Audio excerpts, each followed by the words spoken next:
artificial intelligence is all about and how we are going to use that in different fashion. So there are certain learning objectives. Obviously, we talk about technology evolution, how it's going to impact the profession typically in India, and how to optimize those things, and this is what we need to talk on. We discuss, and this slide will be shared with you later on so that you can correlate. Now, it's a clear misconception between some parts of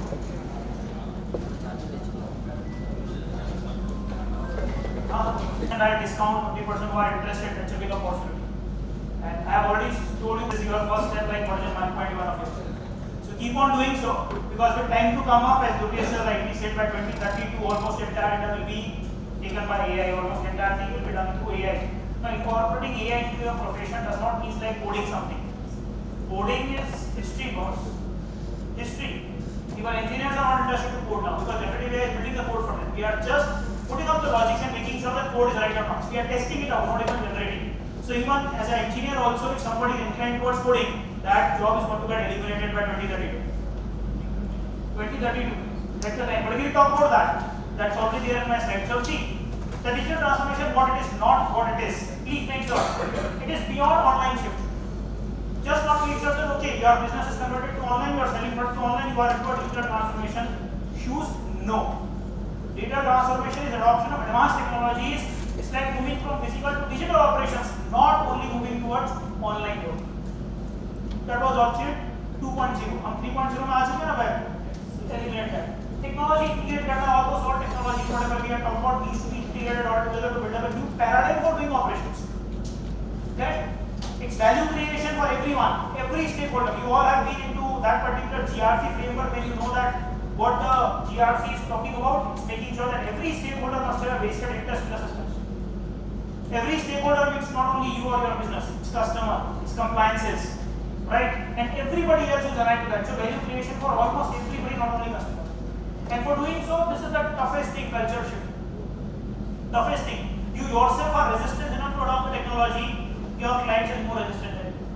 Because even technology might be part of your syllabus, for him it's only production. It's only sales, not even a bit of it.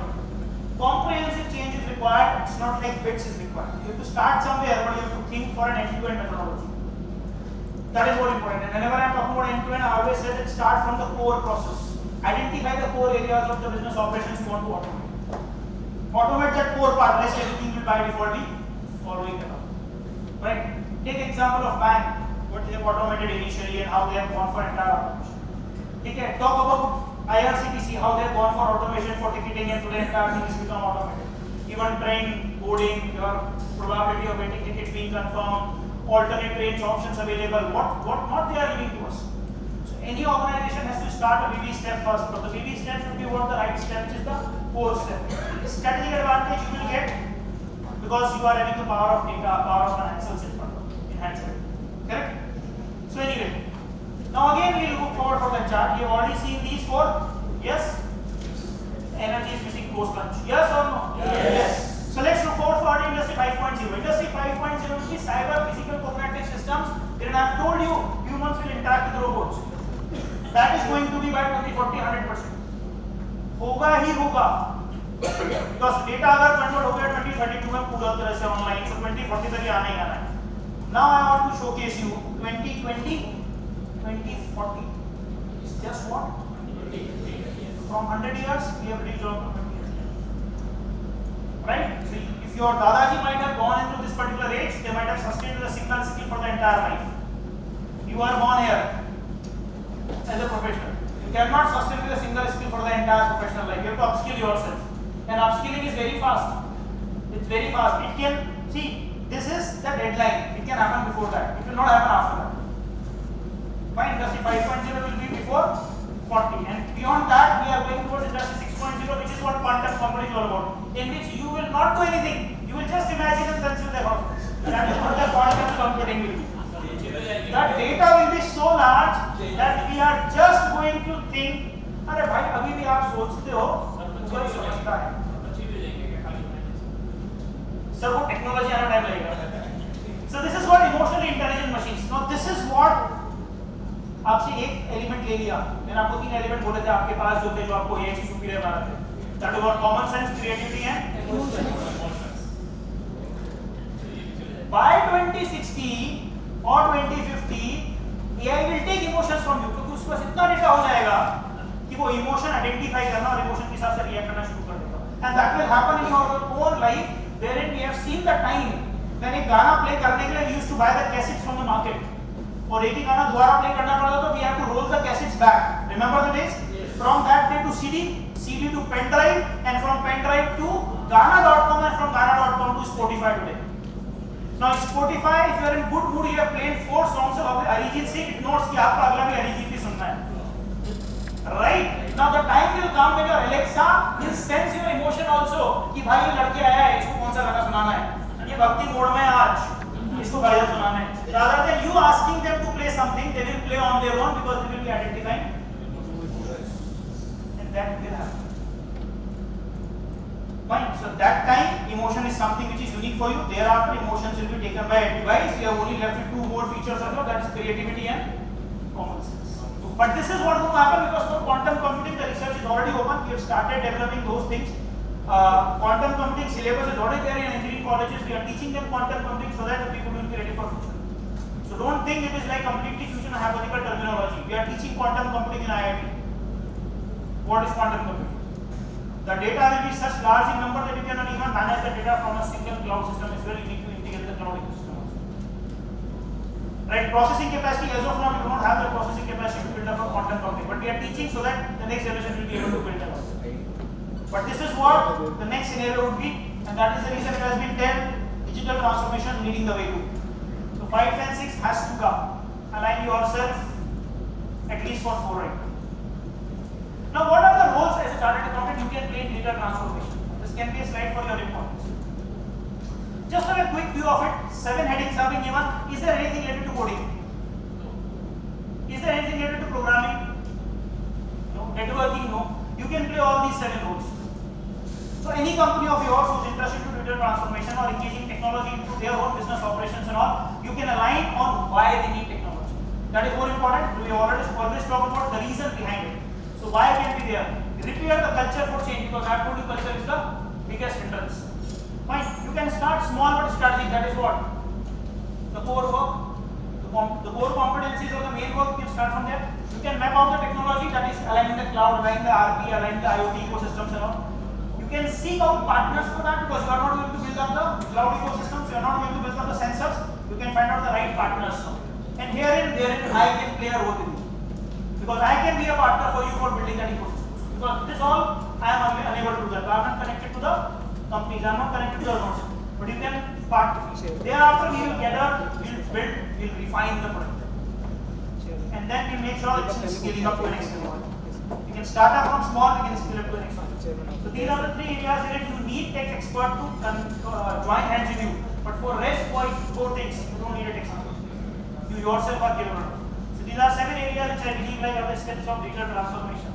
And chartered accountants is the only fraternity which fits out here. Some facts and figures for you just to tell. In 2014, India's digital economy was 3% of the total economy. In 2024, we have come down to 10%. In just 2 years, by 2026, we will be 20%. By 2030, we are expecting 50% of the entire Indian economy will be based on digital transactions, digital data. Now, if that is going digital, who is backing the financial? We have to get it. And this is completely facts and figure by economic times. I am not nobody to put these figures in front of you. Fine. So when it comes to digital technologies, I think you have studied about all these things, correct? Data we will discuss in the next, but cloud, artificial IoT, blockchain we have discussed, RPA we have discussed. There are few things which are left out. I am not going to discuss much, but let's understand our 3D printing has come up to the next level. Today we are not building up the models of anything. Fine, just a week before there was a tech fest in Bengaluru wherein they were demonstrated a 5 lakh rupees 1 BHK flat developed by 3D printer. Developed by 3D printer. 3D printer ने एक 1 BHK का flat बना दिया. The entire cost of flat was 5 lakh rupees. And the best part is that आपको यहाँ से transfer हो गया, घर पैक करके ले जाओ. Fine, you don't have to dismantle it. ऐसे तोड़ना नहीं पड़ेगा. It can be dismantled, it can be carried anywhere you want. Fine, 1 BHK flat in 5 lakh rupees. Can you imagine it? In Hyderabad, I don't know. 5 BHK में यहाँ पे है ना 1 BHK का टॉयलेट भी नहीं मिलता, कर तो क्या? हाँ कहीं भी नहीं मिलता, और हैदराबाद की बात करते हैं यहाँ खड़े हुए इसलिए. Fine, so 3D printing has come up to a next level altogether, and I think with time to come up, even your laptops and all will be printed by 3D printer because production cost will be much higher than printing cost. Robotics and cobotics. This word you might have heard. This is not. Cobotics is collaborative robotics.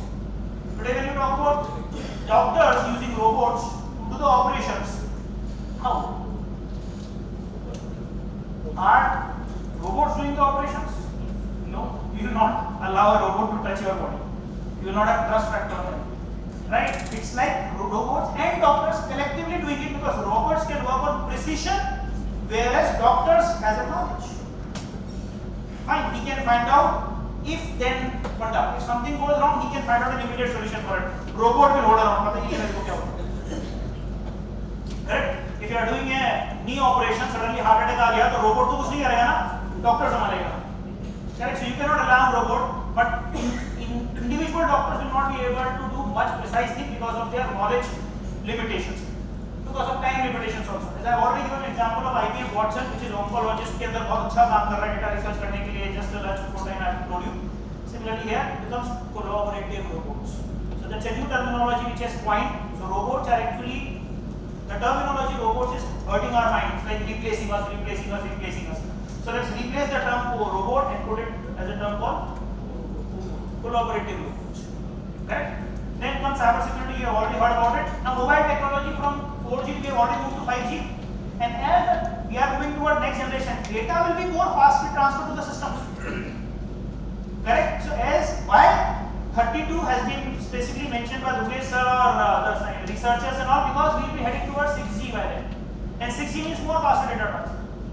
Correct? And today also when you are asking number of questions to ChatGPT, it's not only ChatGPT giving you answer, it is taking your data also, it is understanding your prompt as well. So when you are asking something, it is like generating more data. Right? And then they are cross-questioning something from it, it's like generating more precise data.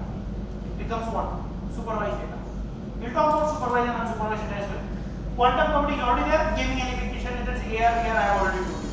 Fine. I'll give you a small name of an application which you can try out at home, just for understanding how augmented reality has come up to the next level. Name, write down the name, ARLOOPA. ARLOOPA. AR is augmented reality, LOOP loop, A. R loop करके application है. Fine. Now this application works in an amazing manner. I am not going to demonstrate. Fine, but you can just hear R loop is downloaded on my mobile phone. Fine. If I want, I need to teach. My daughter is 5-year-old. I need to teach her that how dinosaurs looks like. Fine. What's the roaring sound of lion? Fine. What is the trumpet sound of an elephant? Fine. It's practically impossible for me to take her to almost all zoos and make sure she is alive. And that too, it can happen once. 2 हफ्ते बाद फिर भूल जाएगी मेरे को तो याद किया. How can you do that again and again? So for me, it becomes very easy. AR is an application. If you like, you can go for it. But I believe once you see the demo, you feel like you need that. Correct? Fine. Then what else can be done? It can reduce audit failures. So your audit can be slightly smooth and free flowing. It can automate your financial processes like customer services, anonymous leveraging and algorithm, and it can enable new opportunities for you to get into new business because you are leveraging time, you are managing your financials and supporting services in an effective manner. So these are 11 domains which I feel like can be powered with a digital transformation tool rather than only AI. AI is part of BT. So these are the opportunity areas, right? So this is the outcome which the government of India is expecting. $1 trillion can be saved by 2030 only by RTs. And that's a big amount of money. Total economy कितना आता? अगर इतना बच गया, right? AI capabilities of handling 75% of the operation because 75% of tasks are rule-based tasks, right? If 75% tasks can be handled by AI and AI supportive tools or RPA tools or anything related to digital transformation, I think your focus will be more on strategic planning, analytics, advisory roles, which you are asking. That हम क्या करेंगे? बहुत कुछ करोगे.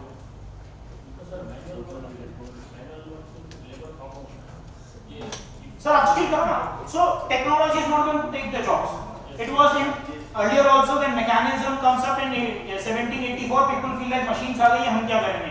ना तो ये 1784 में jobs गए थे, ना कंप्यूटर आने के बाद 2000 में जॉब गए थे. इंडियन बैंक में one of the biggest strike was 2000 के अंदर. ठीक है, when this FINACA was about to get implemented in SBI Bank, it was 7 days strike, just for a reason that jobs चली जाएंगे. From 2000 till 2024, almost 25 years चले गए आपके bank में जॉब कम हुए, बड़े सबको दिख रहा है. पढ़ गए. So technology is not going to take the jobs. It's just like job rules change. So it was time when PowerPoint, Excel, Word, Internet एक स्किल हुआ करता था. आप बोलते थे एक वो बंदा जिसको ये नहीं आता है, एक वो जिसको आता है, इसको प्रेफरेंस देंगे. अब ये आता वाली बात नहीं. This is being an integral part of your profile. Now without email, Word, Excel, PowerPoint, I think you are not a professional altogether. So similarly, with time to come, you have to upskill yourself with certain AI tools. So it's like today, next 5 years down the line, what will happen? Okay, you know AI or you don't know AI, so you will preferring them.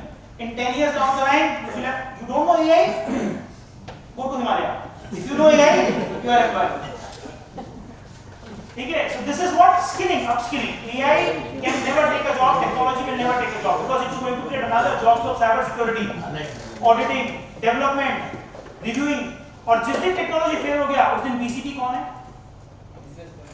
हम, humans.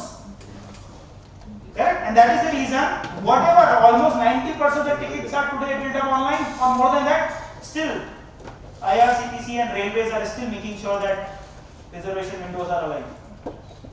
Almost maximum banking transactions are done online, but still the cash disbursement clerk is getting the salary almost on the monthly basis to make sure if something goes wrong, you are there to withstand. Technology बचपन में एक कहानी, मतलब मारवाड़ी है तो हमारे बोलते हैं गाड़ी घोड़ों पे विश्वास नहीं करना बोलते हैं, right? So rely on humans much more than गाड़ी घोड़ा, क्योंकि गाड़ी और घोड़ा किसी दिन चले जाएंगे, फर्क नहीं पड़ेगा, लेकिन आपके दोनों पैर आपके साथ में, you will be able to survive. So whenever it comes to BCP, business continuity planning and incident response, if technology fails because of whatever reasons, humans, and we all have seen a big technological disaster just a month back. Microsoft. आया था? Dead. Blue dead screen. So we are going to do two hands-on. One is I am going to tell you how system learns, machine learning कैसे काम करता है. We are doing a hands-on with photographs. Now post this tea break, make sure you take the tea and come back immediately. Open up your laptops, make sure you are connected to internet, and open up this website. Open up this website, and then I will do, you will do, and we will try to learn how machine learning operates systematically. Correct? So timeline starts. We are at 4:30 to 4:45. 13 minutes break for tea and biotech. Acclaimed by Google. These are like awesome examples. So it's like experiments with Google. You can just open the website, not right now. Experiments with Google and check out 13 experiments with AI and leave understanding part or maybe the financial part. Just try to understand the technology. Right? So experiments with Google. It's a free 13 applications and 13 learning tools out there. Now let's talk about this teachable machine. Now what I am going to do? I am going to tell you a few things from here. Let's understand what are the learning aspects from it.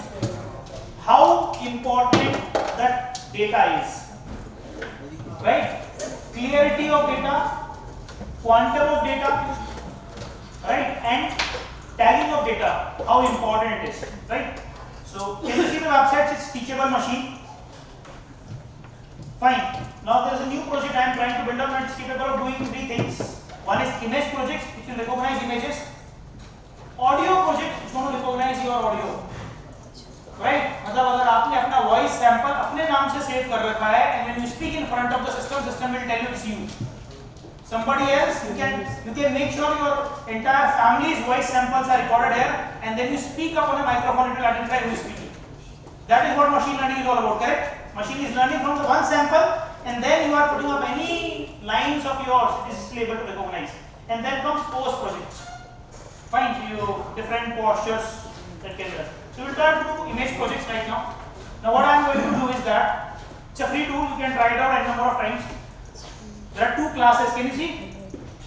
Two classes are there. I am putting a first class name as Amir Khan. Right? Another class name as Saurabh. I am putting up data sets. I am uploading one photograph of Amir Khan.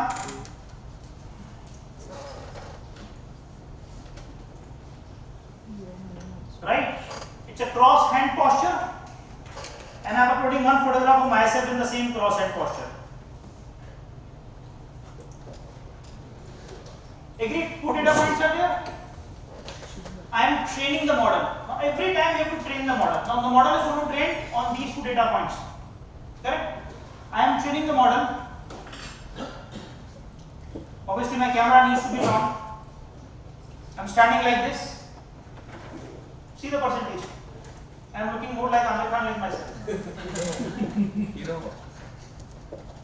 Right? Now, let me increase the data points. I am increasing the wrong data points. I am uploading more photographs of Amir Khan.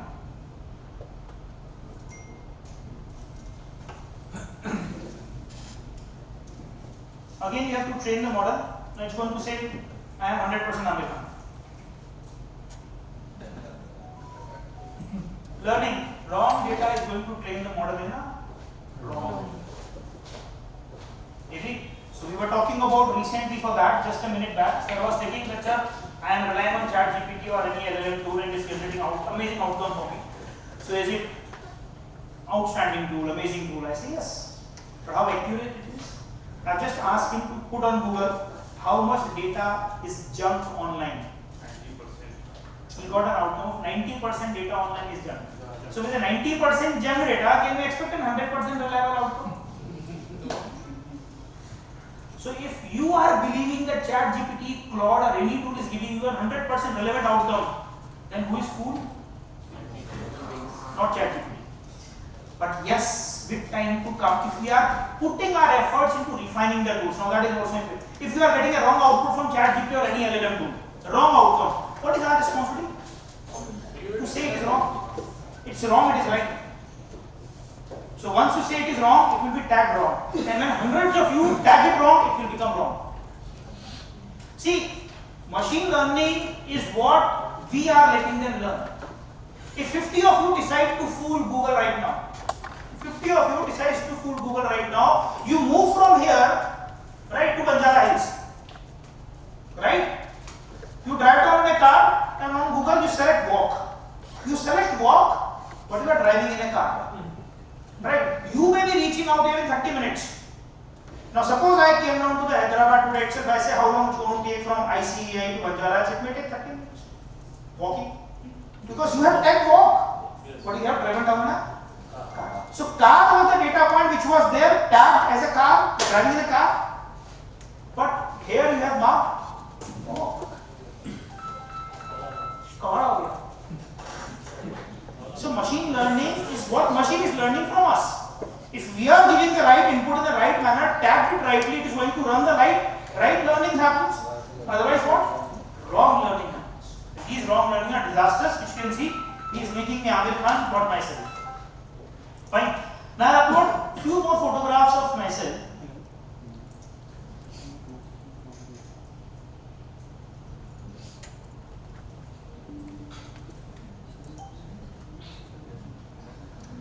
Again I have to train the model. Now because data points are more, outcome क्या हो गया? Correct? Because there are multiple images आ गए, multiple recognition parameters आ गए, multiple data points आ गए, from face expressions to hairstyle to whatever, and the data points are gए. So teachable AI or machine learning is letting us know that how machine learns. Machine learns from the data. And who is giving data?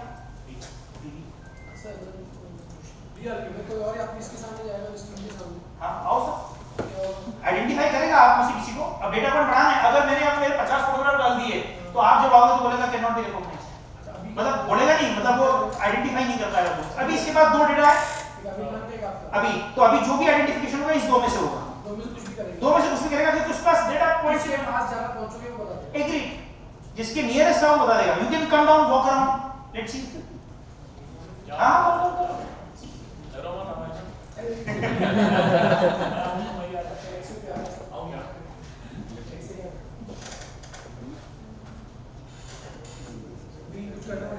नहीं कुछ नहीं करना पड़ेगा वो आपको मेरे से ज्यादा। अब आप क्वेश्चन चेंज करो, बढ़ गया आमिर खान का। क्या बात है, साइड फेस हो जाएगा। अब आमिर खान का बैक फेस नहीं है, साइड फेस नहीं है, आइडेंटिफाई नहीं करना। बहुत ज्यादा क्लोज है लेकिन। हाँ तो आपकी तरफ से so you can increase multiple. So now this can be used. Now this API is available free of cost. Now you can integrate this API with your own office, and you can include what other APIs also, and employee identification, employee attendance in your own office, rather than relying on a machine which is building that. You can do that on your own, free of cost. It's just like integrating it. My simple take is that tools are available for free of cost. Fine. Effort needs to build up. No, effort भी उतना rocket science वाला effort नहीं. The time has come up. You will implement for him. See, he is ready. So your solution, problem statement, solution statement, both are within the class. And then you are looking forward for somebody else from the outside to give you a digital transformation support system. Should not. Correct. And now these classes can be increased, so there is no limit in terms of classes. You can keep on adding the photographs and will keep on identifying. So your photographs comes up, it will go for it. So I say that you can have infinite number of classes, and then let's see how accurately system learns. Okay. Similarly, you can have voice related as well. Voice samples. You have to record those voice samples, audio project and post projects are there. Keep on trying. Just make sure machine learning concepts and importance of relevance of right data. That is more important. Correct? Similarly, another hands-on for which I want to tell you, which can be an amazing example, which is like another application which is called Ante AI. Now, so I have told you, you can build up your own GPT. Now, what I am going to do here, we'll open it out, we'll log in, it's a free tool. I will upload some files of my office to this, or some learning content there. Then if I'll ask something related to learning content, it is going to reply. If it is outside the domain, it is going to tell it's outside my domain. Right? So see.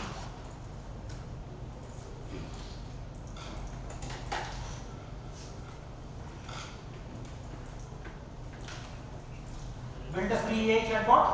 Correct?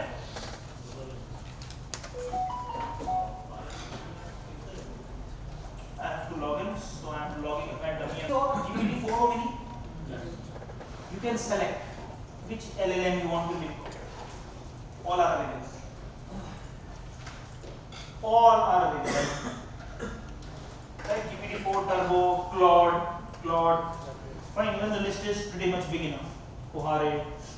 So you can choose whatever. So you want to choose, suppose GPT-4. Right? Now, in what sense? So let's add on.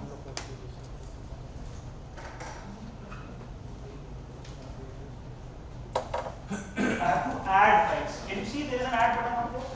Plus on the right hand side top, below the data symbol. So I have to upload certain files out there.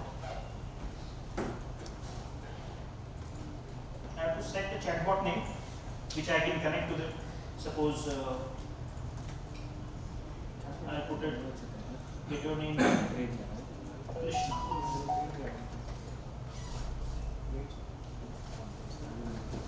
I've already tried out multiple times. Logging on somewhere. Anyway, chatbot. So I have to upload knowledge files here. Now, when you have to upload knowledge files, you can just go out here, upload, choose a file. Maximum at one point of time you can upload 128 MB of file. That's big enough. 128 MB is sufficient enough.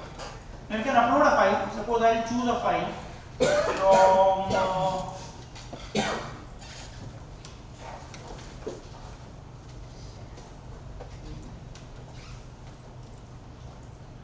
annual report. So I'll upload that Nestle annual report. Upload it. Correct? Again upload. Go next.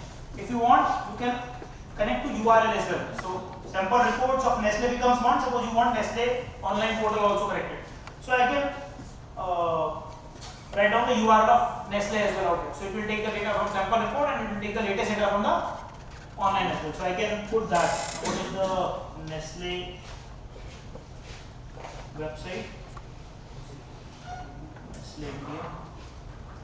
It's nestle.in.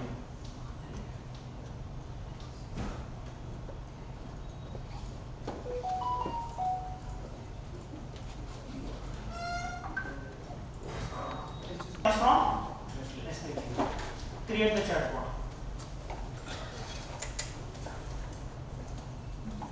Okay, it's going to take some minutes.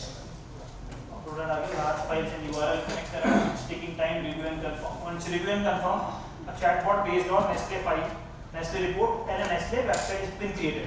Now you can ask question related to Nestle on this particular chatbot. It is going to reply you on the basis of data set which is there. Completely. Only. इसके beyond आप बात करोगे तो पहले मना करेगा, फिर भी आप पूछोगे तो कुछ देगा, पर उसकी रिलेवेंस नहीं है ना. So what we are creating a domain specific here. It's been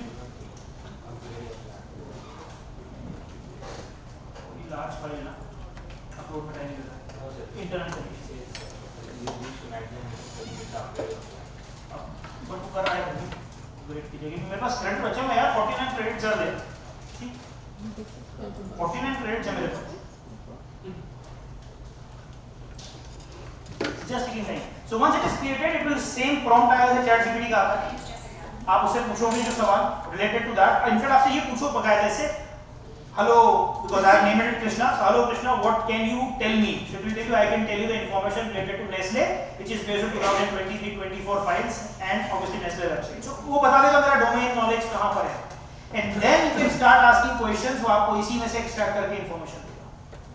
So when you are putting up your own applications or your files or your annual reports to this, it's going to be domain specific related to your office. So your articles, you yourself, if you are asking something and searching on a file rather than searching documentation, directly आपको support कर सकते हैं. Agree? Fine. Still taking time. Review and confirm. But review and confirm you can try it out. We'll keep it on our backend side. I am not closing. Once it is confirmed, we'll see it again. Is that clear? So these tools are free. You can try out on one, how machine learns and how data points works on, and a chatbot for yourself based on the data you are giving, not on the internet data. Clear? Now here comes, मैंने आपको एक और चीज बोली थी, air train, if you can recall. First one. Yes. Now most of you are using either ChatGPT. Some of you are using Claude platform. Now Claude is much better than ChatGPT. The outcomes are more quality-wise specific. At the same time, language and flow of content is much better than ChatGPT. I think people who are using can justify that. But putting up same prompt to multiple LLM tools and comparing the output, it has become a trend to it. But it is time wasting altogether. Can you have one particular platform in which you can have all these tools available? And that too, some of you might be using ChatGPT free version. Okay. But if I give you ChatGPT paid version free of cost, so open up a website. Now I am not doing it. You do it. Open up a website called Airtrain. Write down Google Airtrain. Airtrain. Train.ai. आया? Airtrain.ai. Got it?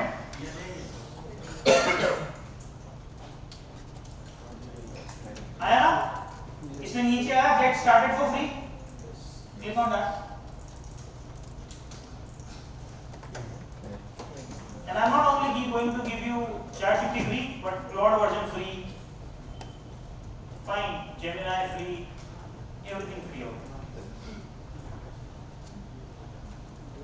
Slow. Infinite. Can you spell again? Train. Huh?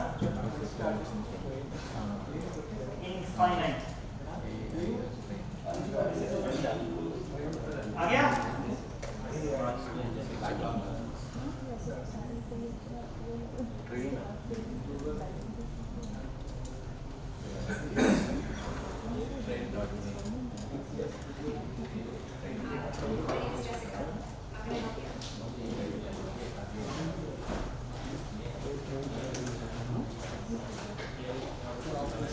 यहाँ तक आ गए?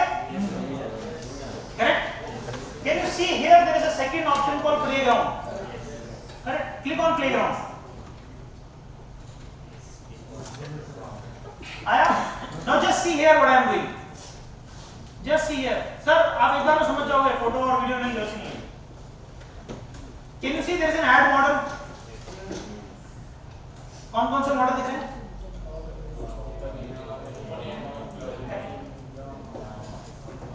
OpenAI model add करो.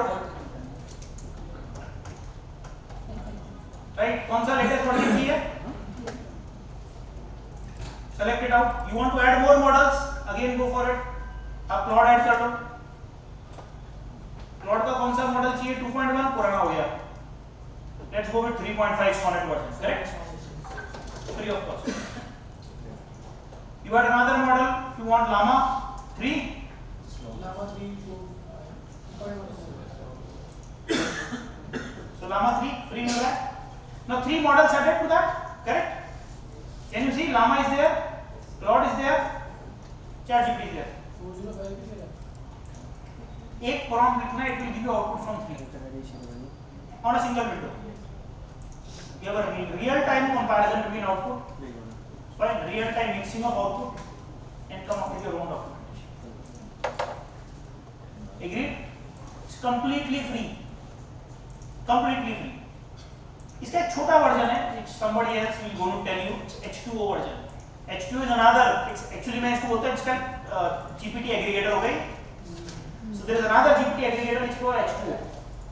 But H2O will not give you the latest version free of cost. Airtrain is giving you free of cost. मुझे नहीं मालूम कब तक काम कर पाएगा ये ऐसे. Fine, but जब तक भी करेगा, let's use it out. Correct? Now you can see playground. There's a data set, your data. You can add on your data as well to that. So which I have told you in Dante AI, you can do that as well. You can add on your data set as well also. But the only problem which I believe here is that privacy of data. Fine. So if privacy is not a concern for you, keep on using these tools without any worry. But if privacy is a concern for you, please try to hold your hand. Because anything gone wrong, you will say that Gaurav sir ने मना नहीं किया था. मैंने चेताया था. Right. So privacy should not be a concern for you before putting all those. That's a concern. Keep yourself hold it on. But these tools are free of cost. Good to go? Now ChatGPT.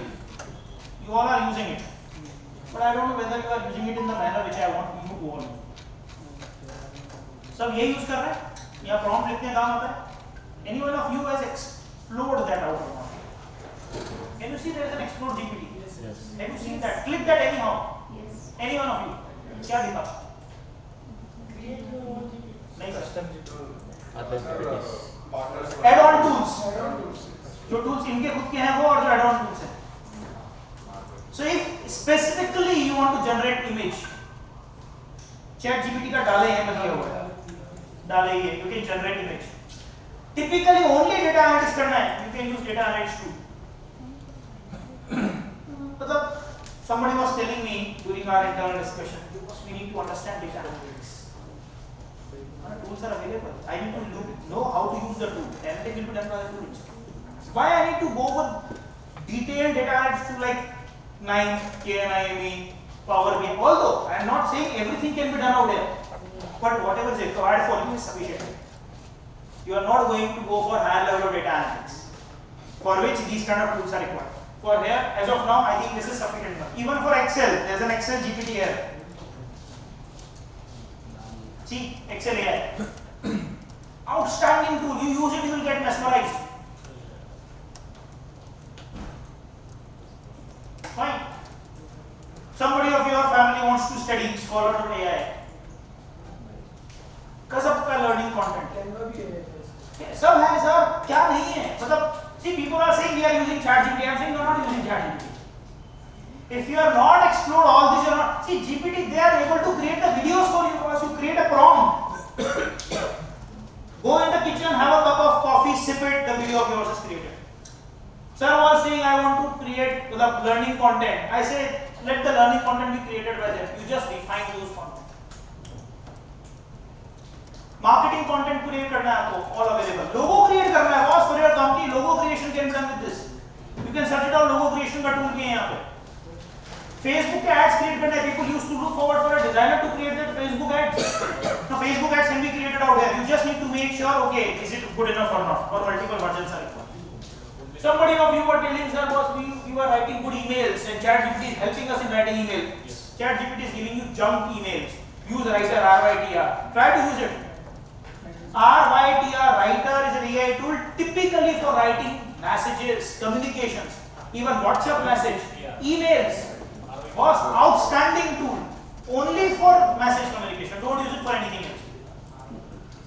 I have to communicate with university vice chancellors for my connection. Now, vice chancellor for university, you know what kind of language they want. Fine. Writer is creating that level of emails for me that vice chancellor calls me up and says, Saurabh, I want to learn how to write emails from you. Fine.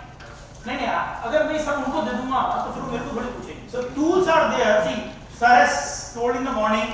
So please make sure everybody learns from you. I am a selfish guy. I don't want everybody to learn from me. Otherwise, my value get degraded to them.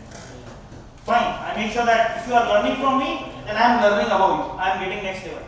So अगर मैं आपसे share करूँगा, तो मुझे next level पे जाना पड़ेगा ताकि आप फिर मेरे से पूछो. Otherwise, if we are on same level, there is no point I am standing here just in here. So I have to upgrade myself on the regular basis. Recently, I have applied for India Book of Records. I have taken India's biggest AI workshop in the country with 20 to 100 school teachers, coaching teachers sitting in an auditorium in Mumbai, and I have trained them on AI tools. 20 to 100 in a single shot.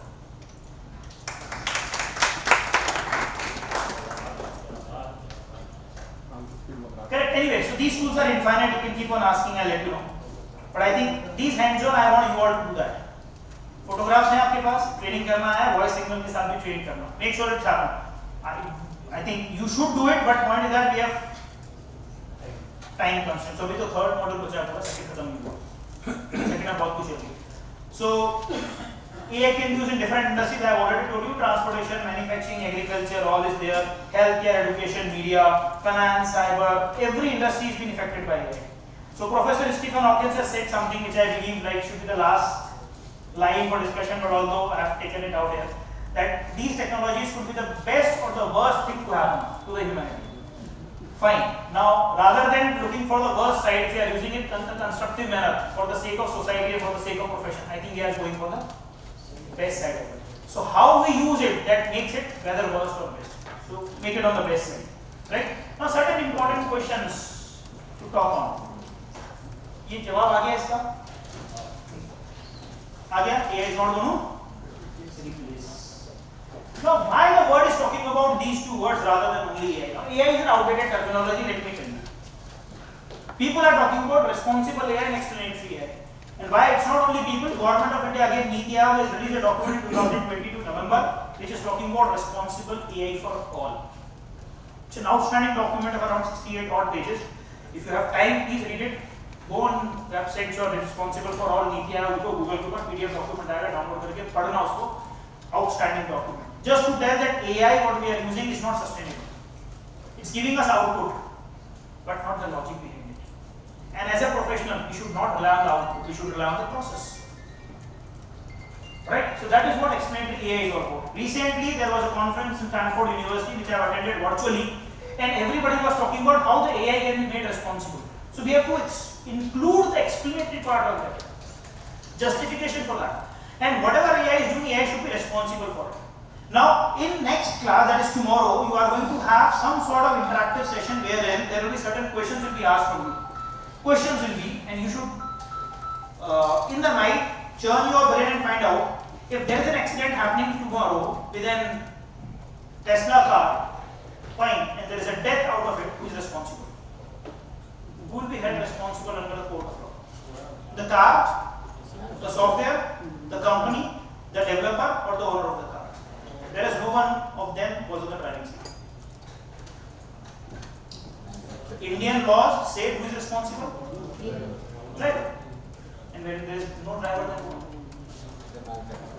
Manufacturer, मतलब for everything आप Elon Musk को सूली पे चढ़ा दोगे? हाँ? Owner बोलेगा I was not on the driving seat, but it was software which is driving. And software developer says I have made the software which is running in 1,000 cars. One collapse. It's not like you are blaming me for the rest 999 as well. It will be a simple question to ask. So who will be responsible? responsible for it? So today we are talking about AI and AI. My question is that who will be responsible for the disasters that is going to be happening because of AI? Who will be responsible for that? And today the automation is going to a certain level wherein we need to find out who will be held responsible. Otherwise, it is going to be a dead-end development. We are not going to go to sustainable development. ये sustainable तब होगा जब responsibility आएगी और responsibility कैसे आएगी? Someone has to take. So in your entire nine modules, we have taken one module on ethical AI as well. So we are talking about ethics on AI as well. Fine. Tomorrow, day after, at least module 5. So tomorrow only we are going to talk about that. And before that, you have to churn your brain and make sure you are finding out the reasons for putting up the responsibility on somebody or the other for mishappening done by AI or the damage done by AI. And similarly, you have to talk about explained AI as well. So these are the two buzzwords in the market. AI should not be, I am relying on the output given by AI. I should rely on the output plus the process, the explanation.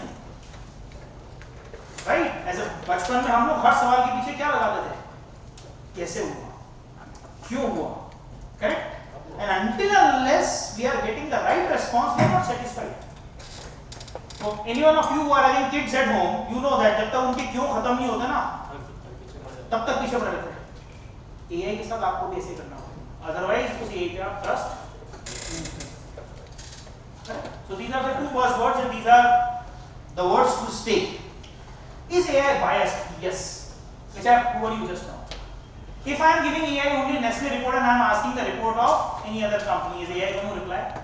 Or if going to reply, is it going to be reply on a right note? Is AI biased? Yes, because AI is based on data. And we have again seen that photograph wala part. It was data biased. Wrong data ज़्यादा था.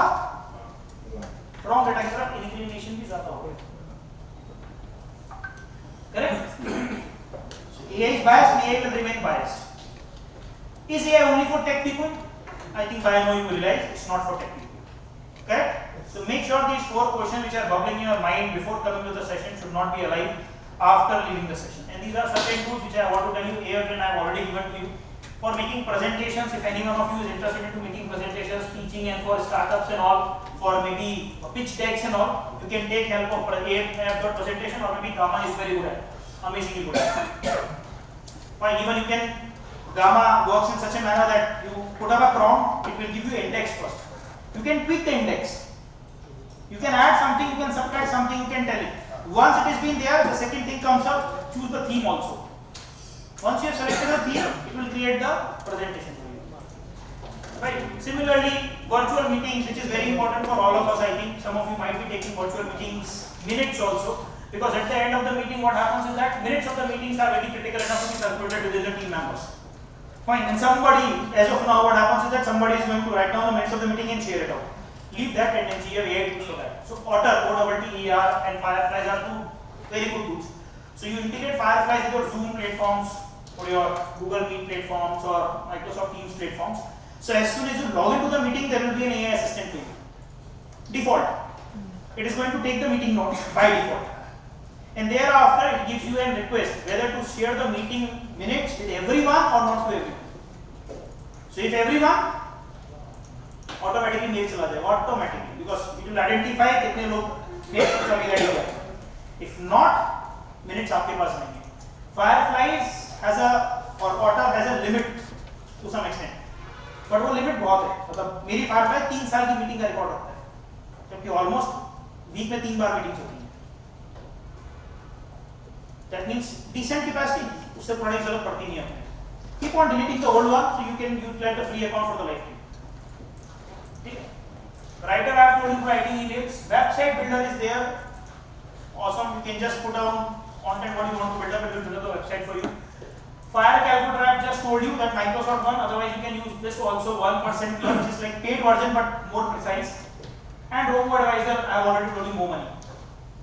Correct? Any doubt? Any queries? Some tools are there just for your sake.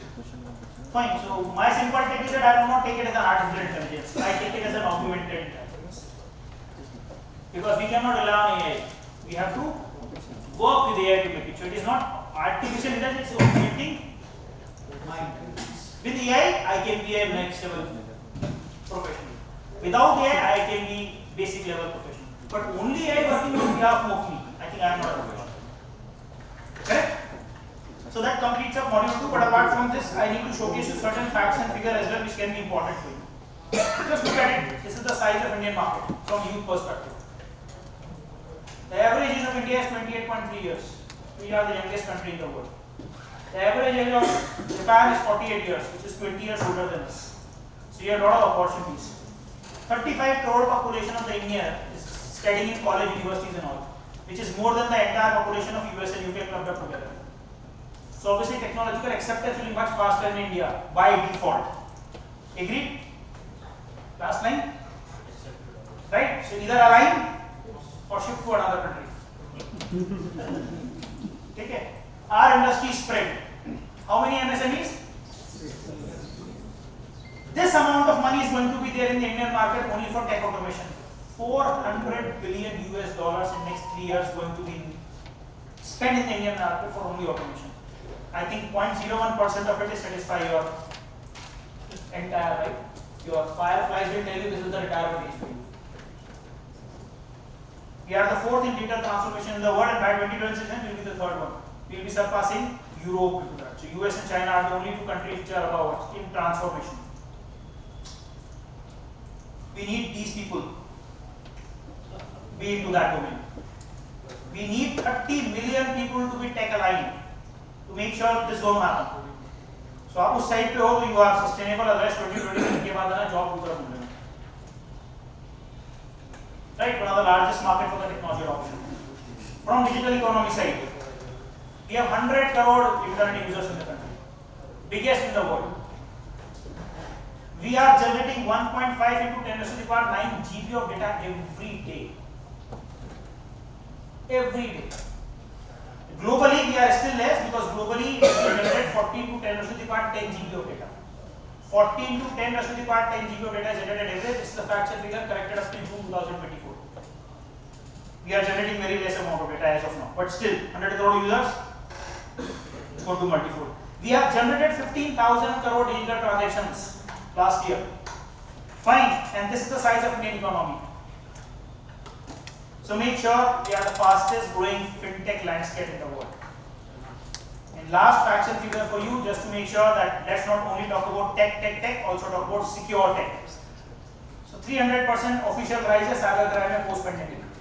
It's a government of India figure. ये official है, bracket में लिखा हुआ है. Unofficially rise is much bigger because बहुत सारे crime report नहीं हुए. सिर्फ cyber crime cost to the world is 3 times the Indian economy. Cyber crime cost. Fine. So if you want to be a professional who wants to involve to cyber securities and all, that's a big market for you also. We are 9th in the world in most attacked country, and we are 17th in the world in most safest country. So by default gap is there.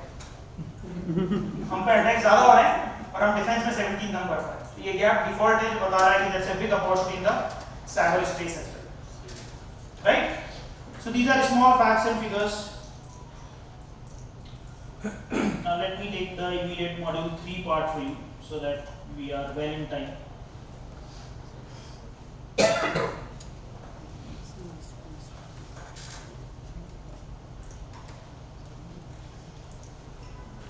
So before beginning this, any queries, questions, doubts or discussion you need to make? Yeah, anyone of you? Start. Sir, कर तो दिया start. तो करो ना, आपने office की file सारी upload करो डाटा पे, राइट? आपके ऑफिस को आपने ऑटोमेट कर दिया. Any query comes up, rather than you searching the file or opening up your Excel or opening up your laptop, you open up and check. Even you can mention, आप जैसे नहीं करते कि file number 1 उसका है, file number 2 उसका है. So if you are having 500 files, you try to maintain that log. Now suppose I ask particular thing, you try to control F and search. Correct? Rather than data पूछो ना, which file of this? Data को तो अपना information डालना. So मैंने कहा ना sir, privacy का प्रॉब्लम नहीं कभी जाना. प्राइवेसी का प्रॉब्लम नहीं हो तो जाना, अदरवाइज जैसे भी हमारा क्या था जो हम लेके जाएंगे. राइट? गीता में क्या लिखा है? क्या लेके आए थे, क्या लेके जाना है? तो क्यों उल्टा बात कर रहे हो सर। अच्छा वैसे भी इतना डेटा ऑनलाइन कर चुके हो, आज फिर इसी की बात कर रहे हो। Just a small question sir, सबके लिए पूछो, सबके लिए भी पूछो। चलो just important thing, just 2 minute discussion, just to tell you how less aware we are, how less aware we are.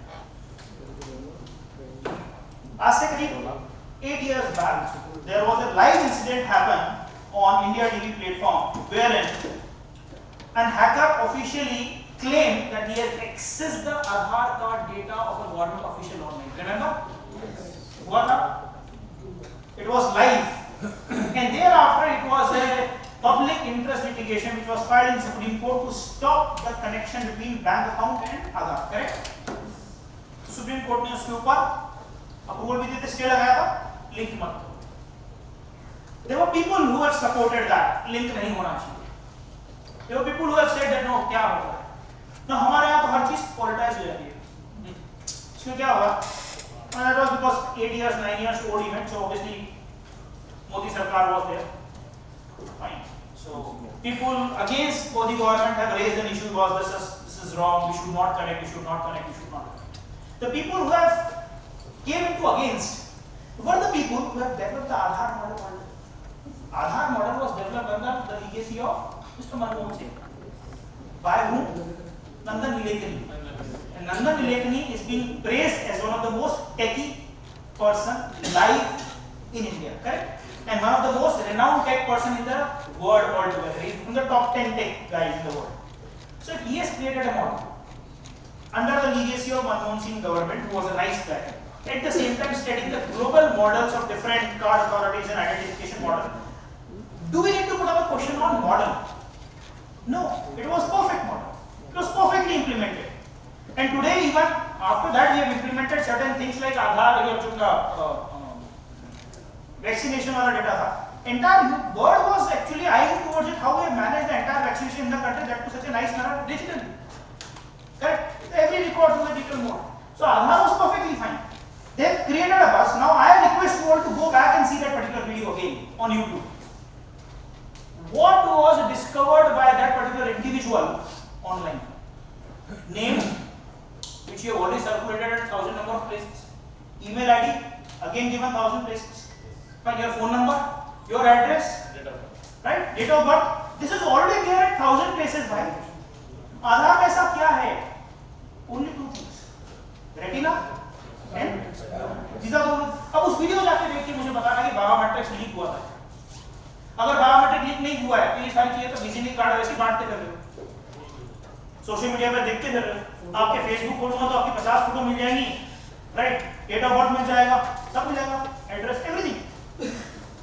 Now a simple question, are we asking the right question to the right authorities? Why I am saying so? Because you have questioned to Aadhaar authority, you have questioned to government of India, and you have made a writ petition that no, this has to be stopped, the linking of Aadhaar card and bank details, wherein your biometric details which are being taken by your Oppo, Vivo mobile phones, wherein you are all opening your mobile phones with all the fingers. Correct? Have you asked what they are doing with this data? आपने कभी Oppo, Vivo, Xiaomi, OnePlus से पूछा आप किस biometric का क्या कर रहे हैं? नहीं पूछा ना? We are not asking with them. Are we having the right to ask the government of India? And if you have to ask, you have to ask them what they are doing, because that data is already there. है कि नहीं? And these companies are getting the data completely. Java India के बाद, and that is the reason if you go and search it out, Xiaomi के phones to a certain technology are being banned in US. Xiaomi, Oppo, Vivo के phones एक particular technology के level के नीचे ban है US के अंदर, only for the reason of privacy. Indian Army में ban है, वहाँ भी यहाँ करते हैं, अपन domestic market में चालू है. Indian Army में ban है phone. You cannot use those phones in Indian Army. Fine. So again वही वाली बात, क्या लाए थे सर? Data तो लेते ही चुके हो आप.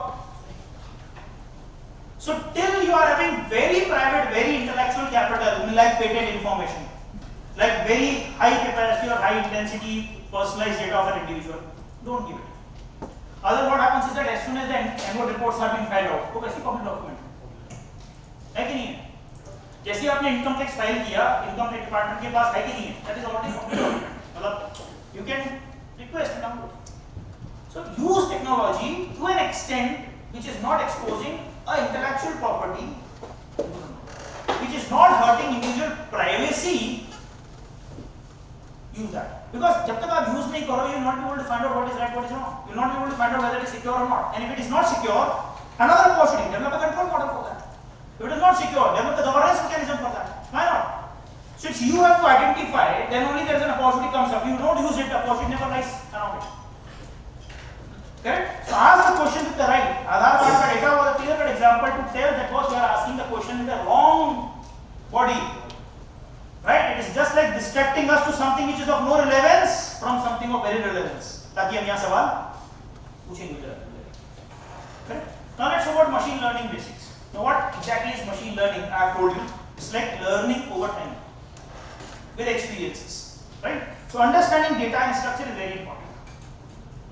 Now when it comes to data, you have to understand what are the characteristics of data. What are the features of data which are important. So we'll talk about that. What are the machine learning concepts and how it is relevant to finance and audit.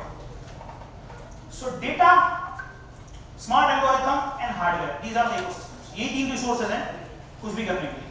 हमारे पास servers हैं, हमारे पास data है और हमारे पास algorithm. तो जिंदगी में और कुछ नहीं चाहिए. Right? You are building up the IT ecosystems around this. What else you need? Nothing. So you have three resources and three important elements in and around AI. I think that's a key element of data transformation. Hardware includes sensors, server, processing capacities, network. Your algo includes what your normal algorithm, find your AI algorithm, your ML algorithm, your deep learning algorithms, and data is what the raw material are. Correct? So if these three things are there are three genesis or core things for entire data. Correct? Now these are four important parameters. So we talk about what data का क्या important है?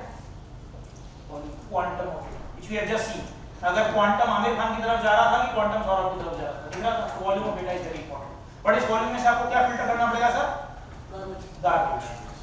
And garbage filtering is not one person task because ये अगर garbage filter करेंगे तो इनके काम की जो चीज थी वो इनके लिए garbage है. Biasness आई? आपकी जो काम की नहीं वो आप हटा दोगे वो आपके लिए garbage हो गया. That is biasness. But जो इनके काम करनी वो इनके काम का हो सकता है.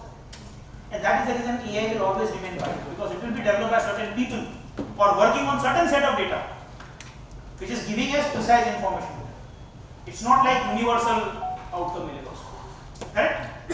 So bias रहेगा और bias से unbiased का bridge ही हम cover up कर पाएंगे in a due course of time when we are putting up the right data and we are telling the system this is right, this is wrong. We are filtering the data also. We are not circulating garbage data online. These are the key important factors to make sure data is correct. So that is first is volume of data. We have already seen we are generating 14 to 10 to the 10 GB of data every day right now. And this with time to come up we are going to obviously escalate that. बहुत बढ़ेगा. Second comes velocity of data, the frequency of data. किस fast rate से आ रहा है? The frequency was very less in 2G. Frequency has become multifold in 3G, 5G. Anybody is left for attendance? If you are asking a chat GPT or something to reply your questions in a very perfect manner, then it's a variety of data to consider. You as a profession also, before replying, you talk about multiple parameters and multiple things into mind and then you are replying something. When if somebody comes to you, that which doctor to refer in this particular mechanism, you try to make sure you are aligning maybe वो ठीक है, correct? So you are taking multiple parameters, like मैं कहाँ रहता हूँ, आप पूछोगे यार तेरा नियरेस्ट ये वाला मिलेगा, अच्छा इससे अच्छा है तो वो वाला चला जाना, और नहीं तो दिल्ली के अंदर ज़्यादा अच्छा डॉक्टर मिल जाएगा. So you have to make sure. So variety is very important because variety will segregate the data in systematic manner. And more segregation means more precise information. And let me tell you what Swiggy and Zomato are doing. And typically their data sets for which they are working are based on Hyderabad and Bangalore. As of now, what Swiggy is offering is what on the basis of your past purchase. Now what they are doing next, because my students are involved into analytic data for them, they are talking about Friday को शाम को maximum buyers are from the age group of 15 to 25. Am I right? So Friday, Saturday, Sunday, these are the three big days for them. तो Friday को शाम को 5 से 8 के बीच में 15 से 25 साल के एज के लोग कौन-कौन सी चीज ऑर्डर करते हैं, कौन-कौन से फ्लेवर्स को प्रेफर करते हैं, राइट? और कौन-कौन से डेज पे, जैसे ट्यूसडे को अगर पिज्जा ज्यादा बिकता है by default from the past data, Tuesday को पिज्जा का ऑफर आएगा, राइट? और वो भी वेज का ऑफर आएगा, बिकॉज़ ट्यूसडे को नॉनवेज नहीं खाते इंडियन से, working on users data. They are working on clustering the data. Now mark my words, I am talking about clustering. That is, they are segregating age wise, day wise, time wise, and day wise. Age wise, day wise, time wise, and choice of the food as well. So they are putting up the offers accordingly. And Swiggy and Zomato are working on those guidelines. And there's a company called Rivago, if you heard of it. So Rivago is a company which is majorly taking care of the data of Swiggy. Fine. So we are working on Rivago projects. So Rivago told us this needs to be analyzed so that we can figure out, okay, Swiggy ने Rivago को बोला, Rivago ने हमें बोला students को analyze करने के लिए. So this is how we came to know that Swiggy and Zomato are working on this level of data points as well, so that their sales increases. Correct? And then becomes veracity of data. That is right. So for building up your profile, I do not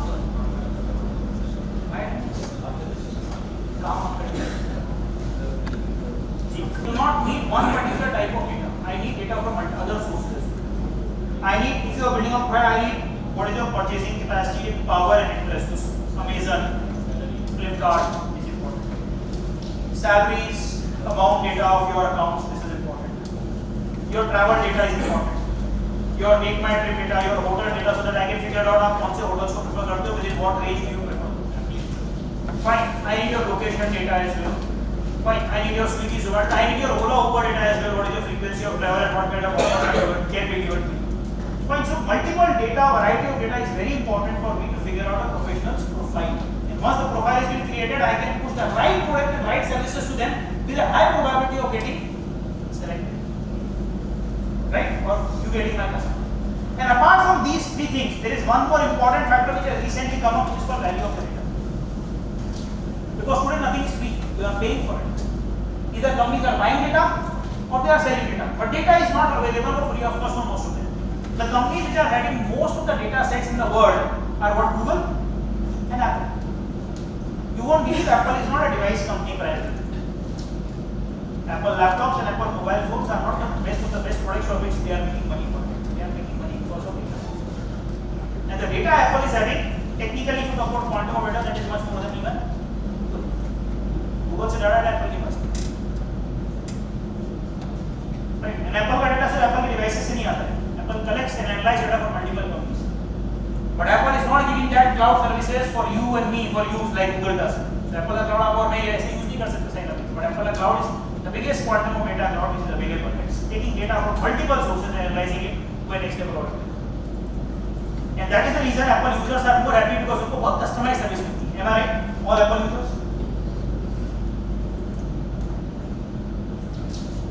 So variety, veracity, velocity, volume, and 4 are core parameters. Fifth has recently been added for value because cost should also be considered for that. So these are the 4 things on which entire data ecosystem is being based. Right? Now distributing computing framework, although this is just a nomenclature for you to understand that yes, you can talk about certain Hadoop, if you are aware or not, it's a Java platform for data analytics and all. Fine, there is a Kafka platform. So you can have multiple data platforms or multiple platforms on which you can use for data analytics. Although, apart from all this, I still believe like for you as a professional, using ready-made data platforms which are already given you in ChatGPT, which is data analytics, can be sufficient enough. Or else Power BI could be an easy tool for you. Or else if you want to go to a higher side, Kine can be a platform. Although slightly typical enough to use, but give you slightly better outcomes. KNIME. You will have a hands-on of time as well by some of the other faculty tomorrow day after. Right, so we are looking forward for higher processor, which I have already told you, for which NVIDIA company is already being a dominated company for building up the higher processor, because the quantum of data which is increasing, it cannot be processed by a normal device and a normal ecosystem. What we are doing today, we need high processing capacities and servers. For which AWS, Microsoft Azure, these are the 3 cloud platforms are working. Apart from that, NVIDIA is building up those processors which Intel is unable to do that. And that is the reason it has built up or come up as the number 1 company in the world in terms of valuation. So now what is data? What are the characteristics of data? So anything, everything which is generated is data. Acha, you have heard about the acronym called DIKW before? So सुना है? DIKW, data, information, knowledge and wisdom, नहीं सुना? Okay. Data is Anything, everything which is generated and collected is data. Then information is meaningful outcomes. Correct.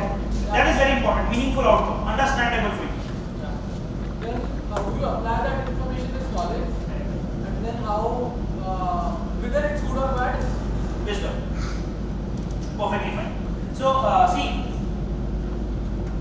there's a thin line of difference between data and information. In a newspaper, whatever news comes up is a data. You read few of them, that becomes information for you.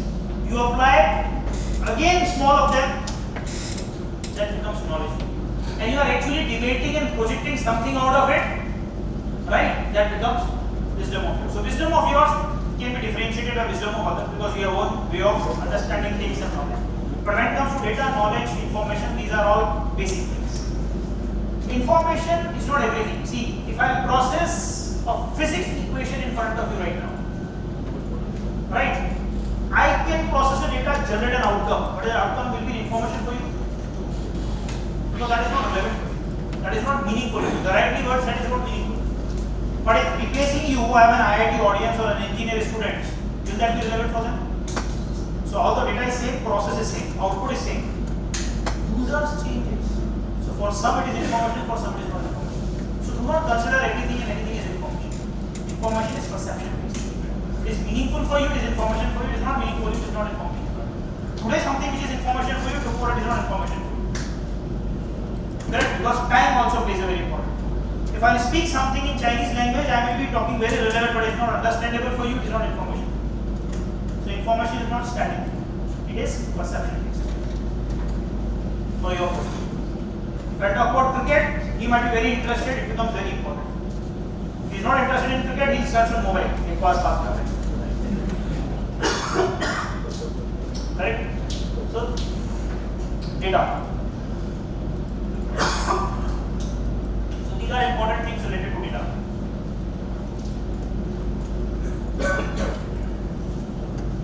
Right? You are generating terabytes of data every day. Source of data is very important. Now data can be three types. Streaming data, real time data collected right now, अगले minute relevance नहीं है, historical data which is past. The data is growing rapidly in volume and variety, making it essential for the sophisticated tools and techniques. Now, जब तक आप उसको nurture नहीं करोगे, उस data की relevance and mark my words, AI is completely based on data.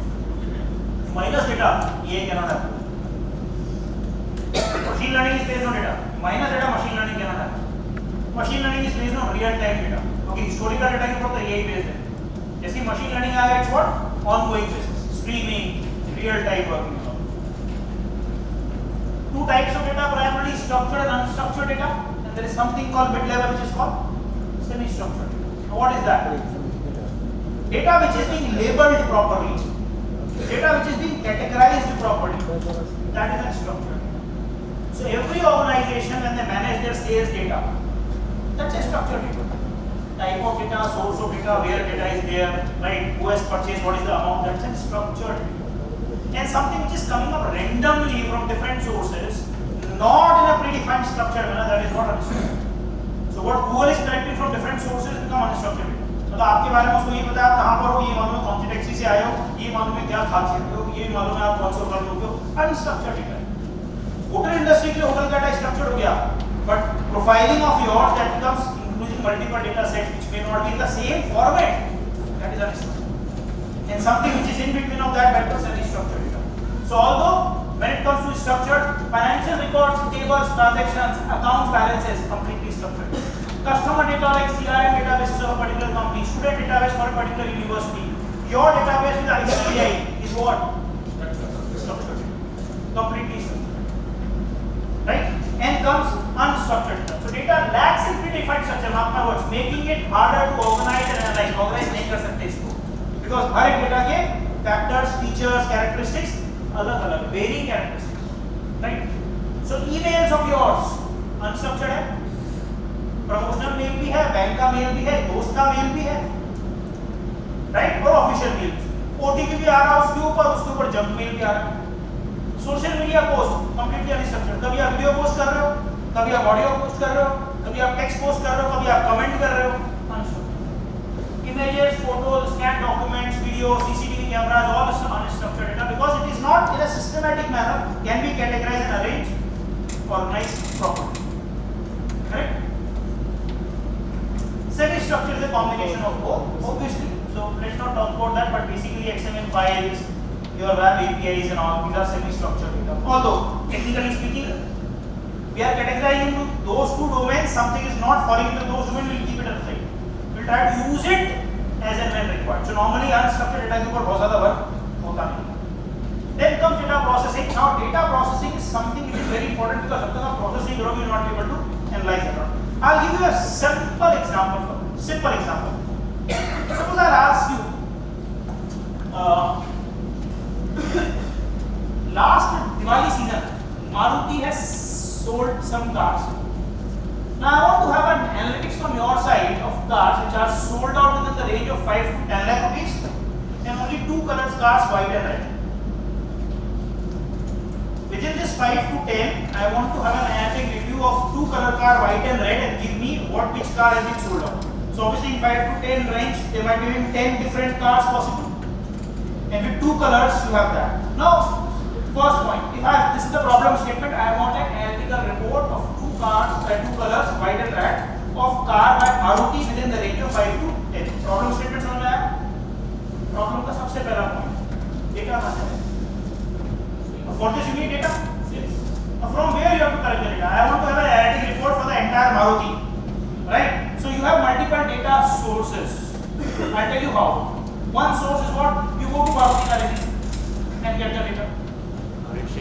Second source, you go to RTO, get the data.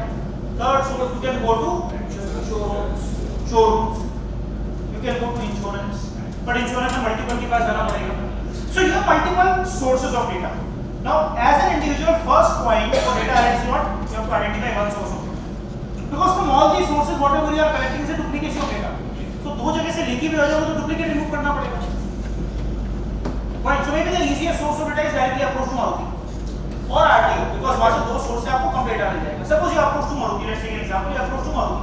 Now Maruti data ले Maruti. Last Diwali से आपकी कितनी गाड़ियाँ बिकी थी उसका सारा data मुझे दे दो. That is one source of data. You have collected that particular data. But I've asked you only two colors and that to range specific. Now as soon as that data comes down to you, you will do the filtering of data. Yes or no? Yes. You will remove that data which is unwanted, which is beyond this particular range and beyond these two colors. Correct? That is what? Cleaning of data. Yes or no? Yes. So removing inaccuracies, handle missing values and correct errors and ensure data quality. And then convert raw data into structured format. Now my question was 5 to 10 lakh and red and gray. So rather than you talking about models of a car, you will categorize the data on the basis of color or cost. Correct? So you transform the data into one format to another. Because for Maruti, model sales is more important rather than color sales. But my question was on color sales. My question was on range sales. Now if I elaborate my question again, so compare this particular Maruti sales with a similar range and similar color with Hyundai. So another data set also required. Correct. So simplest of the thing is that first important point is source of data. So try to make sure relevant source and reliable source is there, and rather than having multiple sources, choose one particular source and make sure duplicacy is not there in the data. That needs to be removed. So that is data processing, cleaning, removing inaccuracies, and transforming. That is normalization of data, removing duplicacy and making sure it has been structured into a problem statement which I have asked. Once it is there, you can go ahead with the analytic model. Yes or no? अगर ये हो गया तो analysis कर सकते नहीं कर सकते? आगे analysis. Now whatever you want to do, average, mean, mode, median, chi-square, z-square, t-square, जो टेस्ट करना है करो यार, जो रिग्रेशन एनालिसिस करना है, you can come up with a report. So apply statistical method, machine learning algorithms, and all those tools for good. Descriptive analysis, predictive and prescriptive analysis. You all are aware of it? Descriptive analysis what? Past data के ऊपर based होती है पूरी तरह से, completely past. So on the basis of that report which comes up, you can descriptive analysis. So okay, last Diwali season. This is the quantum of car which is being sold out in white color within this particular range. This is the quantum of car which is being sold out in red color in this range. So you can predict that red color का car white color की car से या white color की car red color की car से 10 times ज़्यादा बिकी है. Some sort of analysis will come up. Fine, that is based on past data, which is what? Descriptive analysis. Then comes predictive analysis. I use historical data to forecast the future. Now suppose I want how many cars needs to be manufactured next Diwali season so that I can meet up the market demand. Can this particular data and certain other facts and figures will be supported to me? And consider an example. Maruti is a big company, might be manufacturing 1 lakh cars, but consider on the reverse side, let's talk about Lay's chips. Now Lay's के कितने flavors आते हैं? बहुत सारे. India में कितने counters हैं कितने? Uncountable. At the back end side, if I'll ask you all to strategize what needs to be produced today, which flavor needs to be produced today, so that neither the demand is less nor the supply is more. Do you need data analytics for that? All the companies are actually using data analytics for doing so. And this is known as a word, actually we are using data analytics, we are eliminating a problem, and the problem is known as bullwhip effect. सुना है पहले? Anyone of you? Bull, B-U-L-L-W-H-I-P, bullwhip effect. Bullwhip effect is a negative effect, and this negative effect is based on assumptions. Now, before data analytics was there 200 years back, before data analytics was there, all the manufacturing done on assumptions. Agreed? ये बिक सकता है, बना लेते हैं. नहीं बिका तो डेड स्टॉक होता. Today, most of the companies are working on real-time data. Let's talk about Nike, Adidas. They know what color, what size has been sold out at this store. So what are the client base at this store? So that they are refurbishing the stock based on the customer base. And similarly, there is another shop in the same city which is selling another set of shoes, maybe of another size and another color combination. Then obviously the stock of this particular store will be different from this particular store. And if you talk about historical size, what happens is that ये static store है, ये लेना ही पड़ेगा stock आपको. That stock होता. Today we have completely eliminated that particular problem because data analytics is predicting something. And because of that prediction, we are actually from 10 years back from now till today, we have not seen much of cost rise or price rise in your shoes and garments. Agreed? 10 साल पहले भी मोटा-मोटा से यही rate था, अभी भी यही rate है. मतलब मुझे अच्छी तरह से कॉलेज टाइम के अंदर भी I used to buy out a jeans for around 1,500 rupees. Today also I can buy out 1,500. It does not increases that for like 2,500 मिल जाएगा अच्छा jeans. So in last around 20 years, the price has not increases as per the inflation. Why? Wastage come. And why does wastage reduce? Because of data. Exact information पता पड़ रहा है. So nobody in the entire chain, that is from the end customer to the dealer, to the distributor, to the super stockist, to the manufacturing company, to the raw material supplier, everybody is having right data. So they are not working on prediction, they are working on accuracy. And because of predictive data analytics, they are predicting what can be sold out. So they are manufacturing based on prediction, they are manufacturing based on past data, they are manufacturing based on client choice. Correct? So that is called predictive analysis. And then comes prescriptive recommendation based on data insights. That is, अगर sales बढ़ानी है तो और क्या करना चाहिए? आपका client base past साल भर से बता रहा है कि your major client base is with the age group of suppose 25 to 35. Because most of the companies are asking for data of birth. Because आप शॉप शूज लेने जाते हैं, आपसे डेट ऑफ बर्थ पूछ लेते हैं ना वो, राइट? और आपको बर्थडे मैसेज भी आता है, आपको बर्थडे पे एक्स्ट्रा डिस्काउंट कूपन भी आता है. But leave that apart, they are actually taking your birth date to analyse what age group you are into and what is your choice and how your choice patterns are changing over a period of time. So with the data analytics, they are able to figure it out from last 1 year. The major client of X companies within the range of 25 to 35. Now, if you increase the segment from 35 to 45 also to be your customer, what you should have? That is prescriptive analytics. ये और करो. Zudio is the only company in India in retail store, fine, which is in profit. Right? Even आपका उससे पहले और Aditya Birla group का कौन सा है वो?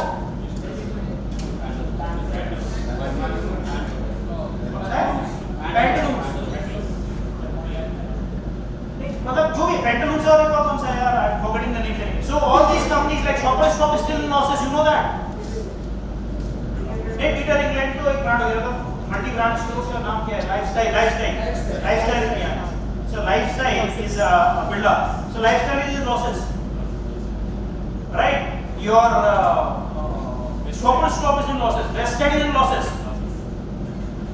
But surprisingly, your studio has started. 15 stores. अरे भाई 15 जयपुर में कोटा में 3 स्टोर्स है यार. जयपुर में बहुत बड़ा है. ऐसा 25 store.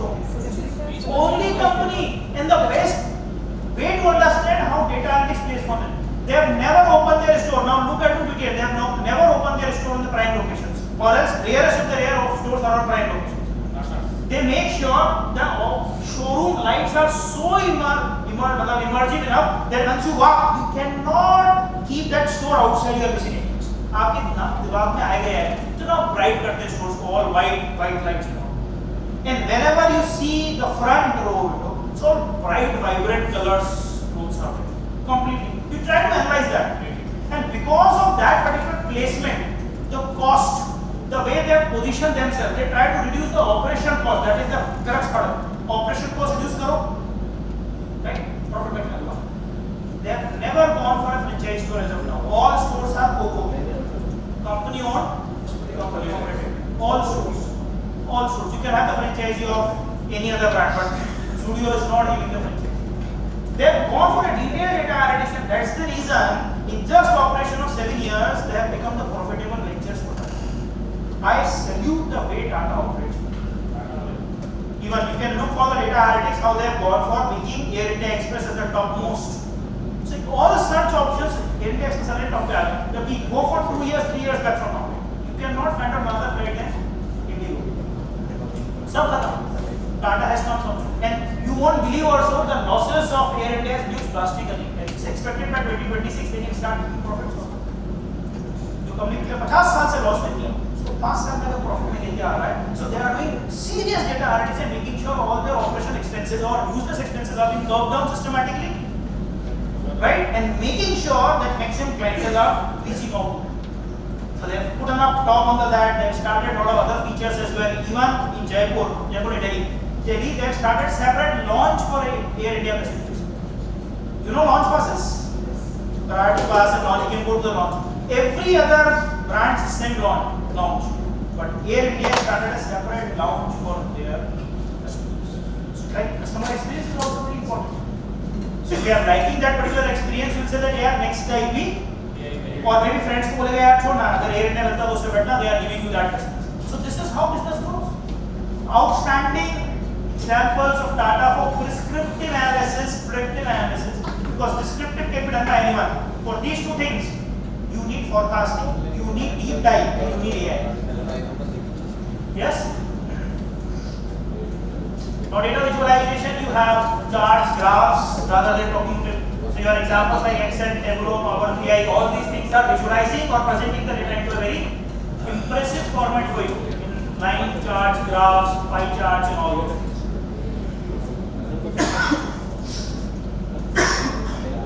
Anyway, yeah, any doubts as of now? बहुत ज़्यादा bombardment of topics और knowledge हो गया एक दिन में, but अभी बहुत कुछ बचा है यार, खत्म हो गया और ये 3 दिन तक चलेगा. So you must be ready for it. Ready को है ना, सुबह ना अच्छे प्रोटीन से नर्चर करके आना. Breakfast should be there high protein like rather than active है क्या बस ये आप 4 घंटे लगे नहीं मेरी एनर्जी समझ रहा हूँ तो नहीं ना.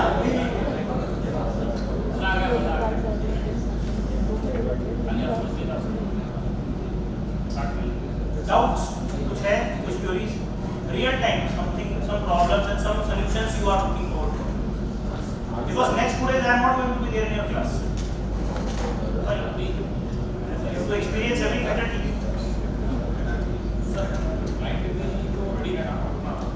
सर क्लाइंट को रेडी करना पड़ता है, क्लाइंट रेडी नहीं होता. आप रेडी नहीं थे ना, आपकी इच्छा थी कि आपके घर पे डिश टीवी लगे. Right? See the understanding of marketing scenarios around data analytics actually working and we will get an example. We all were very happy with that cable TV वाला connection at home. मजा आ रहा था देखने में, कोई दिक्कत नहीं थी. कुछ चैनल अच्छे चलते थे, कुछ खराब आते थे, बट ठीक है चलता था. फिर सबसे पहला कंपनी इंडिया में आया which was Tata Sky. Now understand how company pitches to you. Before that Tata Sky comes up, was there a need of yours of recording? Live को रिकॉर्ड करने का फीचर किसने प्ले किया था सबसे पहले? टाटा स्काई ने। आमिर खान का ऐड आया था and the ad scenario was that Aamir Khan एक फीमेल को एक्टर के साथ हस्बैंड वाइफ का रोल प्ले कर रहे हैं। Aamir Khan wants to see a cricket match, wife wants to see a serial which is obvious in our all life. Fine, and Aamir Khan want to make sure that यार काश मेरा match record हो जाए। That was the statement and suddenly Tata sky का add आता है, record your live and people have installed Tata Sky because of that. But reply to me, how many of you have actually used recording feature? So they have analyzed the need of the market, that this could be a need, they can pitch the entire product out there. But primarily a news, dish TV or a DTS box, the primary feature is what? कौन से channel दिखाएगा? पूरे add को दोबारा जाके देखना, YouTube के ऊपर चैनल की बात नहीं करते, स्टोरेज की बात। और वो फीचर जिसको हमने यूज मतलब इसका उनका प्रोडक्ट आ गया, अनदर प्रोडक्ट उसके बाद आया व्हिच वाज एयरटेल। एयरटेल के पास स्टोरेज ऑलरेडी हो चुका था।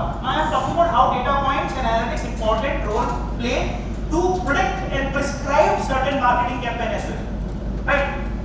नाउ चैलेंज आया ना, स्टोरेज हो चुका है, what can be there with Airtel was the second company.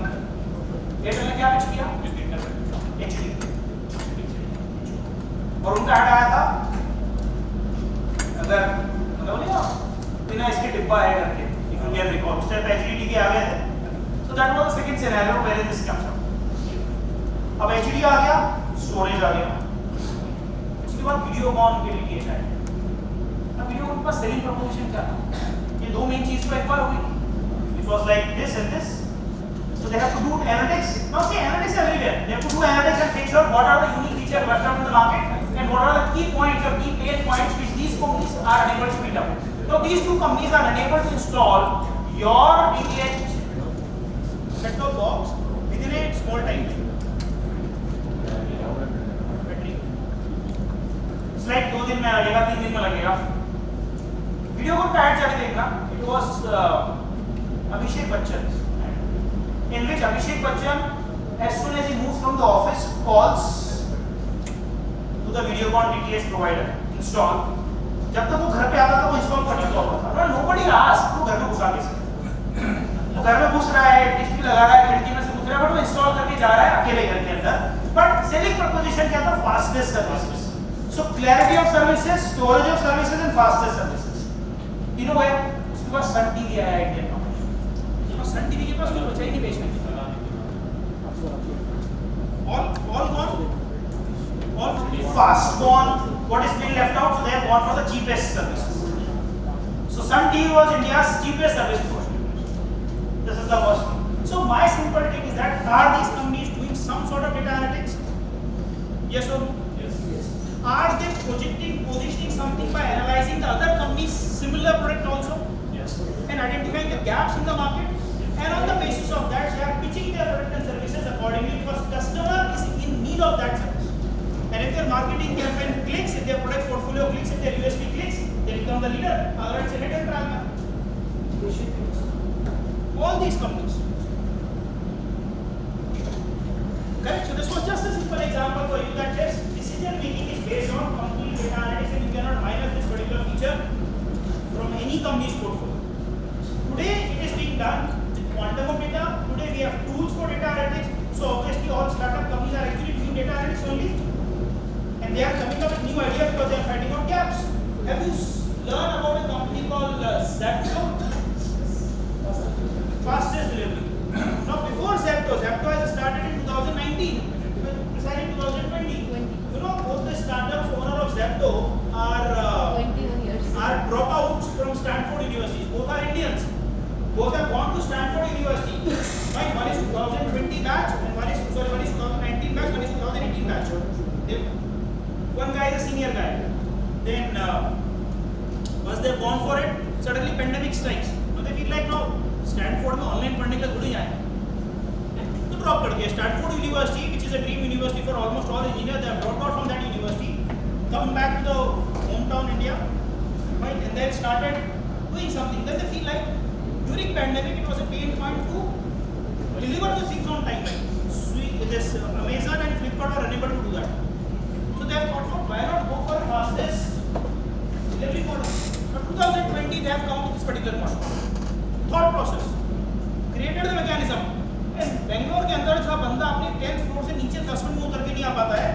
Delivery control करी 10 minutes delivery ensured.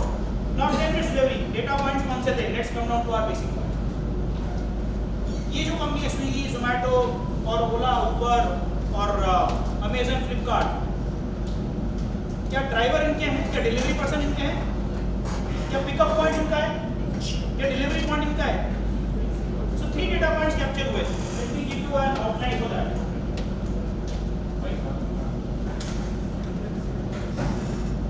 There are 3 important data points which have been captured by this particular company. What? Deliver कहाँ करना है? Delivery point. Right? Pickup कहाँ से करना है? Pickup point. Correct? And the pickup person or delivery point. What they have identified? इनमें से तीनों में से कोई भी चीज ना तो Amazon की पास है, ना Flipkart के पास है, ना Zepto के पास है. But Zepto ने क्या किया? They have built up the algorithm to make sure that this distance and this distance should be covered up in 4 to 5 minutes. So what they have identified? Nearest pickup person, nearest pickup point within this particular delivery point. So delivery point. Pickup point, delivery point. Order यहाँ गया, ensure करते थे कि order 4 से 5 minute में pack हो जाए. जैसे यहाँ पहुँचेगा 4 से 5 मिनट डिलीवर कर दे. 10 minutes delivery ऐसे ensure किया. 60 seconds में पैक होता है. 60 seconds में पैक करता है. So she is into that particular domain. She has just shared. She has developed a website for automation or entire solution for home construction. So from सरिया से लेकर सीमेंट तक, ईंट से लेकर टाइल्स तक सब इनकी वेबसाइट पर available. So she has done it all on single ended. Fine. So see, 60 seconds. And that is called dark house. Because Subject dark house. Subject को अवेलेबिलिटी आता है. बहुत सारे चैलेंजेस और भी हैं. Traffic is a big challenge. Delivery person के ऊपर पिकअप पॉइंट पर इंश्योरेंस से की पिकअप कर दे. Yes, सिर्फ दलाल नहीं. दलाल.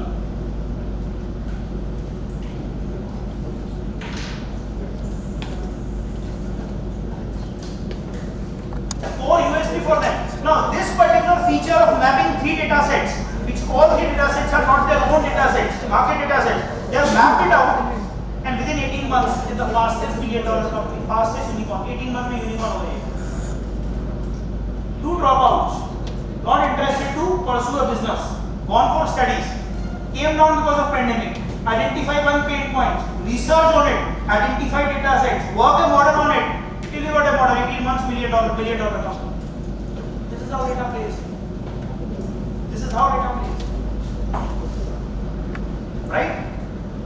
Data is the biggest tool in our hands. How you analyze the data and process it up, that is the most important part. Now, simple. Can machine learn? We have proven it with the hedgehog. Machine can learn. Machine can learn based on data. So just like humans, machine can learn from data, not from experience. More the data sets, better the learning. Lesser the data set, poor the learning. Point 1. Point 2. Categorize the data set into relevant and unrelevant database. Good or bad database, the learning will be enhanced or else learning will be poor. Learn तो फिर भी करेगा. वो गलत सीखेगा कि सही सीखेगा, डिपेंड करता है डेटा उसका क्वालिटी डेटा है या गार्बेज डेटा है. Correct? AI is no longer friction. We all have seen movies like Avatar, before that Matrix, and leave that apart. We all have seen in our childhood the serial called Karishma or Small Wonders. Remember? So there we have a robot which is artificial intelligence powered robot. And leave all things apart. I think you all have seen Rajnikant. Sir आपको तेरी बातों में ऐसा उलझा जिया. हाँ, the movie which has recently come up. Fine, this is on the next level altogether because वो humanoids पे चले गए and humanoids with an emotion also. So वो तो already quantum computing पे पहुंच गए. They are into industry 6.0. The latest movie comes up. कल्कि. Boss, sir, AI is no longer an hypothetical scenario. It is no longer a fiction. It is a reality. It's a reality, and we all are facing this particular reality. Right? Drones have come up to a next level altogether. Delivery के drones का trial India में हो चुका है. You know that. Amazon भी try कर चुका है drones की delivery में. So maybe in time to come up, you don't need what the delivery boy also. The drone will come up with it. Although Indian scenario में थोड़ा सा मुश्किल है because laws are not allowing them. and on the other side drones के साथ जो उसके negative hiccups है, that is थोड़ा नीचे आके अगर body के पास में आ गया, so they can have a devastating experience interacting with the drone on the real time basis. Right? You have seen certain games or not? AI games. So again, I have told you that website. Just note down that website for experiments with Google. On that you can have a lot of AI games as well. Experiments with Google. आप Google पे जाकर type करेंगे experiments with Google, there is a website will come down. 1613 lot of ML, AI, data, augmented reality related experiments are there. Fine, in which few games are also there. You can play certain AI games. And even chess is there to play. You can chess and you can identify that even if you play with the beginner level, you will not be able to defeat it. So advanced. Fine, and this is a clear-cut example for that. So Google AlphaGo beats Go Master Lee Sit Go. Fine, and you can see AlphaGo was able to complete the entire thing in 8.32 seconds, whereas the first movement has been done in 0.2 seconds in each round. So faster, effective, and the entire game has been completed in less than 1 minute. 8 seconds, 8.32 seconds, 8 minutes. Fine, machine learning and AI, you can have certain news articles out there, JP Morgan's, we have seen Coin, Goldman Sachs, Hunch for AI experts. Some market impacts, speed of light. I'm just rushing it out because we are having less time, another 10 minutes are left with us. Understanding in AI ML. Now history. Pattern recognition was possible 51 years back as well. But pattern recognition with predictive analysis is not possible then. It's possible today. So today it becomes neural network. If you are aware or not, that's terminology and concept related to AI neural network. So give computers capacity to learn from data and actually analyze the data as well like human brain does. So neural network is what actually syncing with the human brain. And it is manipulating, merging, processing the data like we does. Sir, Yeah? is it called AGI? You have asked a terminology which I tried to put in my presentation, but other faculties try to eliminate it out, says that no, let's not put that AGI and AI. Now, once the terminology, let us go for it. So one is called artificial narrow intelligence. Then comes artificial general intelligence. Then comes artificial super intelligence. Now this is what we are here today. These two things are only theoretical concepts or hypothetical concepts as of now. This can be implemented when we are talking about quantum computing. When quantum will be implemented completely, maybe 20 years, 30 years down the line, we can reach out there, we can. But this, no. Why I am saying so? This is narrow. I have told you, a robot or an AI tool which has been programmed to play football match cannot be used to play a basketball match. Artificial general intelligence is equal to human. Thinking like human, acting like human. And this is like superhuman, which is practically impossible. Which is like above our. Can we build up something which is above us? Why we will do so? Point is that पहली बात ये कि मैं कुछ बना ही नहीं सकता जो मेरी सोच से ज़्यादा हो। मतलब मेरी सोच वहाँ तक जा रही है ना, मैं मेरी सोच से ऊपर किसे क्या बनाऊँगा? कुछ चांस ही नहीं है. So artificial super intelligence will remain completely hypothetical for the lifetime because this is something which is building superhumans. Humans are building superhumans, that means we are superhumans. We can build only something which is comparable to our, which is matching to our level, which we can think of it. We cannot build up something which is beyond our thought process as well. Can we do so? No possible. So I will take you to other aspects for it. हाँ, so AGI आएगा तो you and machine will discuss. Machine learning तो हमेशा रहेगा. Machine learning हमेशा रहेगा, सरपास नहीं करेगा, कर ही नहीं सकता. Because वो काम करेगा discussion पे. You say, I'll discuss, suppose I'm a robot, we both are discussing. And on the basis of argument, we'll come down to a conclusion, okay, let's do that. So we'll do that. Why? It's not like superimposing you. And on the other side, see boss, let's get into something connected to life as well. there is only one creator of this universe, which is God.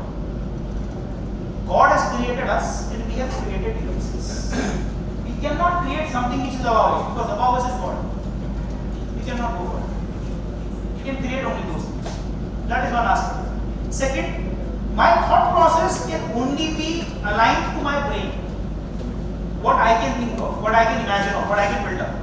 I cannot think beyond it. If I cannot think beyond it, I will not be able to develop that.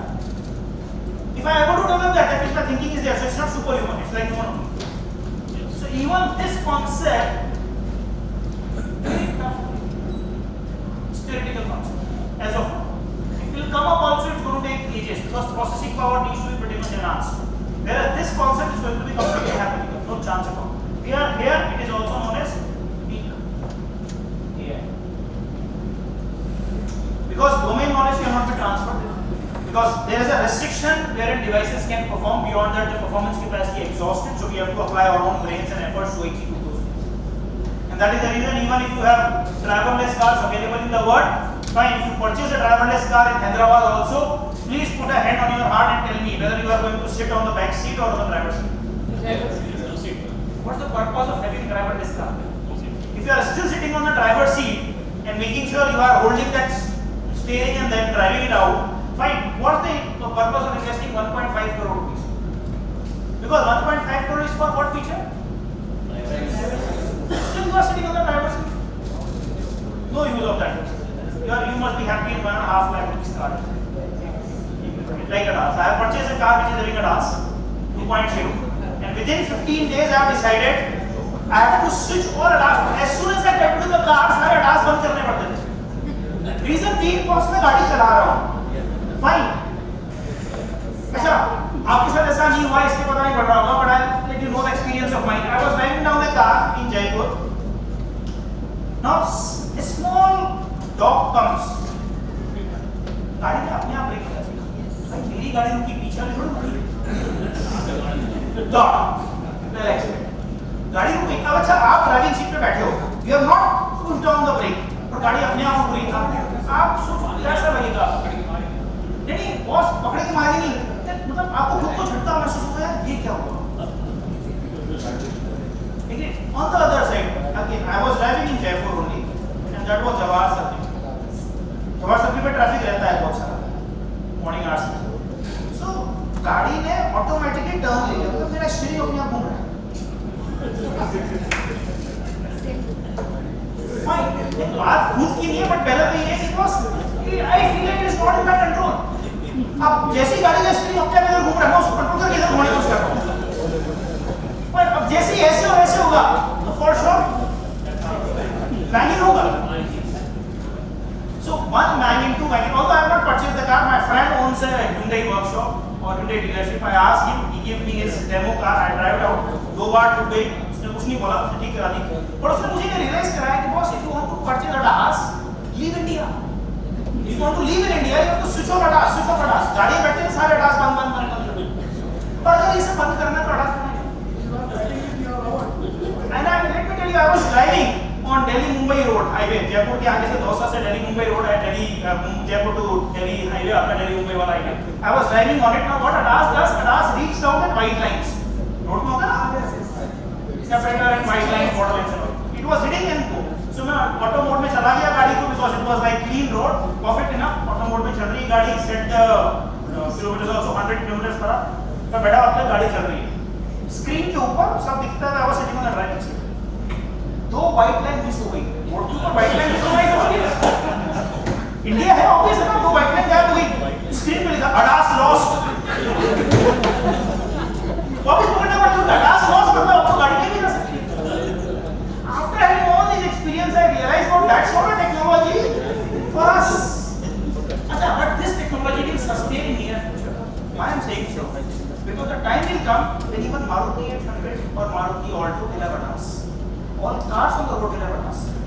वो time जब आएगा, then you can sit on the side or back seat and get self-driven.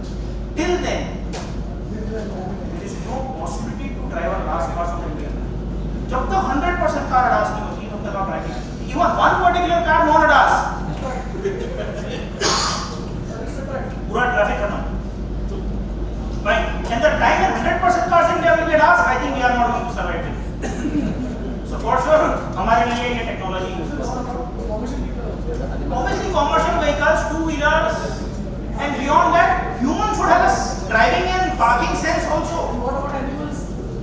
any so इतने सारे data sets के बाद the system will crash. Fine. And that is what, let me tell you what are the data sets and all. I will directly come down to that. Supervised learning and unsupervised learning. Let me tell you this particular topic as well for next 5-10 minutes or so. We cover it out. Now these are two important things and very precisely known, important for us as well. Now suppose I have told you less का example. Now less का पिछला 100 साल का 50 साल का data था, किस महीने में किस दिन उन्होंने क्या बनाया और क्या बेचा. So problem statement was there, data was there and outcome is also there. Is there or not? Yes. और outcome का outcome भी निकला. That is, this has been manufactured. It was overstocking, understocking, sale loss or product waste. So that means when we have supervised learning, we are trying to make sure the model is trained. Mark my words. This model is trained on labeled data. What do you mean by label? That is, input data is paired with important one. Very important one. That is supervised learning. So when you are talking about machine learning and the system is learning with data, if the data is having input and output, that learning is known as supervised learning because it is labeled data. On the other side, let me take you to another data, then I will come back to this particular example again. Unsupervised learning is what? It's not a labeled data. That means I have input, but output is not there. Correct? So no, unsupervised. So supervised learning means input and output are well defined.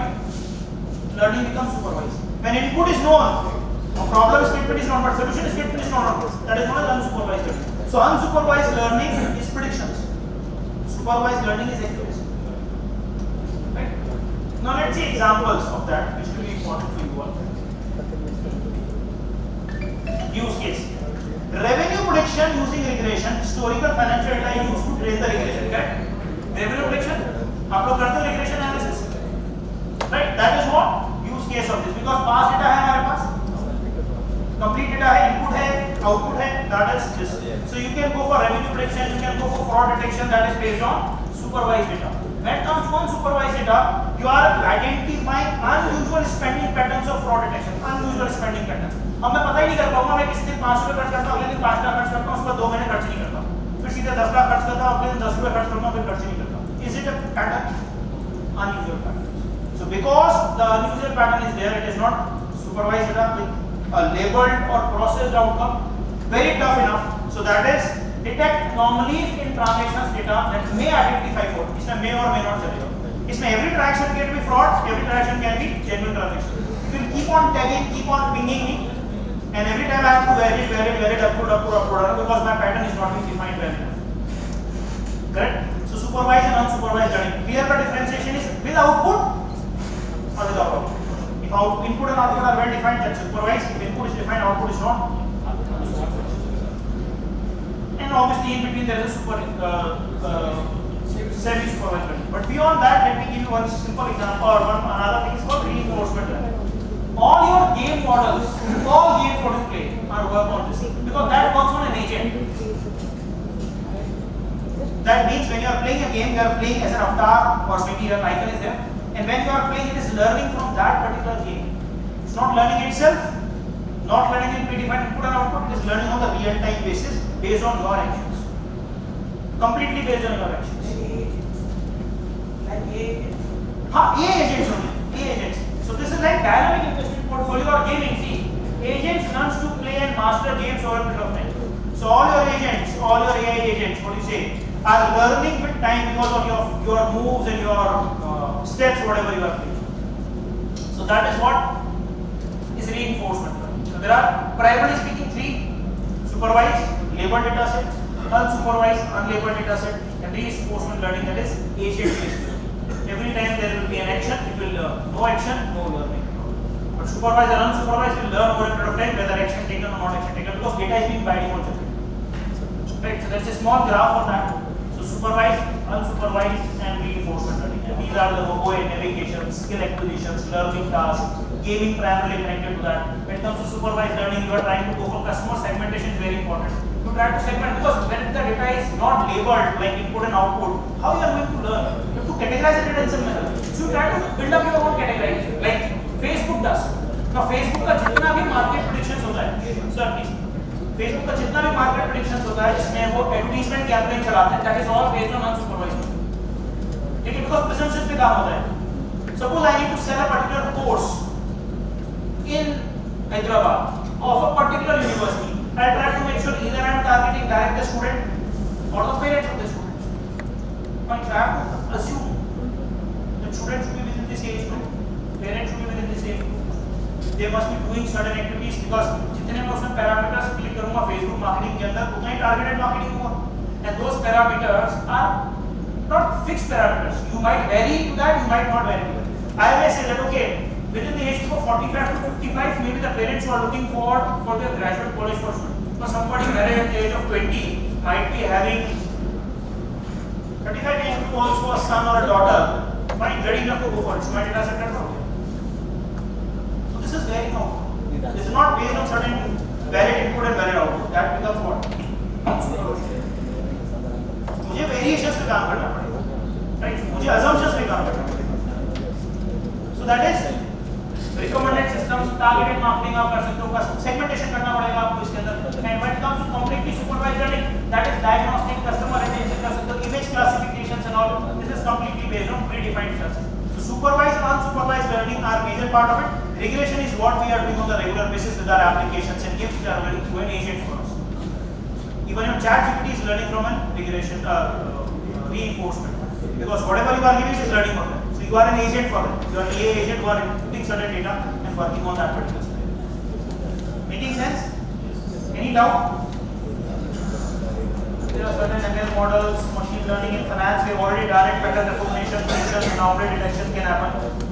ML for chartered accountants. Obviously, you can look into yourself involvement into continuous auditing part. You can actually do continuous auditing with the help of ML. Database business decisions can be done, analyze large volume of data on the instantaneous basis and summarization of analysis. This is all you are doing it, and I have told you certain applications and tools for that as well. I still recommend you go to ChatGPT and go for the data analytics tool out there. Share certain data sets and then find out how that particular data set is nurturing or processing that particular data and predicting something. It is even capable of doing for regression analysis. Your Z test can also perform. Although some feature may be paid, but still you can try to explore. Right? Fine. Back on time. Although we have tried to rush down, but because of your tests and all. But the simple takeaways for today's one is read case studies. That is the best part to learn and apply. For case studies, if you want, I can share those case study bank which is already there with you. You can have it from me. Try to do certain hands-on which we have done in the class. Just to fun-based learn how system works. Understand how data analysis actually happens. How data is important, how validity is important. Then try to apply certain tools of this Airtrain GPT or Airtrain and Dante so that you can make your own GPTs as well. Although the data privacy issues can be there, but at least you can try it out to understand that these kind of things may be useful for you. If they are useful for you, you can still go for what? Developing your own exclusive GPT as well. See, today developing, there's a 5 years back from now, developing application might be rocket science. Today it becomes very easy. So today GPT tool development may be a rocket science, but 2 years down the line it may be very easy. Think to develop a GPT tool for you. So with time to come up, these technologies are going to evolve and mature with time. So you are going to apply those things. Just like what is more important for you, what is relevant and what is important or what is understandable for you needs to be done. So identify your immediate pain points and try to find out immediate solutions so that technology start getting into your DNA. अब वो DNA का part नहीं है, right? अभी वो आपके DNA का part है auditing, accounting, finance, compliances, governance. Technology is not a part of your DNA. Try to make sure technology becomes a part of your DNA, and that can only happen when you identify your immediate pain points and immediate solutions can be aligned. All the faculties are always available for you. We have already created a group. Make sure you are posting your problems out, and I request others to contribute to that solution. Fine. And if you need a specific solution to be developed for yourself or maybe for your client, I am always available.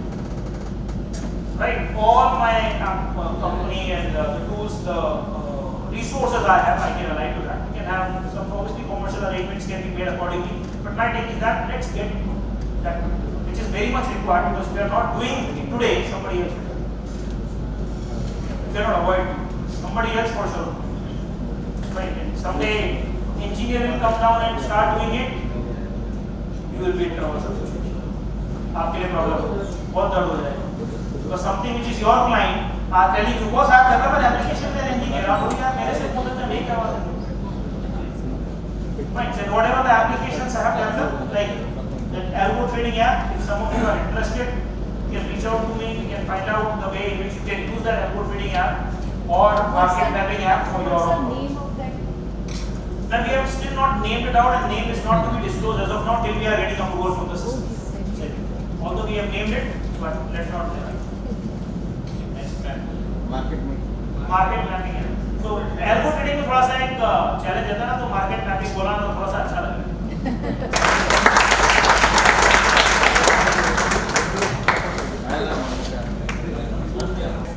But the gap which I have seen in last around 15 years or so is that as a chartered accountant you feel technology is an alien subject. It's not for you. Fine. And why it has been taught to you, why it has been in your courses as well from level 1 or level 2 level of your proficiency course. But I still say that today you all are here for enjoying the first batch, and that sets the aura altogether that yes, technology is here to stay and every profession has to adopt it. There is no way out any profession in the world in time to come can be aligned or can be sustained without technological involvement. So when it is so, obviously AI is the new buzz in the market. So let's make sure that AI and how it's going to affect you as a professional, how it's going to support you and also going to create challenges and opportunities for you. Let's make sure that you are aligned to that. Fine, so first batch and you obviously the first day, first session will be completely aligned to making sure that you are aware of technological terminologies and what is known as digital transformation as a word altogether. There are a lot of things that are involved in DD in talking about that. There are a lot of hands-on which we are going to do. Something which I do, you just speak up, you just listen to that, and we have a cross-questioning and discussion session on that. A lot of pre-read and post-read material will also be able to involve. Post-read as well. So we have crafted certain case studies for different financial angle, like how artificial intelligence, how IoT, how robotics are going to be involved into chartered accountancy profession, or maybe entire finance profession in the country, and how you have to adopt that. So we'll set the tone in that manner. But keep your expectation as low as possible so that you will be achieving something. Don't keep it very high. Reason being, we are at level 1. So I think we have already discussed with Ayaz that AI course, which is for chartered accountants, will be 3-level course. This is level 1. Fine. Then come level 2. Already the level 2 outlines have been crafted. Fine. And level 3 outlines have also been crafted. So once level 1 delivery will happen in 3 days, we'll have a churning part that whether you are meeting our expectations or meeting our expectations. On that basis, we will be crafting the level 2 and level 3 courses accordingly. The ultimate objective is to make sure you are empowered with the right technological tools. Fine. So I am Dr. Saurabh Maheshwari. Fine, I am an engineer from IIT. I have done PhD from US in tech involvement into education industry. So I am from the city called coaching capital of the country, Kota. Fine. So obviously nothing apart from IIT comes into my mind. So that's the only option which I see. So I have done that. But apart from that, in your institute, I have around 15 years of experience taking ESA sessions, FAMD sessions. Fine, I am crafting a lot of learning material also for the institute. Fine, so being privileged to be a part of this fraternity because as an engineer, I missed the post-qualification connect. Because my institute does not talk about me even after I passed out from IIT. We are just an alumni. Fine, nothing upskilling, nothing like grouping, nothing like coordinating and networking to support each other. Fine, so being into that zone and this zone, I prefer being into this side of the fraternity because you are privileged that institute is thinking about you, talking about you, and doing so much of efforts to upskill you and making sure that you as a chartered accountants are growing with time. Right? So I've started mentor as well in EKR, so mentor a couple of projects. So I'll give some certain examples also which are my real life experience with AI and technological involvement and how those tools and techniques are actually helping industries.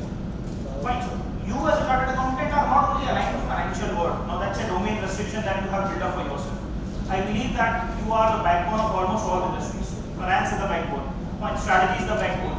So make sure that your interest of learning AI and technology should not be restricted only to finance part. It should be elaborated to different domains because you are strategically involving yourself into these areas with time to come. And that's the reason I always say that chartered accountants are not financial and accounting professionals. In time to come up, you are a digital transformation consultant for the country. Without you being knowing technology, you know that your management and your corporates, your clients and your companies will not be able to implement technology without you taking that up. So that thing needs to be done from your side as well from the technological perspective. Alright to me? So you have to act as a digital transformation consultant in time to come. Make sure that country is heading towards a sustainable development. Fine, you have to think that yes, tech is safe, tech is right, and tech is aligned to the business professions. Correct? Fine. So this module 1, which is related to overview of AI and basic concepts. The primary purpose of this particular module is to make sure that whatever the technologies you are building up this digital transformation as an umbrella altogether, you are aligned to almost all technologies, all basic technologies. Some of you might have done DISA, some of you might have studied on your own some topics as well. But this can be a repetition in that sense. But yes, from the practical perspective, you can obviously has an angle to elaborate those things and have a Q&A discussions, right? So AI basics, we are going to talk about that. In this particular module, we will focus on what industry 4.0 is. Fine. And with time to come up in the next successive sessions, I will let you know that what industry 5.0 and 6.0 are going to come up. We are currently into 4.0. What 5 and 6 will come up, we will try to deep dive into that particular industrial revolutions as well. We will try to understand how AI applications into accounting. Then we will try to make sure RPA, robotic process automation, which has taken a new bus in almost all industries today, whether it is banking, finance, railways, or any production houses and all, those are actually trying to automate their processes. Those processes which are well-defined processes can be automated rather than having a human involvement always. So those are RPAs. We'll talk about that as well. And precisely we are trying to differentiate between RPA and AI. That is very important because that is very thin line, you can say that. But here and there, it becomes very troublesome to figure out whether it is AI or whether it is RPA. So that thin line we'll try to create, we'll try to understand and make sure that you are not aligning those things together after the sessions. We are trying to take an overview of blockchain technology as well from financial perspective, and obviously bitcoins and certain other aspects of document keepings and all which are about to get transferred to blockchain technology. Let's understand how blockchain is going to transfer the data keeping methodologies and data transfer and safekeeping of documentation to a next level altogether. Fine. Then we obviously cloud computing and Web 3.0 are again next to thing, because without web and without cloud, we are, I think, nowhere today. Fine. So you have just seen during our session also when chairman and vice chairman were connected, president and vice president are connected through Zoom platform. So we are connected to cloud. Without cloud, I think during pandemic days and all, we would have not been able to sustain and survive altogether. But today also, when you talk about your chat GPTs or when you talk about your entire gaming platforms or maybe any of your social media platforms, we are completely dependent on cloud application. Being a cloud consultant also and being a cloud advisor for your clients also serves a lot of purpose. I'll tell you how to do that as well. So let's try to understand that after completing the wave 1, have those areas of incorporation into your portfolio that you can define your version 2.0. Although I am nobody to tell you that how to discover your version 2.0, but institute has already given you version 1.0 when the CA comes up with your name. Now with AI, you have to try to make sure that you are discovering your version 2.0 systematically, right?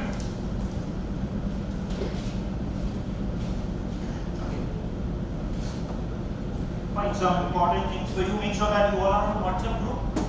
Okay. If anybody is not there, please inform. You are not there?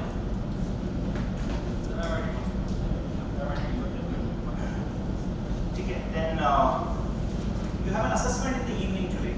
So make sure that you are logging for that. It's an MCQ related assessment. Discussing on that. And have you been that digital learning and pre-read material? Have you received that? I'm sure you are not going to. But see how sure I am. So, see, anything which is given to read and post-read for you is just to make sure that we all are on the same line before we elevate ourselves. So if not before, try to make sure that the evening hours today, just try to go through that pre-read material, not post-read. Post-read, after 3 days session, you can go to the post-read material.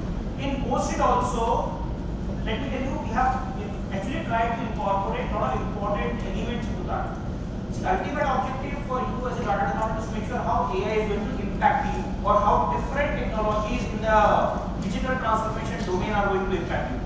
So small case study on RP impacting CA, small case study on blockchain impacting CA with a real-time example, no hypothetical examples. So I have to make sure, although that becomes a copyright issue, and I cannot put the names of those big companies out there in the open domain, but I think for learning perspective, we can, not detailedly, but overview we can give it to you.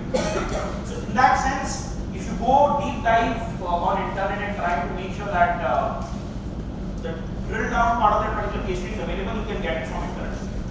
The briefing of one page of one case study is given, so around 7-8 case studies have been crafted by me only, and almost every faculty has contributed to that. And at the end, I believe that you will get a next level altogether after understanding all these domains in your professional work. So let's talk about that. Exams, level 1. 2 levels we are planning, and then we'll make sure that you are AI powered chartered.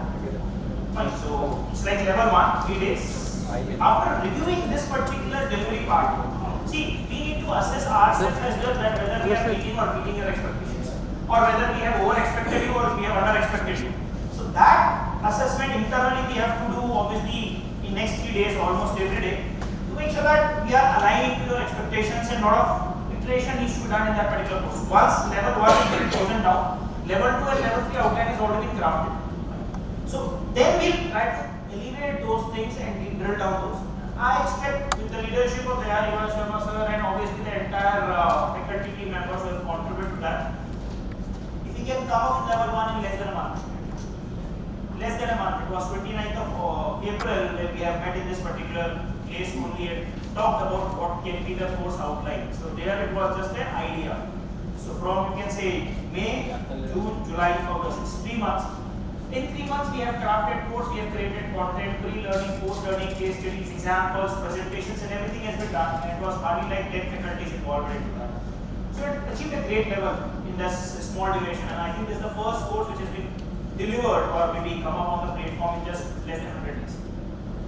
Right, so you should applaud for that to the committee and all. And next 2 levels outline has been crafted, already crafted.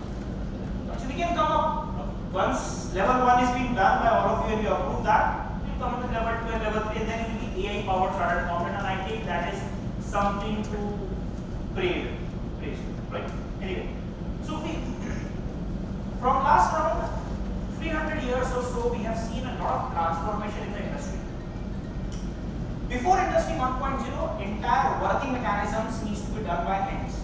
Everything needs to be done by manual efforts.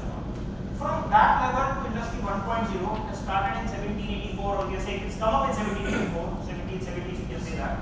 That was Industry 1.0 when machines have started coming into our operations. We started using steam machines, started using diesel machines, diesel engines and all, to automate the business operations, to automate the production systems and all. That was Industry 1.0, which was mechanics, steam engine. So weaving looms have come up rather than weaving our clothes with those particular hand-hold devices and all. We are doing it with the help of automated tools and all. So that was Industry 1.0. It lasted for around 100 years. Now let's make sure that you are also understanding why I am putting up years as an emphasis part for that. So it lasted for around 100 years or so. It comes up Industry 2.0, 1870s and all. That's the time when electricity comes up into the whole. Fine, so powered the machines with electricity and then letting the things done with the power of electricity rather than fueling it all.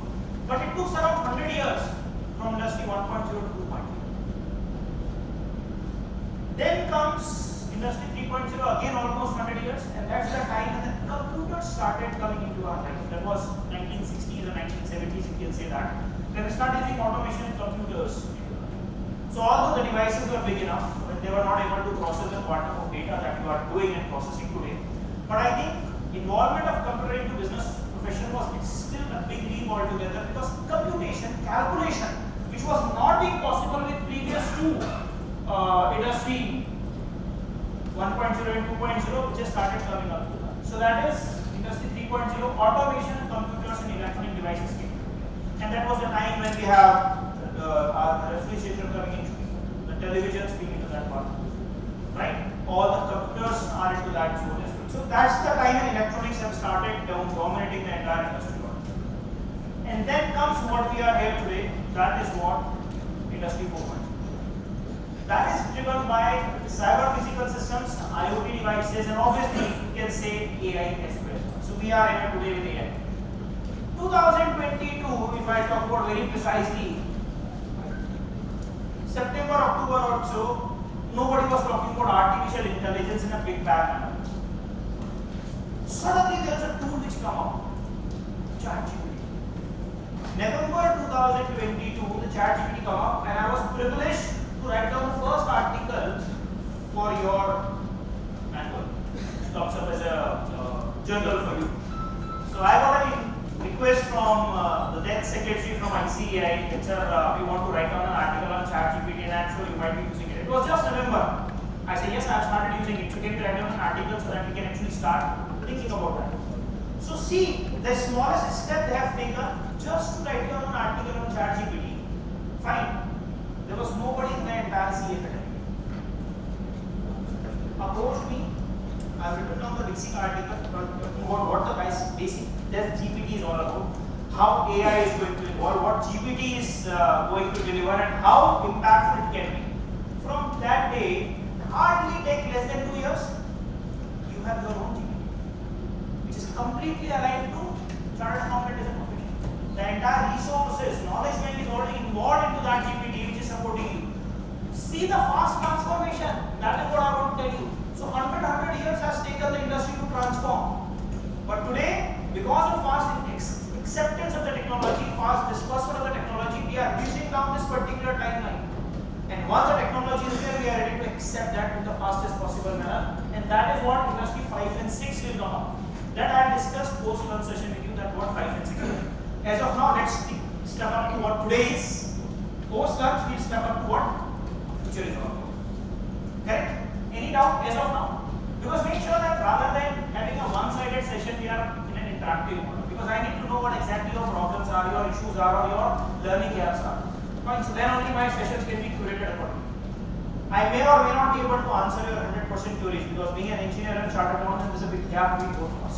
But still, because of my technical involvement, I try to bridge down that particular gap in the simplest possible manner. But specific tools for you, I may take time to discover and give it to you. But I've already discovered certain tools which will be helpful for you.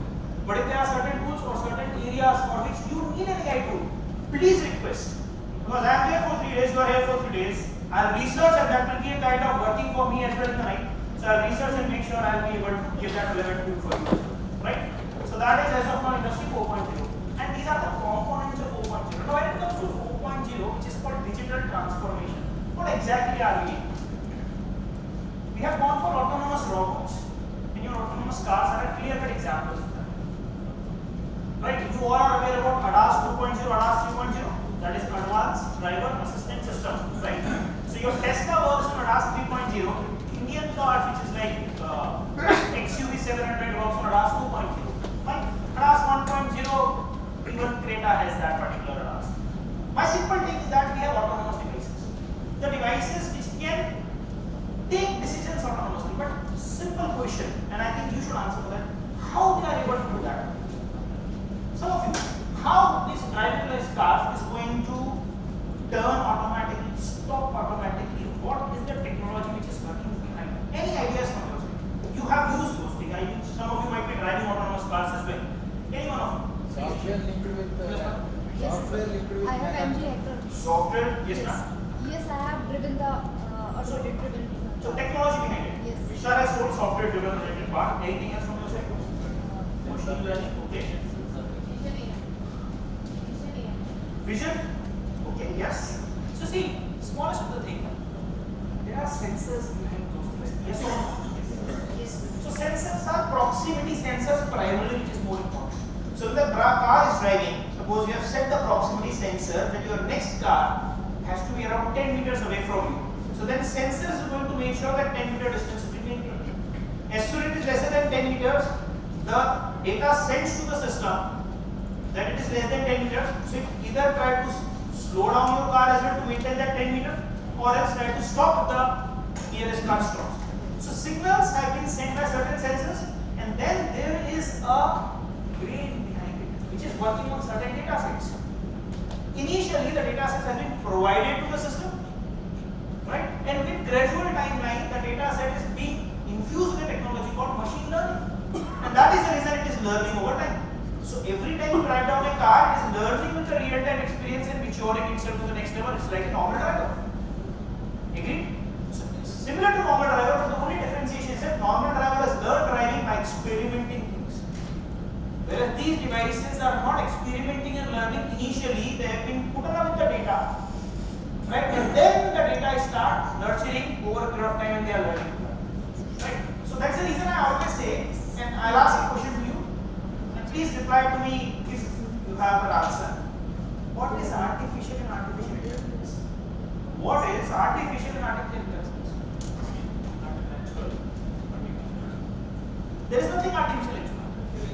That is very surprising fact that there is nothing artificial in artificial intelligence. It is just the knowledge which we have acquired in ages has been put up into the system artificially. Knowledge is not artificial.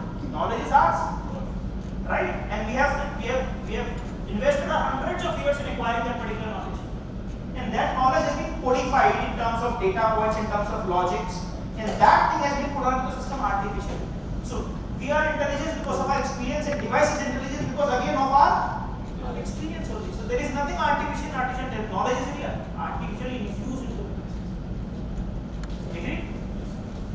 Then comes simulation. So obviously they try to simulate things out there. That is, multiple experiments have been done, multiple data sets and multiple, you can say, tests have been conducted, and then the outcome has been studied.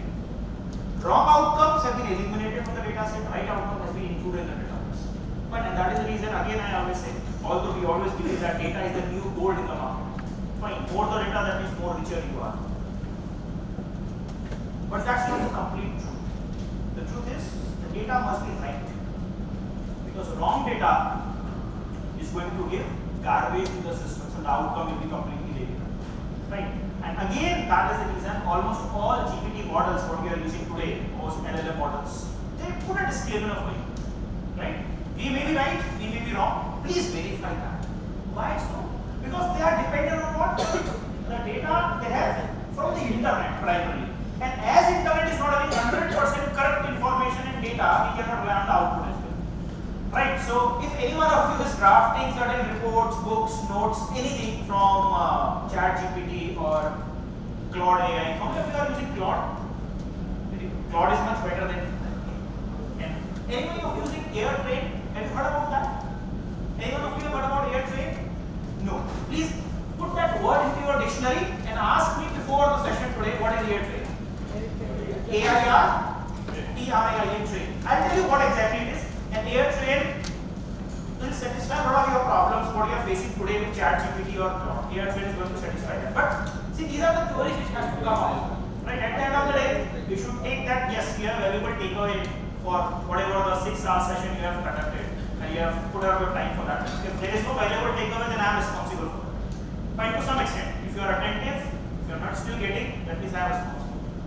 Anyway, so that is there. Then comes IoT, Internet of Things, which is what the sensor ecosystem is all about. We have talked about cars, right? Let's talk about smart cameras as well. Now today in China, one particular city, in coming sessions we will have that video as well. You can see that suppose my photographs has been put up to the database of security service departments, that I am not the right guy. I am a thief, I am a burglar, fine, I am a criminal. Now, if I am running around, still the smart cameras will be recognizing my face and telling to the nearest SOS or maybe the police department that this guy has been discovered here. And my geolocation will also be sent from that particular camera, so that now these cameras are sharing information with each other. As soon as I move, the cameras are actually tracing me. This has been implemented on the real-time basis in a city in China. Now, wait time to come up with these technologies are implemented all around the world. Don't you believe that Criminals will have big challenge. Fine, running around. Fine, yes. And mark my words, our eyes can miss out. But camera with artificial intelligence will never miss out that. And I'll do a hands-on today itself to tell you that how it's going to happen. Post-one session will have hands-on to recognize the images also. And you will do it on your own system as well. Everybody of you having at least 2 to 3 photographs of yours on the system. Yes? And you can keep that. Right? And we do a hands-on to identify your faces as well. And I'll compare your faces with the other faces and let's see how data points and system learns. The objective is not to do fun-loving hands-on. The objective is to learn something important. Right? Then comes augmented reality. Almost all of us are talking about that. You have seen those Oculus, they can do virtual world. Fine, I'll tell you one real-time example on which I am working with a few of my students in the university. See, I'm trying to make the session as light as possible so that it becomes very. And as soon as I'll jump up with the typical content part, fine, you have to align with me. The target is to make sure that in 6 hours you have to complete all 3 modules. What is augmented reality? I'm working on a project with a few of the university students, engineering students, wherein how many of you are fascinated to go to Switzerland, or how many Indians are fascinated to roam around the world? Everyone? But how many of us actually get the privilege to go do that? Very few. But I think on the other side of it, maybe 70 years, 80 years old age people who may be leaving this world in next 15, 10 years from now, certain physically or mentally challenged people who are unable to do because of their physical and mental challenges, when they are unable to get into that particular zone, but still aspirations of being into that Switzerland, Spain, Paris, is with everyone. Can we create certain augmented reality related devices and concepts for them so that physically they may not be there, but actually virtually they can feel the same thing? Yes. Right? So I am working on a project with my students in which we are crafting a 6x6 cabin. Built up with all sensors with temperature sensors, smell sensors, feel sensors and everything. Right? So when you sit in the 6x6 cabin, your wife might be sitting in the 6x6 cabin, or your spouse might be sitting in the 6x6 next to you. Both of you are wearing Oculus. Fine. Both of you are in a virtual world roaming around with your hand holding. Fine. Writing some songs out there in Switzerland. Still feeling that vibes out there on your skin, smelling those things. Physically you are not there, but virtually you are there. And that has created a robust project, because our project has been graded as one of the finest projects in the university domain for hackathons and all. Although they are at a very basic level for doing so, but I believe that with the technology advancing so fast, it's not too far away that we'll be able to incorporate. And in that case, people who are living in the old age homes, we can give them this experience, which is like life changing or like one of the movement in their own lives. So technology is going to affect them, and it's going to do that. And I, as an engineer, believe that for you and me, driverless car does not make much of a difference. But for an 85-year-old man whose wife has seriously got a heart attack, wants to get down to the hospital, and if that situation, driverless car can come up to the nearest hospital and save his or her life, I think that makes more sense. So that is what is known as frugal innovation. And I always believe that technology is much needed for those 25-30% of the population in the world which is physically or mentally challenged and unable to do their basic tasks. We have to change their ways. Apart from that, yes, professionally supporting us in fastering or ease down our work, that is also equally important.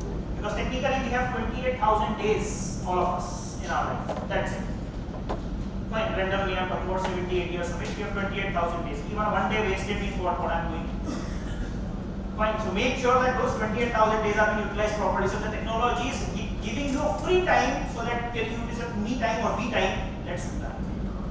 So if the technological tools what you are going to study in next 3 days are going to ease down your work by 10%, use that 10% for yourself or your family. Money is by default there. Fine, that 10% time with your family and friend is going to elevate those 28,000 days to 28,000 one day for you, because every happy day is increasing our life. So make sure that at the end of the day this has to be our thing. And apart from that, there are other areas. Cybersecurity is a big problem. Fine, cloud computing is a big domain. It's all incorporating the entire 4.0 industry, right? Now, key technologies, just a small thing. So from computer itself, only in 4.0 if you talk about from 1969 or so, initially we have come down to this particular domain like mainframe PCs and all. Then we come down to client-server architecture, what we are having today most of the time, right? Or maybe during our early days, then we have moved to this particular domain in which we are surviving right now. Today it's called cloud computing, mobile computing, and big data environment. And now we are heading towards something called AI. Now this particular domain again is going to last only for 10 years. Then we come up with quantum computing related part, which is again next level of computing altogether. And this is what Industry 5.0, 6.0 is all about. We are about to have completely autonomous devices which will talk to us interactively. Rather than taking the instruction and doing the work, they will discuss things with us, and something which is good enough will be executed by them. We will be free. The instruction, but instruction will not be given like giving instructions, like discussion and then interpreting it out. So that is what we are heading towards. But as of now, we are here in which we are talking about AI age. It has started just 2 years back. Technically, you can say that although the terminology AI is not the new one, it has been coined in 1952, long back. In 1948 in the first documentation, 1952 in an open session by John McCarthy, he has coined this particular terminology. But since then, it was just a thoughtful concept. We got implemented somewhere around 2010 or so. But in a public domain, it comes up in 2022 precisely as a ChatGPT tool for all. Or maybe hundreds of tools are available today in the domain. So we are into this particular AI age today. But an intelligence is all based on data, and I think you are aware of that. Without data, intelligence cannot happen. Now what artificial intelligence is all about? It's like mimicking the human capabilities as of now, completely. So advanced computer systems that simulate human capabilities, and it incorporates multiple technologies. And multiple technologies are actually doing what? They are recognizing our speech like Alexa. Fine. They are learning with time like your driverless cars. They are planning with you, that is strategizing with the based on data. And if you give today data to ChatGPT and ask what's going to be there next, suppose you give your last 10 years old production data. Fine, and on the basis of production, what you have made and the sales, what has been resulted out in the market, you request what should be the production for today. Based on multiple parameters, whatever has been provided by you or whatever has been asked by that particular ChatGPT or any AI tool, can that predict? Yes, that is what is known as planning. And in planning, machine learning solves a problem and all solves a problem and then obviously problem solving. Right, today almost all engineers or all college students are using all these LLM models for almost all their problems. Whether it is project, assignments, learning, whatever, they are getting help of these tools. It's become a part of our life. So it's not single technology, let me tell you, AI is a broader umbrella. And that includes a lot of things like you might have heard about deep learning, machine learning, natural language processing, image recognitions, right? All these things are small domains which are building this particular domain of or umbrella of artificial intelligence. Now there's a small video for you to showcase. Although I have checked this video, sound is not that appropriate, but still.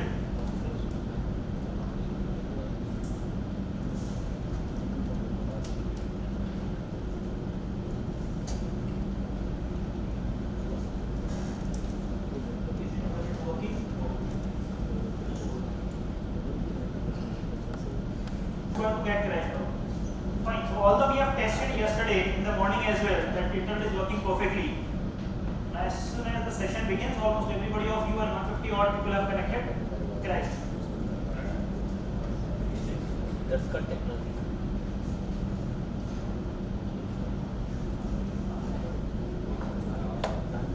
While engaging in dialogue. To do this, the AI systems must be equipped with knowledge and experience. This can be achieved in two ways. You can program each individual instruction so that the machine solves the task step by step. This is comparable to a cooking recipe or assembly instructions.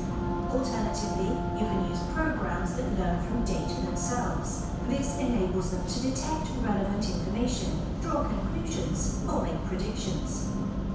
This is known as machine learning. We all have probably dealt with AI at some point in our lives. When we watch films, listen to music, or shop online, AI gives us recommendations about what we might like. AI is capable of converting spoken language into text and translating it into other languages. AI is a central component of robotics. Robots make our everyday lives easier or take on strenuous activities. Self-driving vehicles recognize their environment through AI and can react to it. AI is becoming increasingly important within medicine. It supports doctors when diagnosing diseases.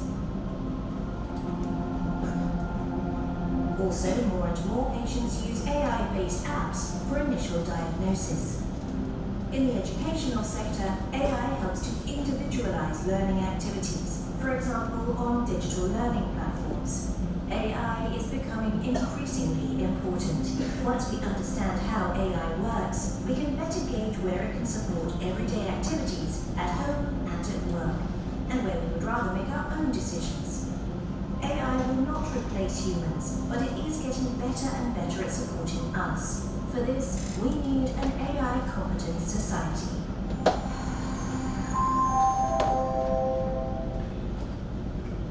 Have you heard about IBM Watson? Anyone of you? IBM Watson? No? Yes. What exactly it is? No. That's not that. I'm talking about AI. Watson is an AI. Anyone of you? No? Recently there was an newspaper article. Yeah? No. Chess match was Deep Blue. Chess match was Deep Blue.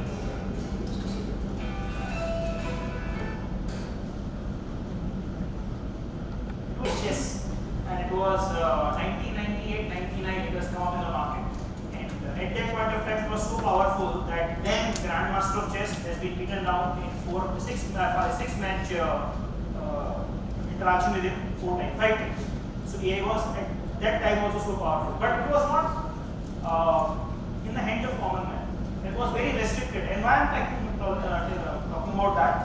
As of now, also if you have a chess playing AI bot like Deep Blue, can you expect that chess playing thing to play Ludo with you? If you have a robot which is programmed to play basketball, can you expect that to play football?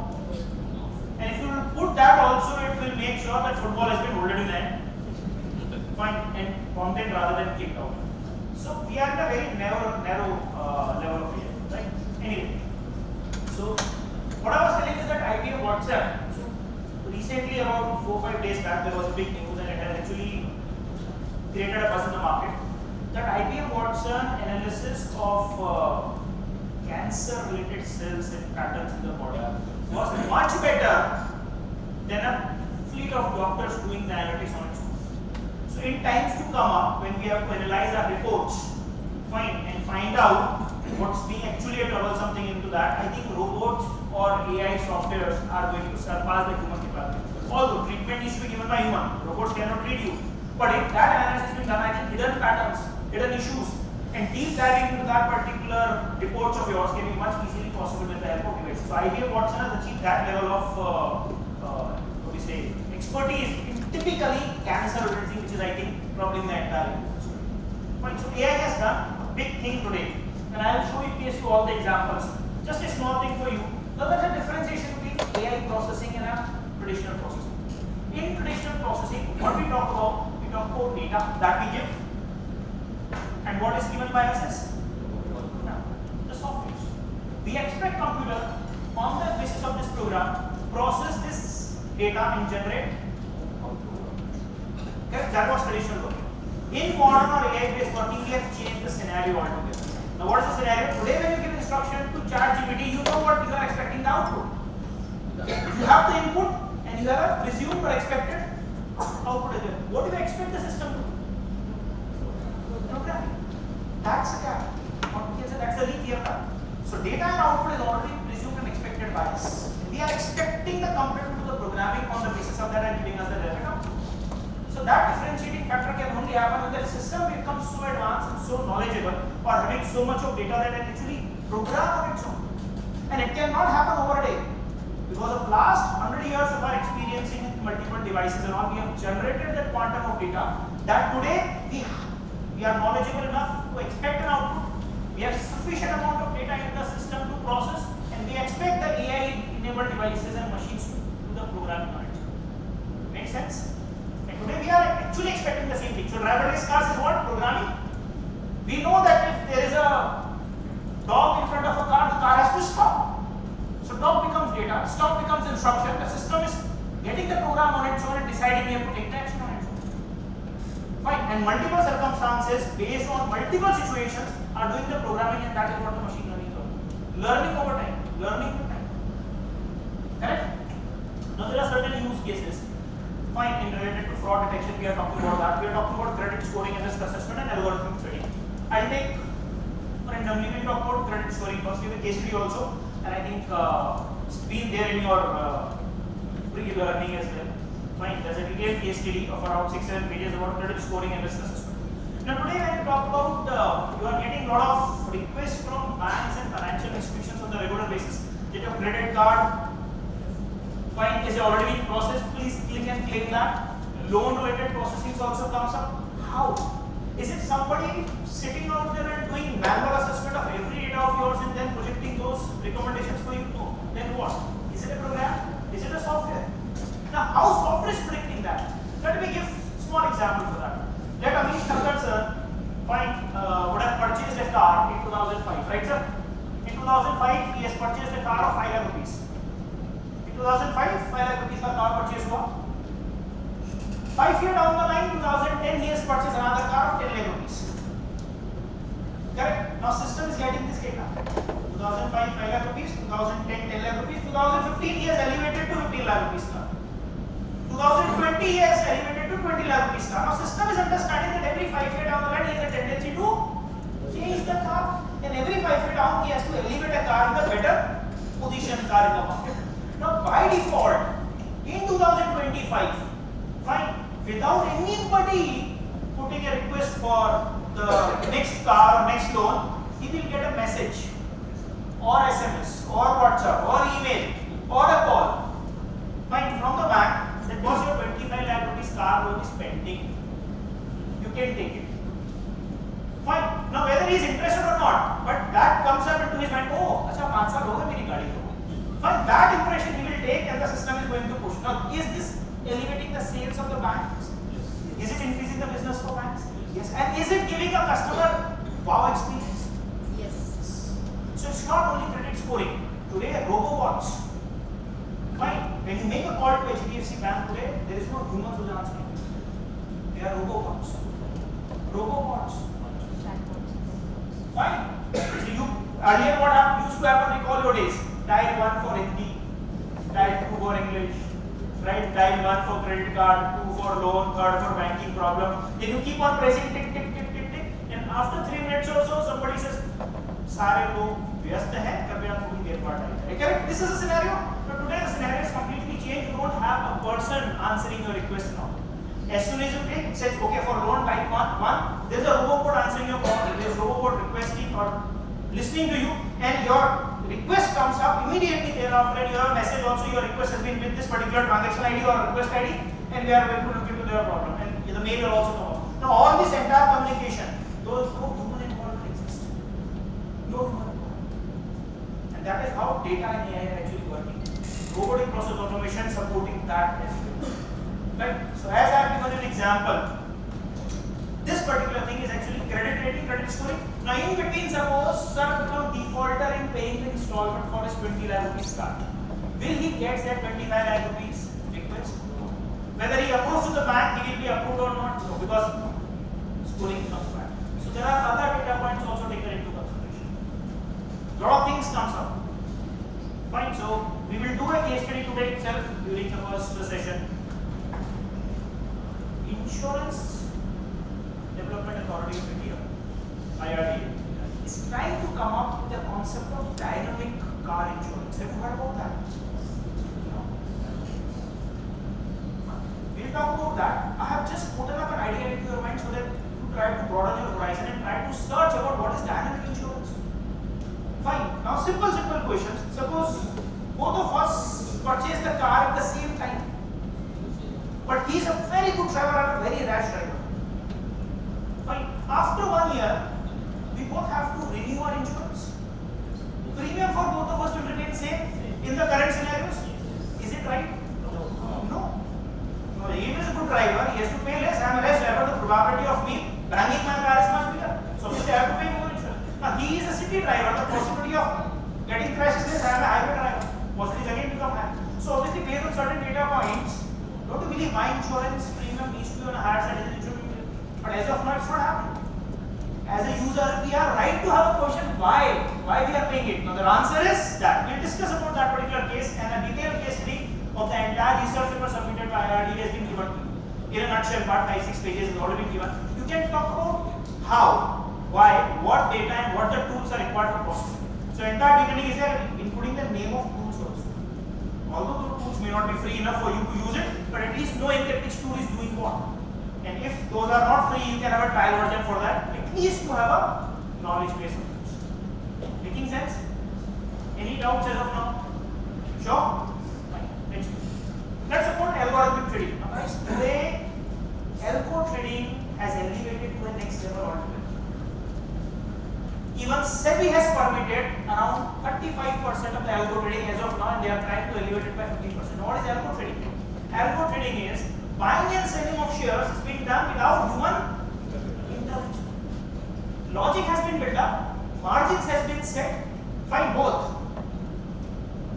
Upper circuit and lower circuit. What is the loss I can bear, what is the profit I want? What is my capabilities of bearing down the losses? All these things have been put into the system in a systematic manner, and the devices are doing the trading. Right? And that is very fact. Very fact, because I myself with my friends have developed an algo trading app. Fine. It is under the approval of SEBI. I was just expecting it to happen before, but because of long week holidays and all, it is pending. Now next week we are having a presentation at SEBI. If it is indeed approved before that, I would have shown you a real-time demo of how the trading happens on algos. How the QA needs to be filled up. That is buy, sell, circuits. Fine, and that too a single platform handling multiple demat accounts. Fine, multiple exchanges at the same time. That is possible in a single window. Now leave that apart. Let's focus on what is algo trading. So what is algo actually? What is algo? Any one of you? So that's the full form, yeah. That's a full form. What's the basic part for that? Detail part. Is it visible to you if I write so bold? So I'll put two words for AI. AI is what? Agreed? Yes. Dependent? Yes. And this dependency can only be executed with the help of. So technically AI is equals to data plus algo. You increase the data, you modify the algo, you refine the algo, you will get a relevant outcome for it. And the outcome can never be 100% perfect. Because neither the data nor the algo are error free. So it's an ever growing field. Ever growing field. And yes, we can increase the probability of the output being better with time, but not 100%. So these are the two things. Algo means algorithm, that's a program. That's a program, that's a logic which makes the data process. Now when you expect the data to be processed by the system itself, at least you need to tell them what is the processing mechanism. Once you put that processing mechanism into the systems, as soon as the data comes up, it will start processing on its own and generate a relevant output. But let me tell you, it's not only algo trading, today one crypto mining is being done without human involvement. Again, algo based, completely algo based. Right? Although we are it's very early to implement those things in the Indian scenario, because all these things has a risk as well associated with that. And for curbing that risk, we need to make sure that we are having right governance and compliance mechanism in place. So we are yet to build up that governance and compliance mechanism, and that's the reason we have not incorporated blockchain related financial trading in the country as a legal. Or it's not only in India, it's almost everywhere in the world which has not been accepted. Just few of the countries left now. And the level has gone so high that Europe, you might have heard about, AI Act has about to come out. The first country in the world, you can say first group of countries in the world who have come up with AI Act. Government of India has to come up with that. I believe, not immediately maybe, 10 years down the line, whenever the next government will come up, there will be AI ministry also, because AI is going to dominate every industry in such a manner that we need to have a ministry to control that, to govern that, to put up the guidelines to that. It's going to happen. It's going to happen. We are going to see that scenario in our own lives. Right? So anyway, that's the second part I'm just briefing it out because the detailing is already there and we are going to have a discussion forum on that. And fraud detection is very easy for doing so because there are a lot of fraud cases which have been put up into the systems. Now suppose a transaction happens. I'll give you a simple example for that. Suppose I am in a very frequent mode of doing a transaction between suppose 5,000 to 50,000 rupees on the regular basis. Fine. My system, my bank and its data sets and AI is aligned to that sort of ratio. It does a transaction of 5,000 to 50,000 rupees almost on the daily basis. That's the salaries I am disposing, that's expenditures I am doing on the regular basis. Now suddenly on a particular day, I have done a transaction of 5 lakh rupees.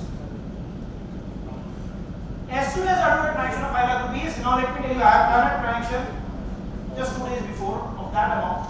Before the transaction gets successfully executed, just punching with the OTP also, entire details have been put on the credit card details, net banking, whatever, OTP comes up, plays the OTP. Now as soon as the OTP plays in, transaction must get executed? No. As soon as OTP plays in, I process. Within a flash of a second, there was a call on my system. It was robocalls. Fine. Have you executed or have you initiated the transaction of this amount with this transaction ID for this particular source? Right? If yes, say yes. If no, say no. Don't click 0 or 1. Say yes or no. Fine. As soon as I say yes, call get disconnected. यहाँ process हो गया. So fast, humans can act. Can they call you and verify? But this verification is 100% genuine because the transaction in between, there was a process initiated by the bank itself to make sure any transaction which is beyond the limit of my history or historical transaction must be tagged or triggered with what? A robocall. And today robocalls are voice-based calls. Maximum time. I am using HDFC, so voice-based calls. Now let me tell you next level of that which HDFC is trying to implement. As of now, if you or me, suppose in my phone call, he says yes, the transaction gets executed because as of now what they need is that yes. But what they are trying to implement is that voice-based biometrics also. Now let me tell you, in next 2 years down the line, when you open up your accounts or when you go for KYC, they will take your voice samples also. Yes, no, accept, reject. They will tell you 10 words.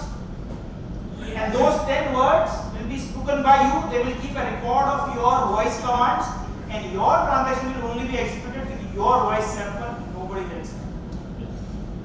Fine, and if you want to do that hands-on in the class itself, today I will tell you one example for that. There is 2 examples. In the same window, you can try your voice-based commands on the real-time basis. When you speak, it will identify it's you or it's me. Yes, sir.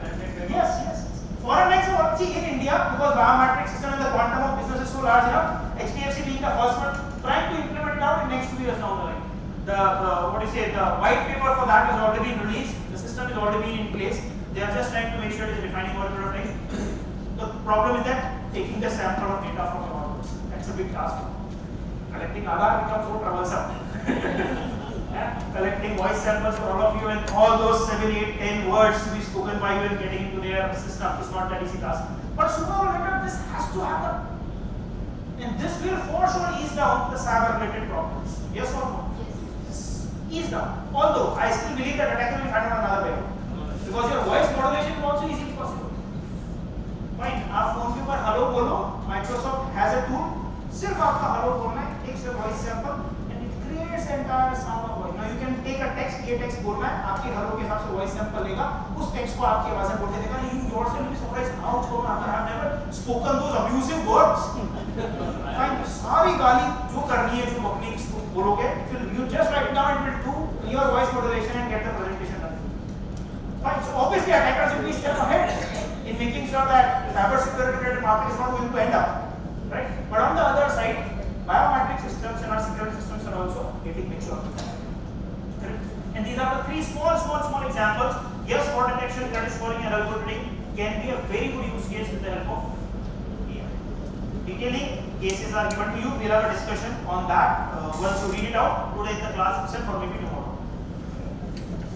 Then comes RPA. What exactly is RPA? This is another technology. What is RPA? See, when there is a process which is well defined with less exceptions, very less exceptions and all. Process is well defined. Why to do that process manually? Why to do that process manually when you can have a automatic mechanism for executing that process? Fine, so why to put type 1 for doing so, type 2 when you have a robo box? Okay? So RPA has actually automated a lot of business processes and executions within the organization just to make sure repetitive clerical tasks which are well defined, well step-by-step process mechanisms and less of exceptions can be done with the help of devices. So RPA are no robots. RPA are not robots. RPAs are softwares which are executing a operation task without human involvement or intervention. That's RPA. Very basic definition. I'm not going to detail into that. We'll talk about something out here. You have already seen this before as well. So RPA is a computer coded software, not a robot. Fine, it's a program which is replacing humans for repetitive rule-based tasks. That's important. Repetitive rule-based. Okay, and it is not a machine which is just processing paper. Cross-function and cross-application macros are needed. Now that's very important because the information from one RPA has to move to another RPA. If it is not doing, those RPAs are working in isolation, it's not going to satisfy your purpose. Right, so RPA, maybe suppose you have an RPA process for stock keeping, you have an RPA process for production. Now if stock keeping related information is not going to production, how can production be planned systematic? So this RPA has to transfer the information to another RPA, and another RPA has to take decisions on that. Now if it is taking decisions, that is become RPA powered by AI. If it is doing the same thing, it is RPA. Clear cut differentiation? RPA is a systematic process, not putting up any brains into that. No decision making, no AI capabilities. But AI can be empowered, or RPA can be empowered by AI to elevate the decisions to an extent.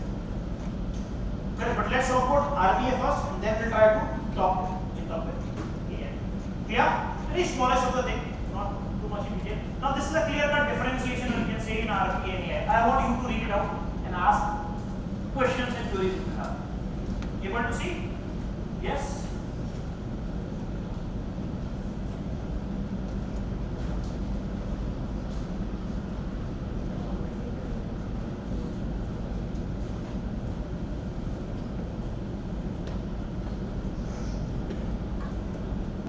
Correct?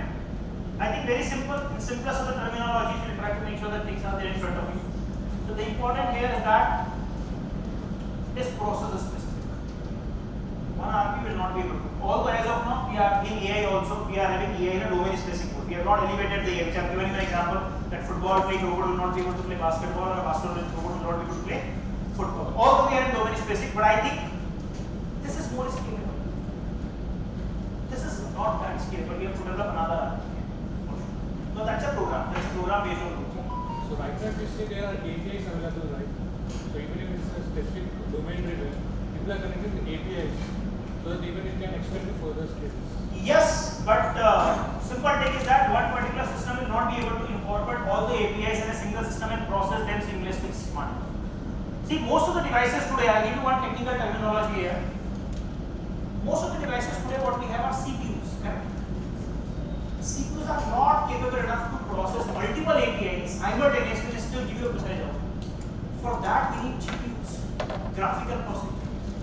Right? Although if you purchase a laptop today, maybe 2020 onwards, you are purchasing a high-end laptop, all are GPUs. But still, most of us are still dependent on all our desktop PCs and our office and our CPUs. It will take time to entirely change the infrastructure as well. It cannot be done overnight because it's costly affair as well. At the same time, the chips are also very costly.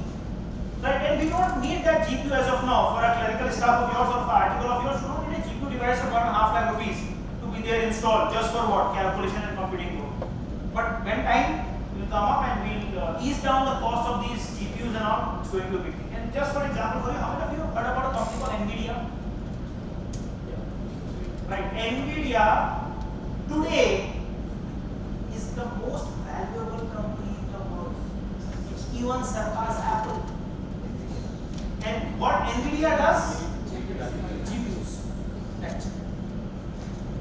That's it. But even Intel, which has been dominating almost every computers, by that company's valuation is lesser than NVIDIA. Right? How would middleware come into play when it is, I mean, as you mentioned, CPUs are not capable enough to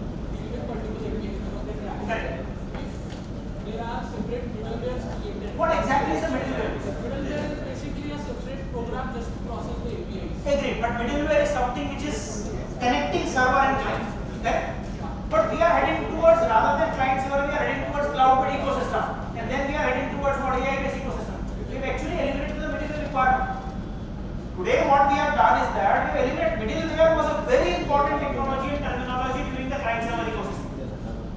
Very important because client and server cannot interact with each other until there is a middleware. Now what is middleware? Middleware is a distributed software. That's a two-word definition for that. Middleware is a distributed software. Distributed means a part of the middleware is at client and a part of the middleware is at server. And these are the ones which are making sure these are connected and serving your particular process in a systematic manner. But today when it comes to cloud ecosystems, when we are running towards AI, we are actually into a distributed architecture. We are not into client server architecture. And that is the crux of Web 3.0 or blockchain, which is what peer-to-peer. Now today, when or maybe 10 years down the line or 5 years down the line, when I head into a GPU ecosystem, we don't need a server altogether.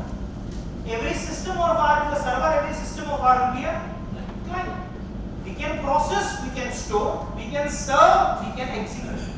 All these things are possible with peer-to-peer ecosystems. So although when we have shown that mainframe architecture and all, so we have gone for centralized to decentralized, from decentralized to centralized, and again heading towards decentralized ecosystem. Why we are doing so? Because holding the quantum of data we are talking about today. Fine. Even the cloud architecture will उसमें सांसें फूल जाएंगी किसी दिन. बहुत time exhausted. And on the other side, saving entire data on the cloud systems. Challenges on CIAP as well. Confidentiality, integrity, availability, and privacy. So avoid that particular problem which is about to get covered. Data जितना online है boss, उतना risk भी है. Right? Attackers are eyeing towards this quantum of data only. पहले हम लोग बाहर रखते थे, अब सब डिजिटल रख रहे हैं. पहले सारा कैश लॉकर में होता था या बैंक में होता था, अब सारा कैश डिजिटल मैनेजर पर ऑनलाइन सबको दिख रहा है. They are able to actually monitor what amount of money are you having because we have by default connected that with Aadhaar card, PAN card, ये card, वो card सब connected. एक भी चीज एक्सपोज होती है, we are able to see the entire ecosystem of oh Mercedes भी खरीदी हुई है, बैंक में 5 करोड़ रुपए रखा हुआ भी है, घर भी खरीदा है अभी. Able to monitor everything of us. So when we are increasing the data, we are also into a troublesome thing with that. So security is also important. This distributed, this peer-to-peer network is going to solve that particular problem because data will not be decentralized. It will be connected to each other. We'll talk about that in blockchain, and then we'll understand what the blocks are, how they are connected to each other, and how blockchain could be a solution for entire document keeping and financial transaction in time to come. Fine, we'll be able to see that. But as of now, I think RP and AI concepts is okay. But topping up RP with AI is the next level of the game altogether, and we are trying to do that. Sir, can you suggest any RPA tools or platform which we can use right away now? Oh yes, what's the process? See, I cannot tell you a tool directly. I want to know which particular problem you want to solve with that particular tool. Basically, you can say accounting or any CA practice, which. From CA practice, see, there's a process of suppose take tally data being processed by a system and give an outcome for that. See the video. I have an RPA tool for you which is working on tally. Let me see whether it is the next video or not. Or it's here. This is the video. It will come. Just give me 2 minutes. Right? So finance use cases, account payable and receiver, capital automated accounts, automated tools. Yes. Fine. Although smallest of the things you all know. Cash withdrawal was a big issue with the banks. Fine, if bank closes for 7 days, 6 days, it becomes a troublesome thing for almost everybody. Fine, a day before, long queues. Fine, we have seen that scenario as well during our childhood days, right? And from that day today, we have come up with ATM machines. We've come up to almost all digital transactions. Can you imagine these are all RPAs? Yes or no? Because cash withdrawal was a systematic process. Systematic process means you fill up a form, you go to a counter, the counter accepts your forms, give you a token. You wait for your queue, your turn to come up. On the second window, you deposit your token. Make sure your signatures are matched. You take the cash and go. This is a systematic process. Repeated in the same manner. And if some amateur goes, you try to say, पहले ये होगा, फिर ये होगा, फिर ये होगा, फिर ये होगा, आपको cash मिल जाएगा. There is no need of training. If it was a systematic process, why should not automate that? And we actually automated that with the help of ATM machines. Cash deposit, cash withdrawal, request for your checkbooks. Remember the days, आखिरी वाला page निकाल देते checkbook में से and fill it out for getting the next checkbook done. And for you have to go to the bank and get it. Today you do what? You just send a request in a systematic manner either to an ATM machine or to your net banking account, and the checkbook comes up directly to your, and that too with your name. All these things have been automated because the process was streamlined, process was well defined, and there was less exceptions in that. Why not? These are RPs. And simple example is that ICICI Bank was the first bank to implement 200 plus RPs. They were the first bank to reach that particular benchmark of 200 plus RPs. Now, only using 200 plus RPs, they were able to double their processing task without increasing the manpower. Double their processing load, that means document processing, right? Grievance, load processing, all these have been doubled without a single manpower increase. In ratio, if you can say that. That's the power of man. Right? But yes, if exceptions are there, humans have to. So all these things at the end of the day, obviously I need to say that, but right now also why it's a problem. Devices, technologies are not going to replace this. Fine, because our intelligence, our thoughtfulness, our emotional connects, our vision of thinking is at next level altogether. I always say that AI plus three important things becomes humans. What are three important things? Creativity, emotions, right? And what? What is next? Common sense. All these three things: creativity, common sense, and emotion. Can you include these three things into systems? So humans will always be superior to devices, right? So make sure you are having these three things. Fine. If you are having these three things, devices will not replace you. Otherwise, you are replacing. So make sure whether you are learning or not, your emotions are alive. Fine. Your common sense must be not so common enough that computers are going to take it from you, and your creativity is there. With the large amount of data the devices are having, is there any startup started by a robot? Have you ever seen a startup started by a robot and come to $1 billion robot? You will never see that. You will never, because that creativity always lies with humans, right? So accounts payables, if you say about financial reporting, that's a very good thing. Even I'll tell you one example. How many of you have used analyzing a financial report with the help of a LLM tool, ChatGPT or Claude and all? You have done the financial analysis. You have uploaded a particular value. You can do that. You can upload a financial statement. Fine, to this Claude or ChatGPT because they are today accepting your PDF files, Word documents, and even images also. Right? Excel. As Excel got to easy, but images part different. Now I can have a screenshot, upload it to cloud ecosystem, and ask, please analyze this particular chart and graphs and let me know what exactly is it's telling about in 3 precise points from the financial perspective. Make sure prompt is good enough. So using AI is not the easy task. You have to be a prompt engineer for that. Now, what is prompt engineering? There is a separate session on separate module for that as well. We'll talk about that later on. But as of now, let's focus on these tools. Agreed? So reconciliation process, that is comparing two things, all these things are possible with the help of AI tools. Now that's a small video of using RP and Calculator. I think what ma'am was asking. Fine, so I think we are acting as an artificial intelligence space, right? We know that what question can come out. Right? You have already built up that particular model for you. Just have a look at it.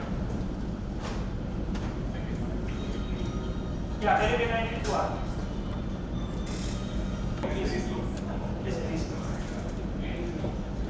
As a chartered accountant, as a professional, we are not aligned to do repetitive clinical work. Neither you nor me. We have been made professional. We have acquired a knowledge to apply that into a particular domain for development of the society, right? For development of a profession and for the industry as well. Right? So never imagine that accounting, entering data into Tally, and then preparing those trial balance and financial reports is your task. It was not your task. Your task was strategy. You are doing it just for the sake of doing because ये कौन करेगा? Today you are tool for doing so. So let's empower yourself with more advanced and more, what do you say, intellectual work rather than repetitive clerical work. Yes, ma'am. So like Zoho have created 57 integrations and we can use as per our needs. Zoho has built up a lot of apps and APIs you can integrate those things as per your requirements and build up your own model. So that is completely open source, which can be customized as per the requirements. Right? And today let me tell you, developing a tool is not required. You just need to understand if there is a problem or if the solution is not existing. You You can request an API development text. An API integration should be possible. Your tool is there. So you don't have to develop the entire UI, UX, coding, interface, and everything. No. Problem-related solution. If it is working good enough, there are multiple applications where it can be as a plugin part. APIs can be plugged in your existing application can be enhanced. It's very similar to, remember your earlier days when even for converting a Word file into PDF, you are looking for online tools, correct? Your earlier days, you look for online tools where your Word file can be converted to PDF. Small add-on, I love PDF. Sir, that is the most unsafe application to use. Entire data of yours gone. Fine, never ever submit your sensitive files and documentation, research reports to this kind of small PDF, and I love PDF sort of applications. But today Word has built up that itself on its own. So from 2007 onwards, the MS Word is having that particular feature where you can save your file in a PDF format. So rather than having an add-on, it can be integrated. So make sure rather than have a different tool, make a tool which can be integrated to the existing tool to make it a next level project. And today most of the applications are open source, which can be there. Fine. I'll showcase you even in ChatGPT or even in Claude or whatever the LLM models you are using. They've already incorporated a lot of these tools there and there itself. As of now, you might be using just that particular text part. जहाँ पे लिखते हो request accept करता है response आता है. You've never explored that particular tool in your totality. Let's explore that as well in next 3 days. Fine. Anyway, so that is RP applications. So Tele, Zoho, fine. Your applications for sales automation like Salesforce, HubSpot. But today you have CRM packages, you have sales related management packages, HR packages, human resource management packages. So disbursement of salary is just this small repetitive task. Every month you have to execute that. Yes or no? Yes. Razor Pay, have you used that? Yes. Has automated the entire thing for you. Yes. On a particular day, you just need to tap OK. The only thing you need to do is approve. It got executed on its own. So don't you believe that Razor Pay has automated the entire salary and payment and processing related thing, financial processing in automated manner just by giving you a tool in front of you. Okay? So these are hundreds of tools available for automating these things, right? Now comes on to blockchain part. We have about half an hour left, and there are 3 topics to cover up in module 1. Just focus.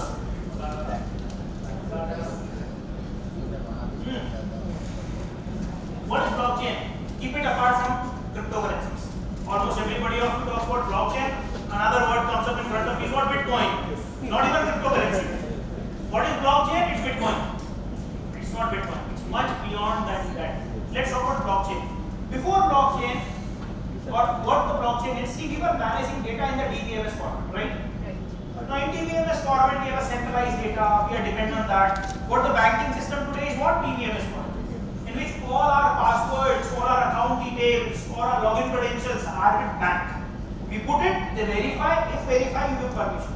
Right? So it becomes a centralized body, or a third party who is taking care of it. Now suppose today, you have to transfer an amount of money to your business counterpart in US. You cannot transfer directly, you need an intermediary for it. You need a bank or even a financial institution for executing transactions. Yes?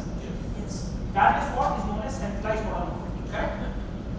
Now we are heading towards centralized or decentralized rather than centralized. So your blockchain concept is what? Managing the data in a decentralized. Now data is not a custody or not an ownership of one particular entity.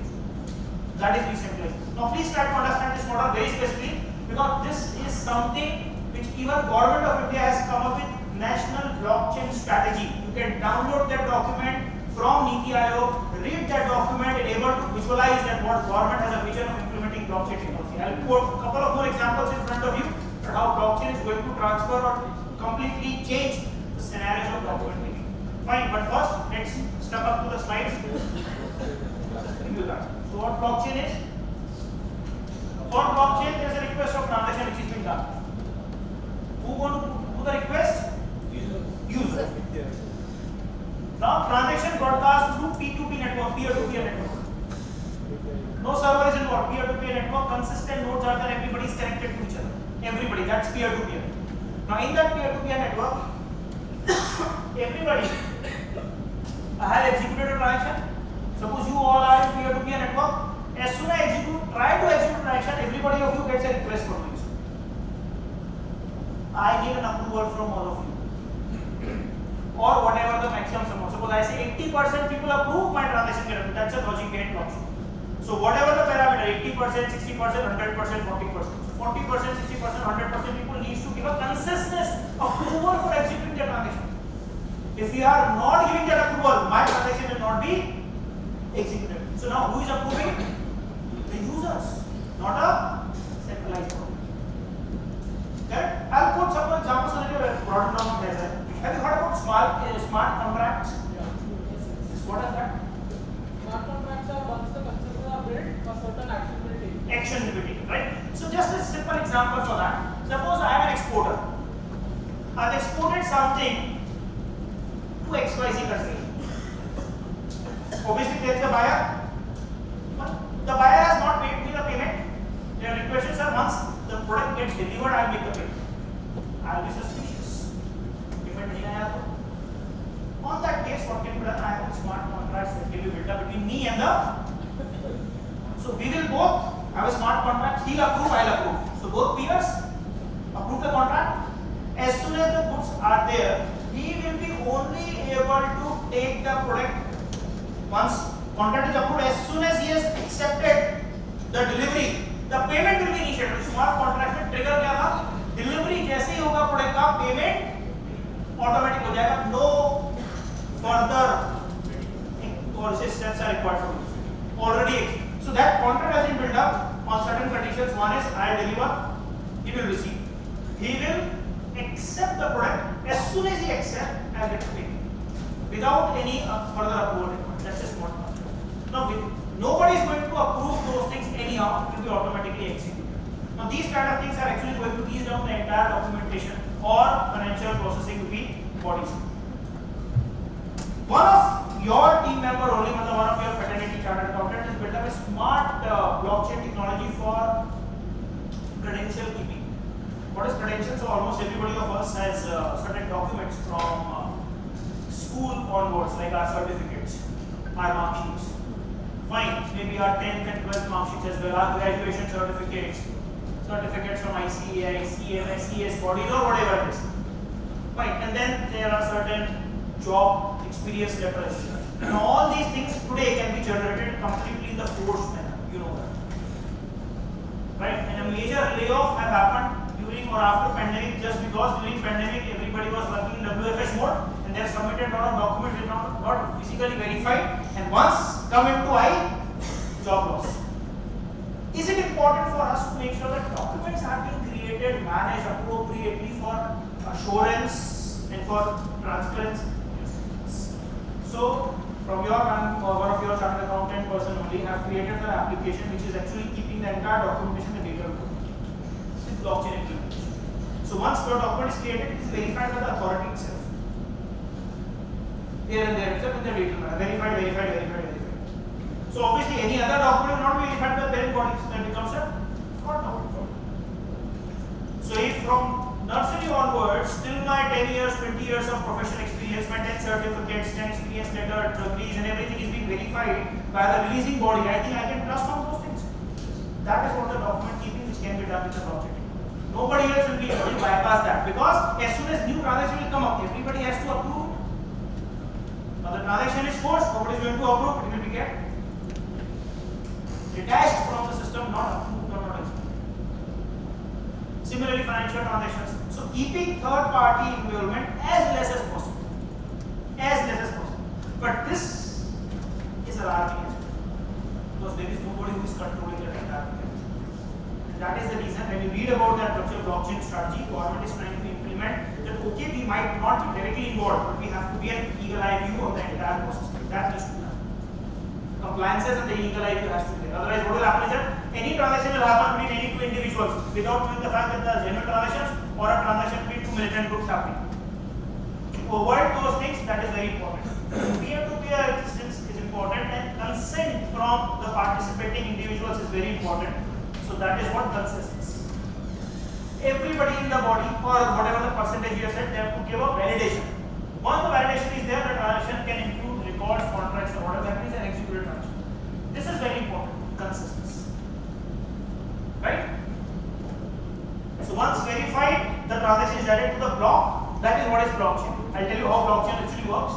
So that is a block, and multiple blocks create the entire blockchain. Now what exactly is block? Let me give you a clear-cut example. This is suppose first block, that is first transaction. This is second, this is third transaction. Every block when it is created has a unique hash. That is a unique identification of that particular block. That is the block ID. Block ID of the first hash will be the previous hash in the second block. Second block hash ID will be the previous hash of the third block. And this is how chain is there. So block and chain, the concept is clear. Every data generated, every transaction generated is a block. And every block is connected in this manner and creating a blockchain. So fourth block will have this as the previous block and a new ID. And this new ID is unique in the entire universe. That means once a block is created, it will get a unique identification, and crores, millions, billions of blocks are there. You can actually identify your individual block. That is the uniqueness of it. And if it is a blockchain, now suppose I am an attacker, I want to temper this particular block. As soon as I want to temper, although it's practically less possible to temper, but if you still try to have an advanced technology and temper this particular block, what will change? Because hash will be there once the block is created. This will be stable. As soon as the content change, the ID or address will also change. As soon as this will be changed, इन दोनों को पता पड़ेगा कि chain टूट गया, right? So conducting fraud in blockchain is very less likely to happen because everybody in the blockchain will be able to know that there is some tampering and some malfunction happening in the existing block. For every new block added, everybody will be know अच्छा नया block आ गया. Now, what government is trying to do and how a big problem is going to be solved with this particular concept is that in India, property-related forced documentation is a big problem. Right? My father is in that particular domain only. He is a lawyer dealing into these land property documentations and all. Almost every second case comes up is because of forced documentations. Right? Now imagine government when on a pilot basis. So if the entire documentation, suppose government has released a particular plot and sir has purchased a particular plot first from the government. So first block is created, the releaser becomes government, that is first block, he becomes the second block, blockchain starts. He has purchased from him, another block comes up. He has purchased from another block comes up. Now इस property में dispute हो गया, financial issues हो गए, disputes हो गए now. And suppose he wants to purchase this particular property, he will be able to understand the entire mechanism, when it was released, where it was released, what the amount of transaction has been done, and whether it is in a troublesome situation or not. You can ask for the chain document, and chain document will be able to tell you the entire transparency. That is increasing. Another keyword of blockchain technology was increasing the transparency. Complete transparency will be there. So nothing hidden. It will be complete transparent. No forged document can be built up because he is asking for, requesting for chain. And when he is requesting for chain, the chain will be given to him in a readable format, obviously. He will be able to monitor when, who, what is the amount, what is the financial transaction, and that is what is known as timestamp. That is another important thing. Every block that is created is timestamped. When, where, right? So it's not only the hash of the block, it's not only the previous hash, it's also timestamp and the transaction details. So even the IP addresses from where the transaction is connected will be there. Now if all these credentials are there in each and every block, it becomes almost impossible for a common man to tamper it out and to make a duplicate block. But that is why it is known as blockchain technology, the robust and what do you say, most advanced technology for document keeping, for financial transactions, because forced transactions, duplications of things, irrelevant documentation, this all will become history if it is being implemented in a perfect manner. Agreed? Right? So that is the reason when it comes to, although the concept of blockchain is not a new concept, it has come up in early 90s.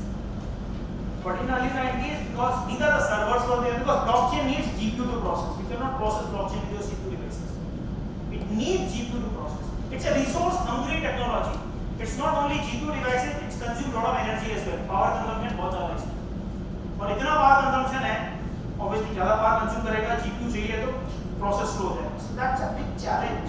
That if blockchain technology is going to be the mainstream technology for financial transactions and document keeping, are we having the sufficient servers, the sufficient energy, power, electricity to withstand that?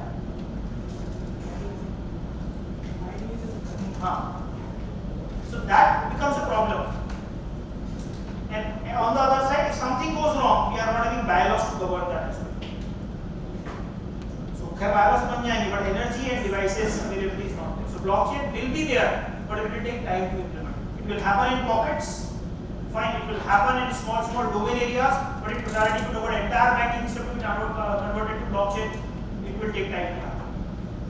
It will take time, right? So these are blocks, and this is how blockchain actually works. Every block is a unique block. Hash is very important, and apart from hash, one more terminology: cryptography. Every block when it is created, it will be encrypted there itself. That means it's not like anybody can be viewing the entire block and content in a transparent manner. No, block will be encrypted there itself. So timestamp लग गया, encrypt हो गया, hashing हो गया, connected है, tampering नहीं हो सकता है. That is the reason blockchain is what? Sustained, secure process. Correct? Any doubt as of now? Sure? Cryptography we have discussed, P2P we have discussed, consensus mechanism we have discussed, and we talk about not only ledger, it's called distributed ledger. As of now today, if you have executed 100 transactions from your bank account, who is having your bank statement? Bank. Correct? And whenever you want, you have to approach the bank.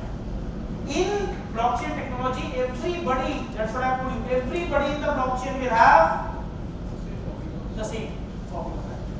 Right? So that is a distributed ledger, not a centralized ledger. He will be able to know who has purchased first, second, third, what amount, where it has been executed, fine, whether it is disputed or not disputed, whether I can purchase it or not purchase it, and what was the amount which has been paid, so that it becomes systematic escalation of the price. Right? Any doubt? So that is the ledger, not only ledger, let's support distributed ledger, and there are validity rules for that. Every blockchain technology can develop their own validity rules. And that's the reason another challenge in blockchain is that it is not interoperable. The blockchain of Bitcoin is not interoperable with blockchain of Ethereum, blockchain of Ripple, blockchain of IOTA. All these are cryptocurrencies, but those are not interoperable either. Reason? Everybody has a different validity, different algorithm for use. Correct? So there comes another need that can a chartered accountant play a role of mixing those things and build a protocol for inter-aligning these blockchain technologies? Yes. Because alignment needs crafting of rules, not the technical technology. For technology, you can have an engineer. Creating a blockchain concept altogether or a basic algorithm will be a troublesome task, but integrating those things needs to understand those technology and finding out the gap for aligning those things. So that gap alignment, which is what your forte is, audit, galtiyan dhundna. So you can find out that errors and right.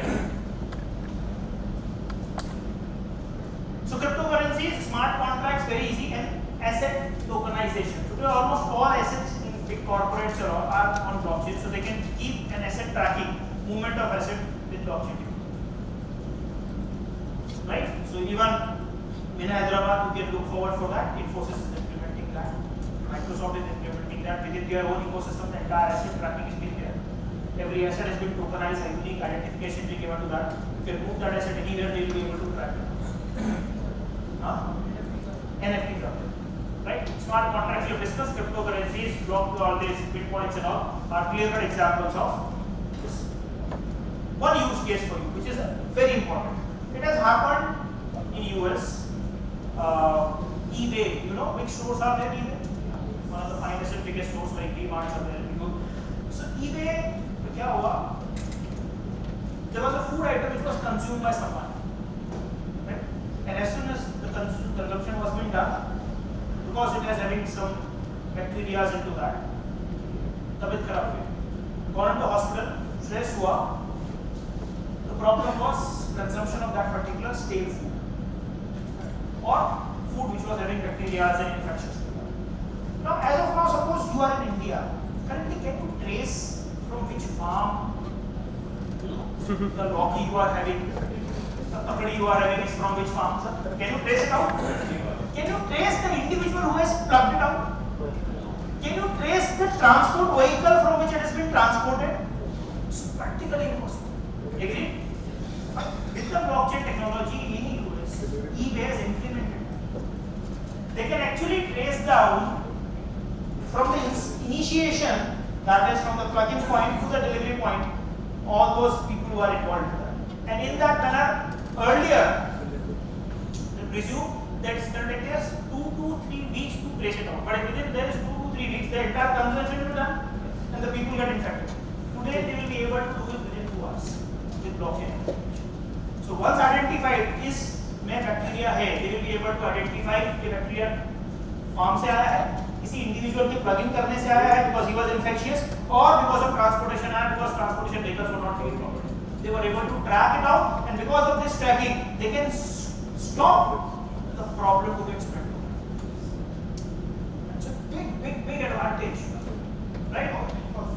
So with blockchain, so everything will be hash tagged. मैंने time span लगा, process हुआ, documentation हुआ, time stamp लगाना, location identify हुआ, हर चीज का block बना, plugin कहां से ब्लॉक बना वहां का ब्लॉक, प्रोसेसिंग का ब्लॉक, ट्रांसपोर्टेशन का ब्लॉक, हर एक का ब्लॉक बना हुआ है. So they are able to track. So see produce meat and poultry, dairy, multigrain products, everything can be tracked in such a manner. Let's see that. What they do is that 7 days tracking.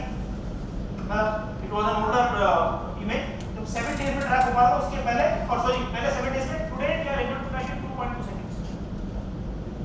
See the accuracy there. Within 2.2 seconds they will be able to tell you आपने जो सब्जी consume करी है वो कौन से farm से आई है, किसने प्लग इन किया था, कौन से ट्रांसपोर्ट व्हीकल से आई है, कौन से स्टोर से परचेज करी है. It's a very big use case and very successfully implemented use case of blockchain by eBay. Try to read it up. It's been there. Pre-read तो पढ़ाई. eBay कंपनी ना सर. जैसे Amazon है, भाई जैसे अपने यहाँ पे DMart है, eBay है. eBay was the first one. Actually, the first e-commerce company was eBay. ये सब बाद में Amazon and Flipkart and all those things. eBay was the first one. They were actually able to implement that. Yes, it is practically possible. Sir, they have made it possible within their own ecosystem. Sir, आज से 15 साल पहले India में digital transactions होंगे, imagine भी नहीं कर रहा, right? And you should applaud for the entire user community like you and the government authorities and the applications. Last financial year we have achieved a dramatic number of digital transactions in the country. India में 15,000 crore digital transactions हुए. 15,000 crore digital transactions and successfully executed. In quantum of transactions and in the volume of transactions, we are number 1 in the world. We are number 1. 15 years back, we were not able to think on that. Agreed? Fine. Even just let me tell you, extended to that. 15 days, 12 days, 13 days before, I was there in Jaipur. There was a Japanese delegate which was there. Obviously, I deal into education industry, so he was representing a university from Japan, and we were together. I was just trying to tell him what is the ecosystem so that we can find out a way for synergy of knowledge exchange and all. I picked him from the airport in a cab. Fine, take him to the college campus. For cab payment, I have used QR codes. His eyes was like, fine. Then I have ordered a food for him. Obviously, he is not inclined towards Indian food, so I have requested him, sir, what do you want to have? So there was a Japanese restaurant in Jaipur. We have selected on Swiggy. The Swiggy guy come up, delivered it out. For the payment, again QR code. Fine. We went to Choda Rasta in Jaipur. He wants to purchase certain gifts for his wife. Fine. So item was purchased. Handicraft item. Again payment QR code. Boss, he was flattered. He was flattered and saying, boss, you are paying everybody in the QR code format. We in Japan cannot imagine that. We are still working on cash and you have completely digitalized. And of course, you check the wallet. I think 100-150 रुपये मिलेगा बस. See, credit card, debit card, QR code, acceptance is so high. Even on सब्जी वाला says, QR code. चाय का payment 5-5 रुपये का QR code से कर रहे हैं. We have gone to a next level altogether. Right? You never ever think of it. So if you say that India में हो पाएगा नहीं हो पाएगा, I say क्यों नहीं हो पाएगा. Acceptance has to be from our side. We are able to do that. Why not? It's just like we have to make it secure, for which auditing is required. We have to make it secure, for which controls are required, and we need to make a compliance implementing any technology in India, we need two individuals. कौन दो लोग? एक आप और एक मैं. कौन? Fin और take. That's it. For agriculture, we need two individuals. People from agriculture and technology. For every tech, we need two individuals. The domain expert from both this. So fintech में फिन आप हो, take में हूँ. We are aligning here for developing a fintech mechanism. क्यों नहीं हो सकता है? अभी छोड़ो, आज से 3 महीने पहले सोचा था ये कोर्स लॉन्च होगा आप करो. That is possible. So from accuracy from 7 days tracking to 2.2 second tracking, I think that's an amazing accuracy they have achieved. Fine, and this is only because of blockchain. So blockchain is a revolutionary technology for document keeping, for record tracking, for financial transactions, keeping third party completely out. Right? That is what is making it more transparent and non-editable. Tampering, as of now, is almost impossible. I am not saying it's not possible, almost impossible, because tampering can happen, people will come up with that particular mindset. There's a small blockchain demo, if you want to see, I will showcase you that.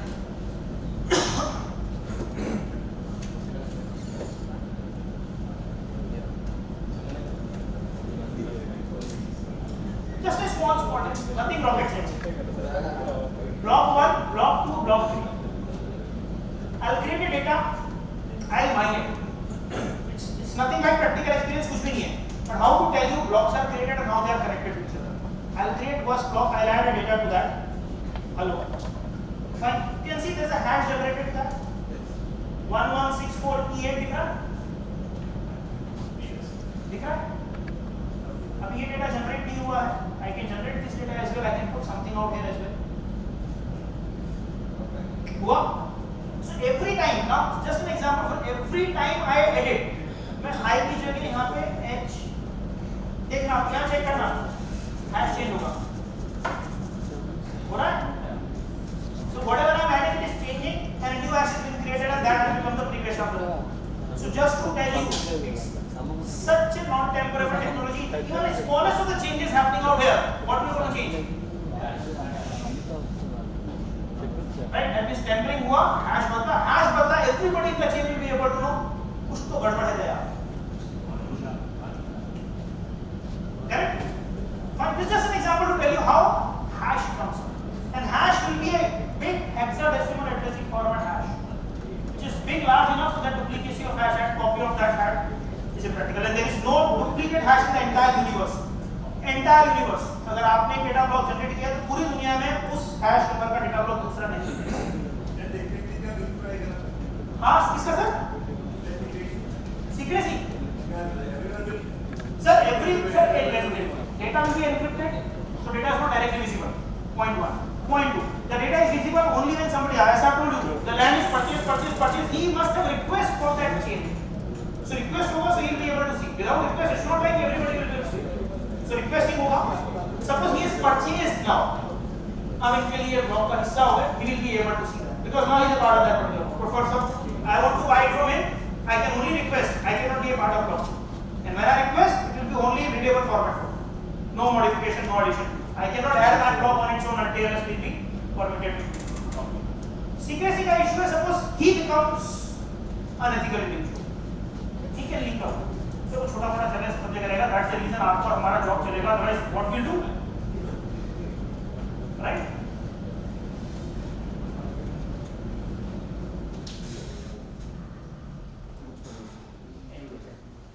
Now comes Web 3.0. This is something which we all need to understand. Without this seamless internet connectivity, cloud, blockchain, not possible. कोई chance नहीं. RP can work without internet. AI still can work without internet. It can make a device-dependent AI. But when it comes to blockchain, no chance. Even for IoT also, you need a seamless network connection. That is Web 3.0 today, which is the most dynamic version of Web we are talking about. Fine, just a small definition for you. Currently we are into Web 2.0, all your WhatsApp, Facebook, Instagram is okay, Web 1.0. I'll tell you differentiation. You all are from that particular generation. Few of you, when you have used the internet for the first time, you are only able to see the static data. And for all of us, it is the same data. Right? We open up a website. For you and me, the UI, UX, the look and feel, the content is the Same. But today, right now, suppose all 50 of you open up Amazon. Is Amazon going to showcase you the same products on the main? Based on the previous. Based on your Previous. right? That is Web 2.0, which is what customizing as per our needs. It is understanding a lot of data points from us, and on the basis of that, building the entire ecosystem. That is Web 2.0. We are currently into 2.0. Even our Swiggy, Zomato. Fine, we are in the same place. Suppose all of us open Swiggy to order some food. Everybody else will be shown different offers, different food choices, and all those now. Past experiences and past selections. Correct? But Web 3.0 is a technology which is going beyond that. And what is that? Let me give you first an example for that.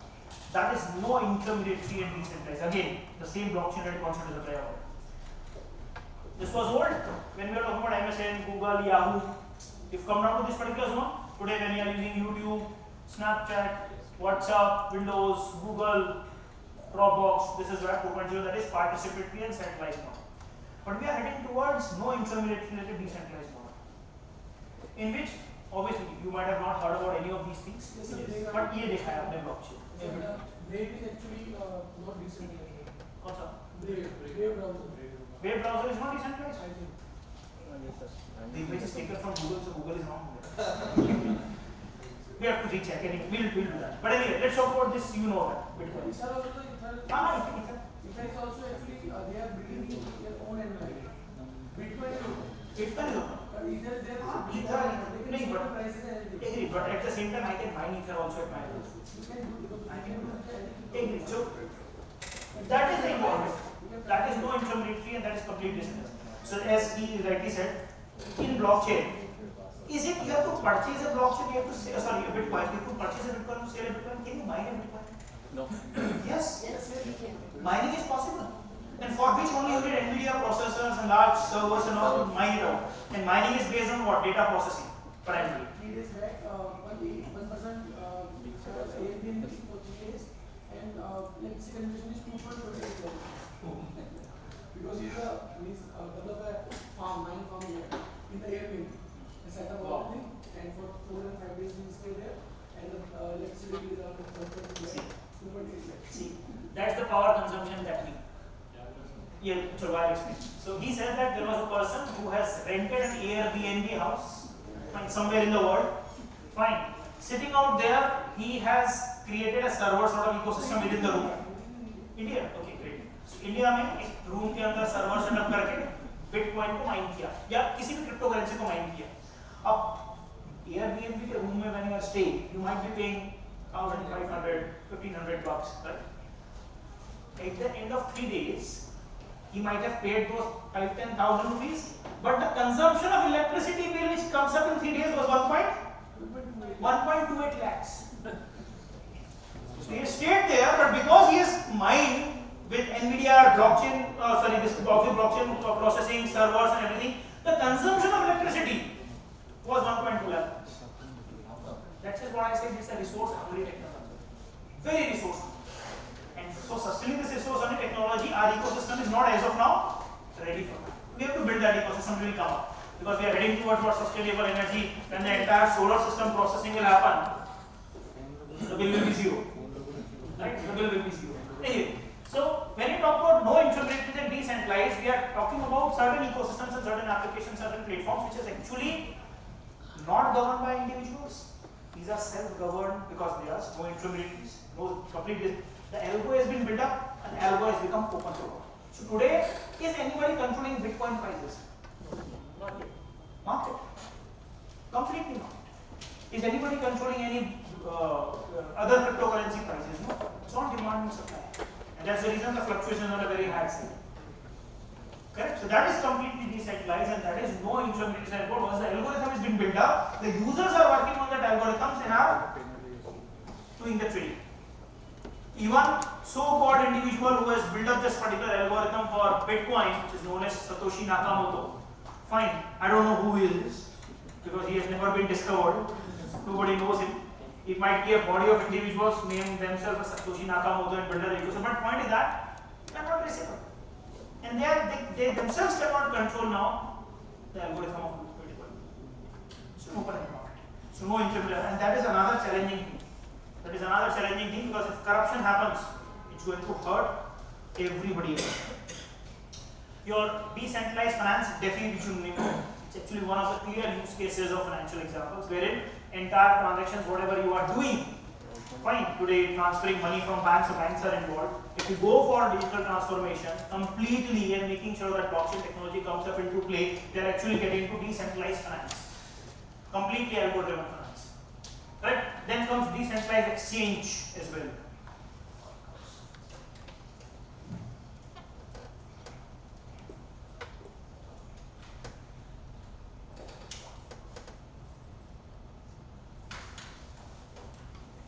Then comes crowdfunding and token sales. All these things are clear examples. This has been given as a case study for post-tweet for you as well, where you can understand where finance, exchange, and crowdfunding things can be handled with the help of blockchain technology. Completely no third-party engagement. Transparency and flexibility. Yeah? Small example for that is guts tickets. So this will generate certain tickets, although it's again, let me see, because it consumes a lot of speed and data as well. Okay, honest ticket. So guts is actually, this is a demo application. Actually, you can generate these kind of tickets for you, which are applicable in multiple places. I'll give you a real-time example for that. When you go to Europe, you can purchase a smart ticket out there, and that smart ticket can be applicable in trains, parking lots, bus, fine. Even when you go to petrol pumps as well or fuel stations also, you can use that. So same can be used. It's like a top-up account with a predefined money, and you can spend that money in multiple places. Fine. Prepaid card sort of things. But that is a QR code voucher which is on a decentralized mode, which is implementation of blockchain technology itself. So honest ticketing is there, and that same tickets can be used. So let's use blockchain technology to issue honest tickets that put an end to degradable secondary market price and ticket frauds. Our digital tickets come from countless innovative benefits from fans and organized that you won't get anywhere else. So this is a smart ticket. So suppose you want to issue a smart tickets wherein you are organizing certain big events, suppose, and you want to issue smart tickets which are applicable within your entire ecosystems. Fine, and after that particular event occurs, you can dump that out. So you can set a timeline for that ticket as well. You can set what all tickets will be available, and based on the participants' investment, you suppose 10,000 ka ticket leke aaya ki 5,000 ka ticket leke aaya, you can do that. I'll come up with a real-time example for that. Government of India is now hosting, or it's not government, it's a private body which is holding with Government of India one of the biggest fintech conference in India in this month. I think 7-8 days are left out for that. 28th, 29th, 30th, 3 days. It's a conference in Delhi. Delhi or Bangalore. It's a 3 days conference. One of the biggest fintech conference in India as of now. They are actually issuing this smart tickets. Game zones. But game zones are not blockchain. I'm talking about blockchain. So they are using blockchain technology for issuing these smart tickets. So it's a global economic fintech. It's there in Delhi, 28th to 30th. Oh yes, it's in Mumbai Geo Convention Center. Correct. Geo Convention. It's a very costly conference. I was trying to register for it. Matlab, 10,000 rupees. Yeah, you can get a free ticket for me. Great. You might have cracked the blockchain. So 10,000 is the base minimum price in which you are having nothing, just a visitor pass. 25,000 and 60,000 is was the delegate prices, but the 60,000 is only for invitees. But my simple take is that they are issuing this blockchain tickets now, and those tickets are applicable. So based on those, your amount you have invested for the 60,000, 20,000 or 10,000, you can actually visit the stores. You can be into arenas. Your tickets will identify and permit you rather than somebody is checking you whether you are eligible or not. It's completely smart based. And on the basis of that, you can actually get that water, foods. Also, you are able to get into lunch areas if your tickets permits. So if tickets allows or disallows. It's not like human checking it out. Outstanding concept. Outstanding. Right? So even you can do that because this guts is a free trial for once. You can try it out. Right? Now comes cloud computing. Now everybody knows to manage this quantum of data, to process this quantum of data, practically individual systems are not capable enough. and you want to an extended of data processing of terabytes and gigabytes of data is practically impossible for us to process those things on a single system. We are dependent on that. And to larger extent also, when it comes to developing our own ecosystems from the tech side, but we are not technically sound to build up everything on our own. Neither the infrastructure because the cost is high, management, security, upgradation because technology is like every day changing. You cannot have one technology and sustain for 10 years. So all these things are making something for us impractical, like managing the IT ecosystems completely. And once it is not your forte, you are a financial person, somebody is managing production, somebody is a service industry, you are not technologically inclined company for you developing your own IT ecosystem, managing it, securing it, recovering it when it is having any problem at all. It's not that easy task. So to avoid those things, I think cloud is a mechanism. You cannot minus cloud today from our life. Actually, you can say that. Right. So cloud is what? Pool of resources. I say it in a single term. It's a pool of resources. Fine. So what are the key concepts of cloud? Broader network access comes up, correct? You are able to access. You remember your earlier days when you have to go and watch out a movie. You go to your nearest VCR, VCD player shops and all. You go out there, ask for your movie. If it is available, good enough. If it is not available, you come out empty-handed, or else you compromise with another movie. Correct? Because the resources are limited. And you build up one movie, maybe I can recall my days, 20 rupees, 30 rupees, 50 rupees were the charges, depending on old movie or a new movie. So I am paying 50 rupees just for one movie. Today you are paying 149 rupees for your Netflix for infinite number of movies. Correct? So from small data resource, we have come to a larger data resource. And that day 50 rupees and today 150 rupees, compare the valuation. Different ball game altogether. Floppy to cloud, correct? Right? So elasticity is very big enough. Measure services, you can measure your services. Today if you are using Google Cloud, you can check whether from 15 GB, what amount of data or what amount of space are you consuming or using. You can completely measure your services. Right? Then comes on-demand self-service. You demand for more space, there is no somebody who is demarking and Google space for you. अच्छा आपने 500 रुपए दी, ये extra GB space आपके लिए होगी. No. You pay immediately allocated to you. So it's on demand, on resources. So when I have to give certain examples for cloud companies, I say cloud is like hotel industry. When you go to a hotel, suppose you say there will be extra bed चाहिए. They will give you, they will charge extra. You say I need extra towel and extra brush, they will give you on-demand services. Suppose you say that no, my room is not so good enough, smelling bad, alternate, yes sir, available. Extended services, chain services, flexibility of the services. And at the same time, you are suppose ordering one plate of salad just for you. Are you paying for the entire money in the kitchen? For the kitchen, no. You are paying for it. So that is pay as you use more. You can only utilize the resources what you want, and you can pay only for that, not for the entire resources available out there. You want extra security, it is available, extra facility, it is available, extra room is available, right? So when you are going for hotel industry, it's actually pool of resources, right? So when you are going for cloud industry, it's actually pool of resources. Here the resources are competing resources: server, storage, processing, securities. You pay more, you get more, you pay more, you get more, and whatever you are paying, you are able to measure it up. It's not like suppose I have paid for 10 GB. मैंने use किया कि नहीं किया? I can actually check without elevating those privileges. And suppose it is not required for me after 2 months, I can discontinue.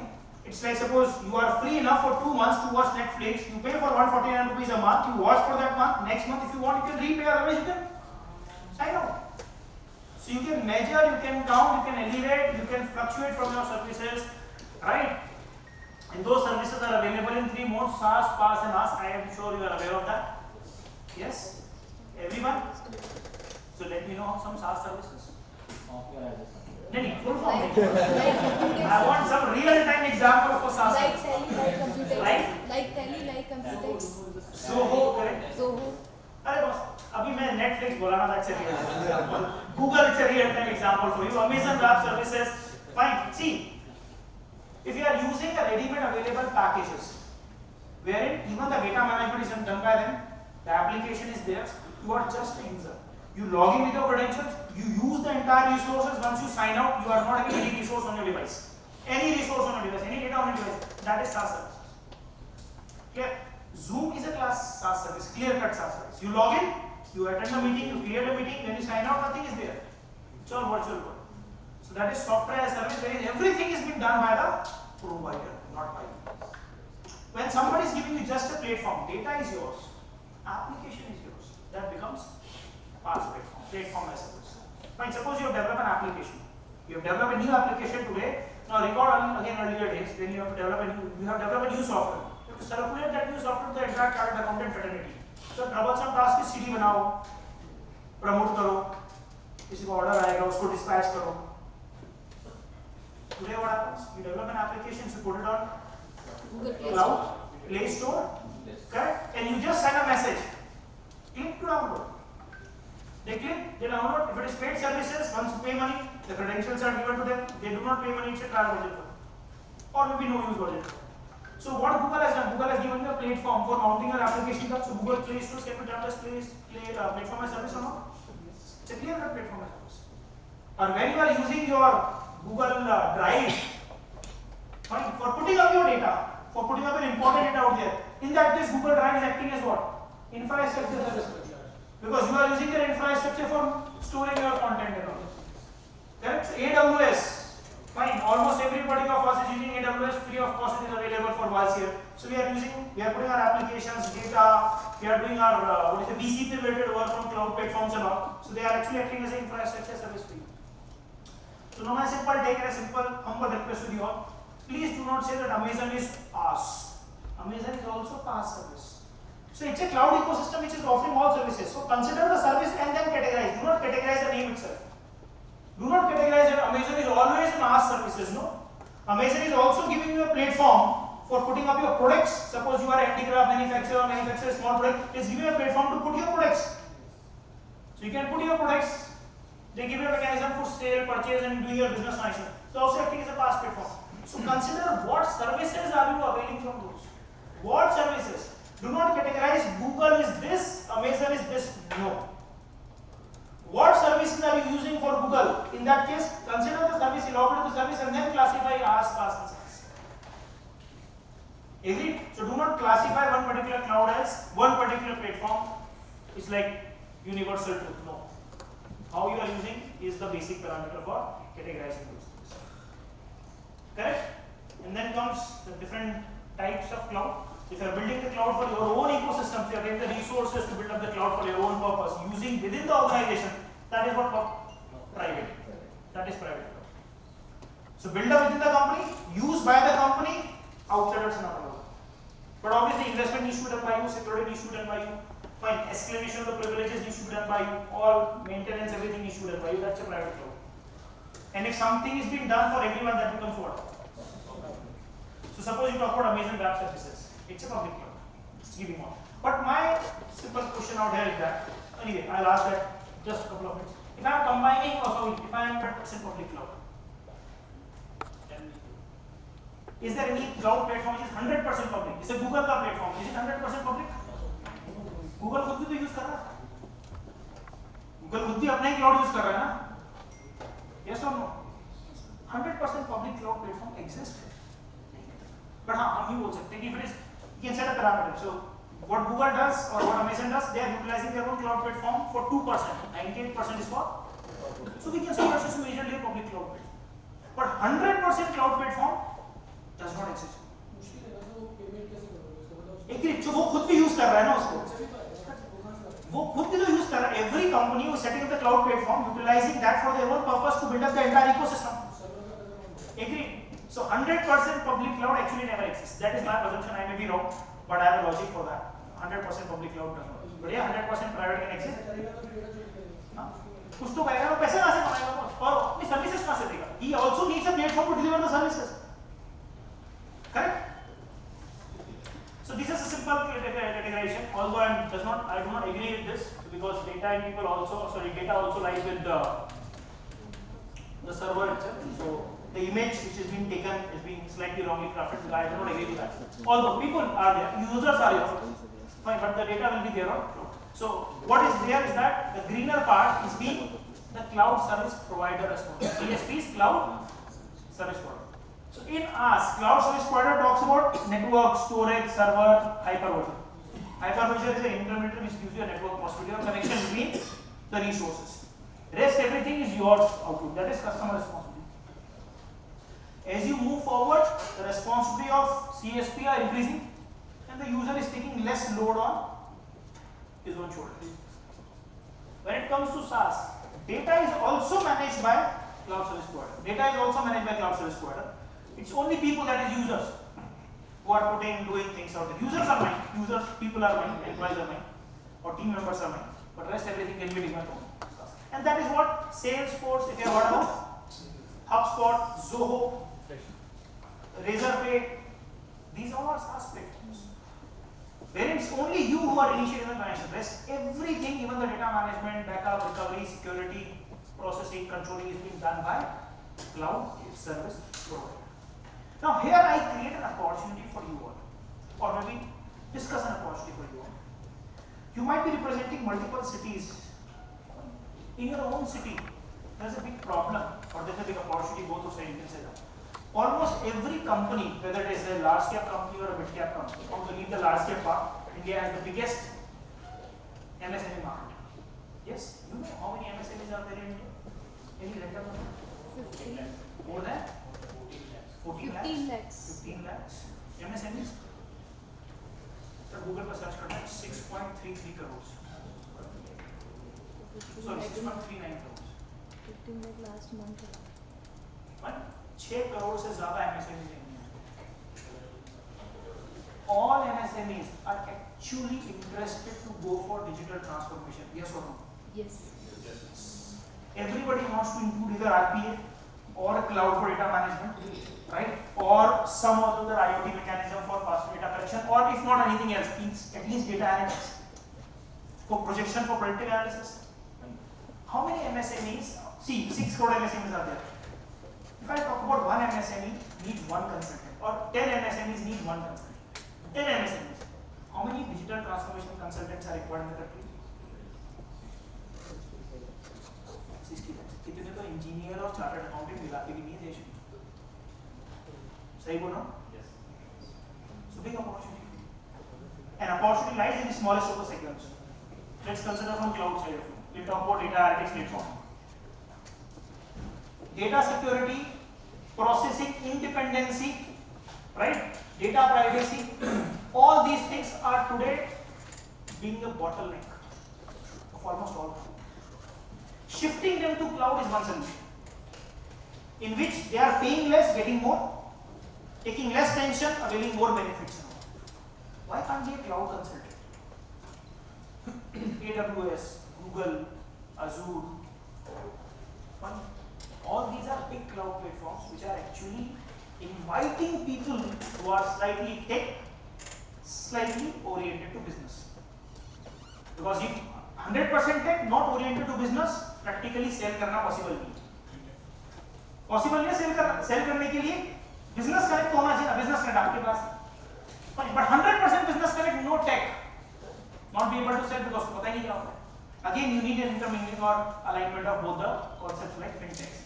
So if you are able to understand multiple cloud platforms, understand what different cloud platforms are offering, what are their security parameters, see what is the differentiation in services offered by all these 3 big players or maybe other players also in the local community. So if you talk about there may be somebody from Hyderabad as well. So people from Hyderabad knows they are there. Itself 10 different cloud platforms started by some startups here.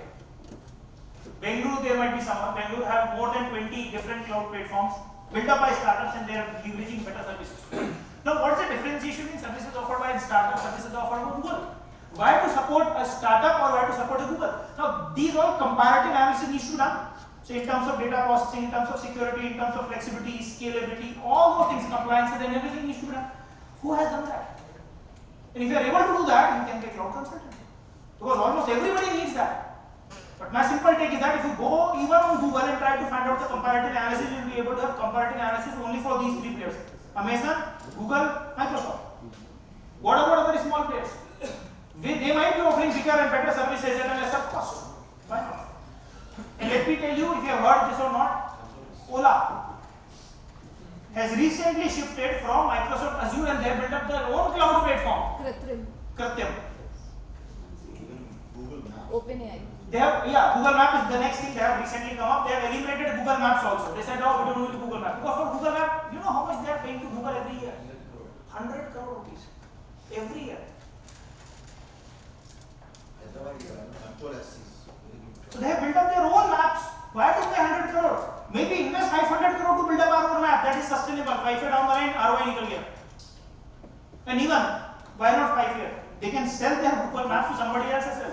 Google बेच रहा है ना, वो नहीं बेच सकता अपना map किसी को. So it's an API. You can sell those APIs and can start it. So leave that API development part because that's a big system. But why not Google? Why not be a cloud consultant? And why not suggest a right cloud services for your clients? And this is also making them towards sustainable stability because dependency khatam. And that's a big problem. I'll showcase you in the next session. You heard about CERT, CERT, Company Emergency Response Team. Government of India, as per Information Technology Act, Section 72A, there's a body which has been built up which is known as CERT, Company Emergency Response Team. Now CERT in last 3 years have raised this particular issue 3 times. 3 times. They have said that Indian MSMEs are in a big cyber trouble. Big cyber trouble, and that's in news published in Economic Times, Times of India, all business lines, ET, wherever. And one of the articles has been published by me as well on the same topic, that was MSMEs are in a big trouble because they are still dependent on their own ecosystems. And their own ecosystem does not talk about how many of your organization are actually taking the genuine backup of the data on the regular basis. Even sometimes you might not also be taking yourself. आप खुद ही ले लो किसी को क्या पता होगा. MSMEs are not doing so, and that data is very important data because almost everybody is having some sort of intellectual data with them, privacy data with them. So you can act as a cloud consultant to make sure the data, the processing, the working of their own, of your client can be shifted to cloud ecosystem, which is less troublesome and more sustainable, obviously less costly also. And every time you move to a cloud system, the cloud system pays you as a margin of their revenue on a regular basis. It's not like one time. If the client is renewing and upgrading, it's like insurance policies. जितनी बार payment दोगे, उतनी बार cut मिलेगा. So commission नहीं बोलते हम उसको, consulting fees बोलते हैं. थोड़ा सा elevate कर देना अपनी profile को. So this is a big opportunity. That's what I'm saying, and that's an immediate opportunity to cover because that is aligning with the MSME guideline released by certain as well. Right? Now, this is again a matrix, किसकी कितनी जिम्मेदारी होती है. So obviously, CSP is responsible for all these things. Same thing, explain AS, PAS and SAS, उल्टा करके. So data storage and management can be done by cloud in a larger manner at a lesser cost. You can put up your terabytes and gigabytes of data even while paying pennies to that. Completely pennies. Fine. 499 rupees का साल भर का plan मिलेगा for 1 terabyte. इतने की artist नहीं आती बात. Disaster recovery and business continuity can be completely dependent on cloud platform. You don't need a self-driven backup and restoration mechanisms. Cloud is doing so. And you can rely on the cloud in such a manner that if you are putting up a video on YouTube also, are you even bothered about taking a backup of that video on your own system? No. And do you believe that since date till date, YouTube has never been crashed? हुआ होगा ना? कहीं तो maintenance उसका भी हुआ होगा. Right? But has they ever asked you, मेरा data loss हो गया? Either give the video or forget the video. Never ever. Similarly, when it comes to Gmail, have you ever bothered about keeping the backup of your Gmail? Even important files को draft में save करके रखते हो आपको. Am I right? Yes. Passwords की file को draft में save करके रखते हो. So you rely on Gmail even without knowing the fact that Gmail might be crashing someday and that resources might not be available. But no, you are relying because you know that Gmail services will be available for 24/7 basis. Majorly. छोटा सा data crash होता है WhatsApp का central news channel पे news आती है. Main front page पे news आती है. Because 20% of the Indian population got psychometric issues because of that. WhatsApp crashed for 3 hours for 30 minutes. That's a news on central media platforms and all newspapers. Because that's a big trouble, mental trouble to the 30% of the Indian community. Right? So they know that how important is mental peace. So they're not going to crash down. That's the reason all these cloud platforms are more sustainable than as their own servers as compared to their own ecosystems. So try to make sure that you are leveraging those services typically from disaster recovery and business continuity perspective. And when it comes to scalable of resources, you just send a mail, the resources are available for you. Fine, I am using a Gmail account for 50 users in my office. Suddenly during internship period, because we take a lot of interns from the college and universities, obviously I need to give them access privileges. I need another 50 accounts. So I ping in next second 50 accounts are elevated to me. 2 months, all interns goes off. 2 months back, I say remove. So I am paying only from the point of time I am taking till the point I am using them. Not +1 -1. Correct? And that too in whatever manner, because for my own office, I have made sure that every user has a 100 GB account. For clients or for articles or for trainers, trainees, I use 10 GB account. So obviously I am paying less. Why to pay more for them? Because it's only for 2 months. So it's all completely measured services and completely flexible. That is possible. So try to elevate those things and understand how cloud platforms can be customized for your clients and do that. But in that particular scenario, only one document which is required for you all to craft specifically is what? Service level agreement. The cloud service provider and your client. Client needs services, they want to give the services. They are charging money for it, they are ready to pay for it. But how to ensure their alignment is proper? How to make sure it is legally binding agreement? How to make sure whatever they say is actually delivered to your client and whatever they want is being delivered by them, correct? You have to play a role to build up that service level agreement with both. SLAs. Only as an officer. Fine. So you have to build up that SLA for them. Crafting up an SLA and making sure SLA are effectively implemented is a big time revenue model. Big time revenue model. You can charge not less than 50,000 rupees for crafting just a 5-page SLA. 5 pages. Fine. And SLA, what SLA needs to have, I can give you that. I can give you the checklist or the pointer which an SLA needs to have. You can go for it. Fine. So some use case of cloud use model. Ask passes are differentiating factor, although this is again the same graph we have shared with you or chart we have shared with you. Premise, that is private. Ask, pass and SaaS are public. So suppose you click on ask,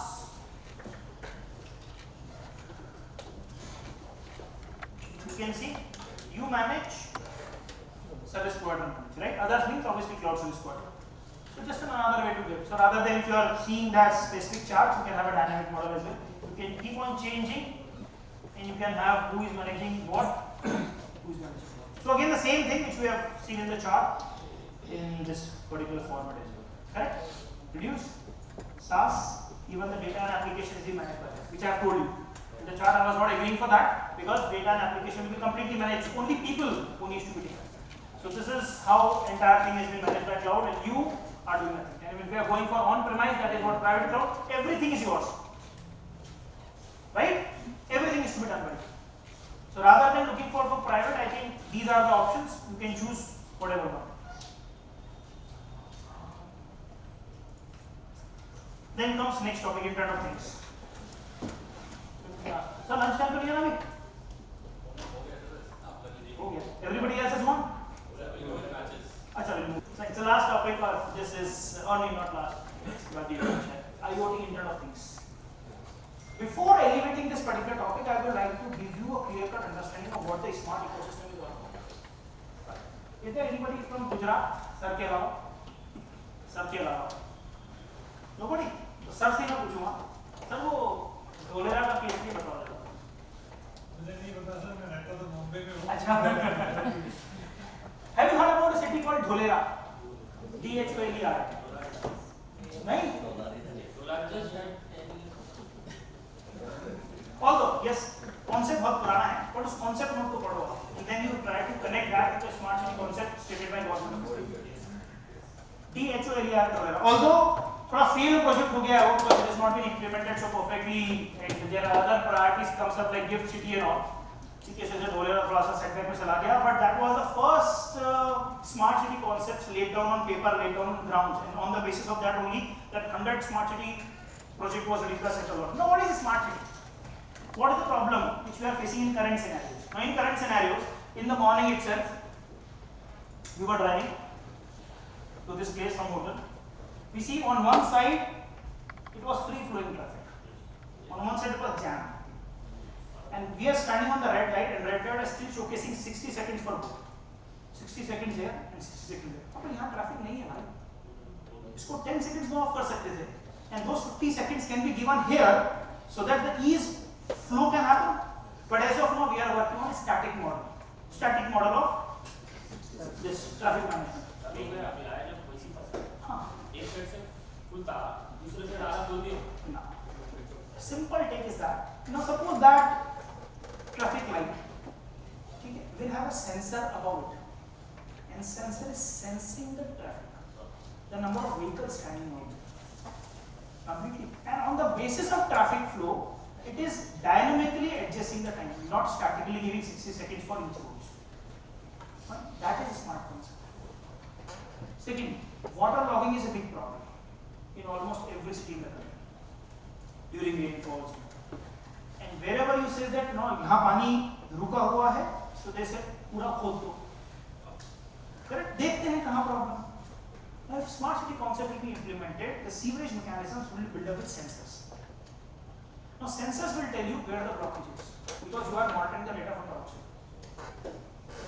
Correct? So sensors tell यहाँ blockage is, so you are only going to dig that particular place rather than ramping the entire.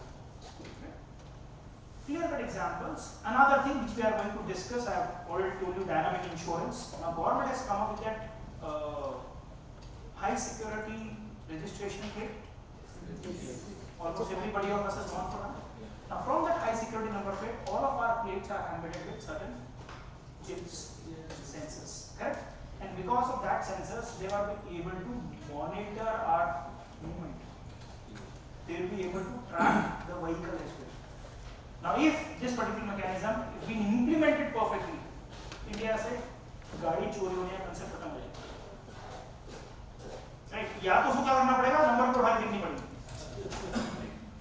That's the only way out. Otherwise, concept खत्म. Reason your car is traceable through satellite and real-time location can be discovered.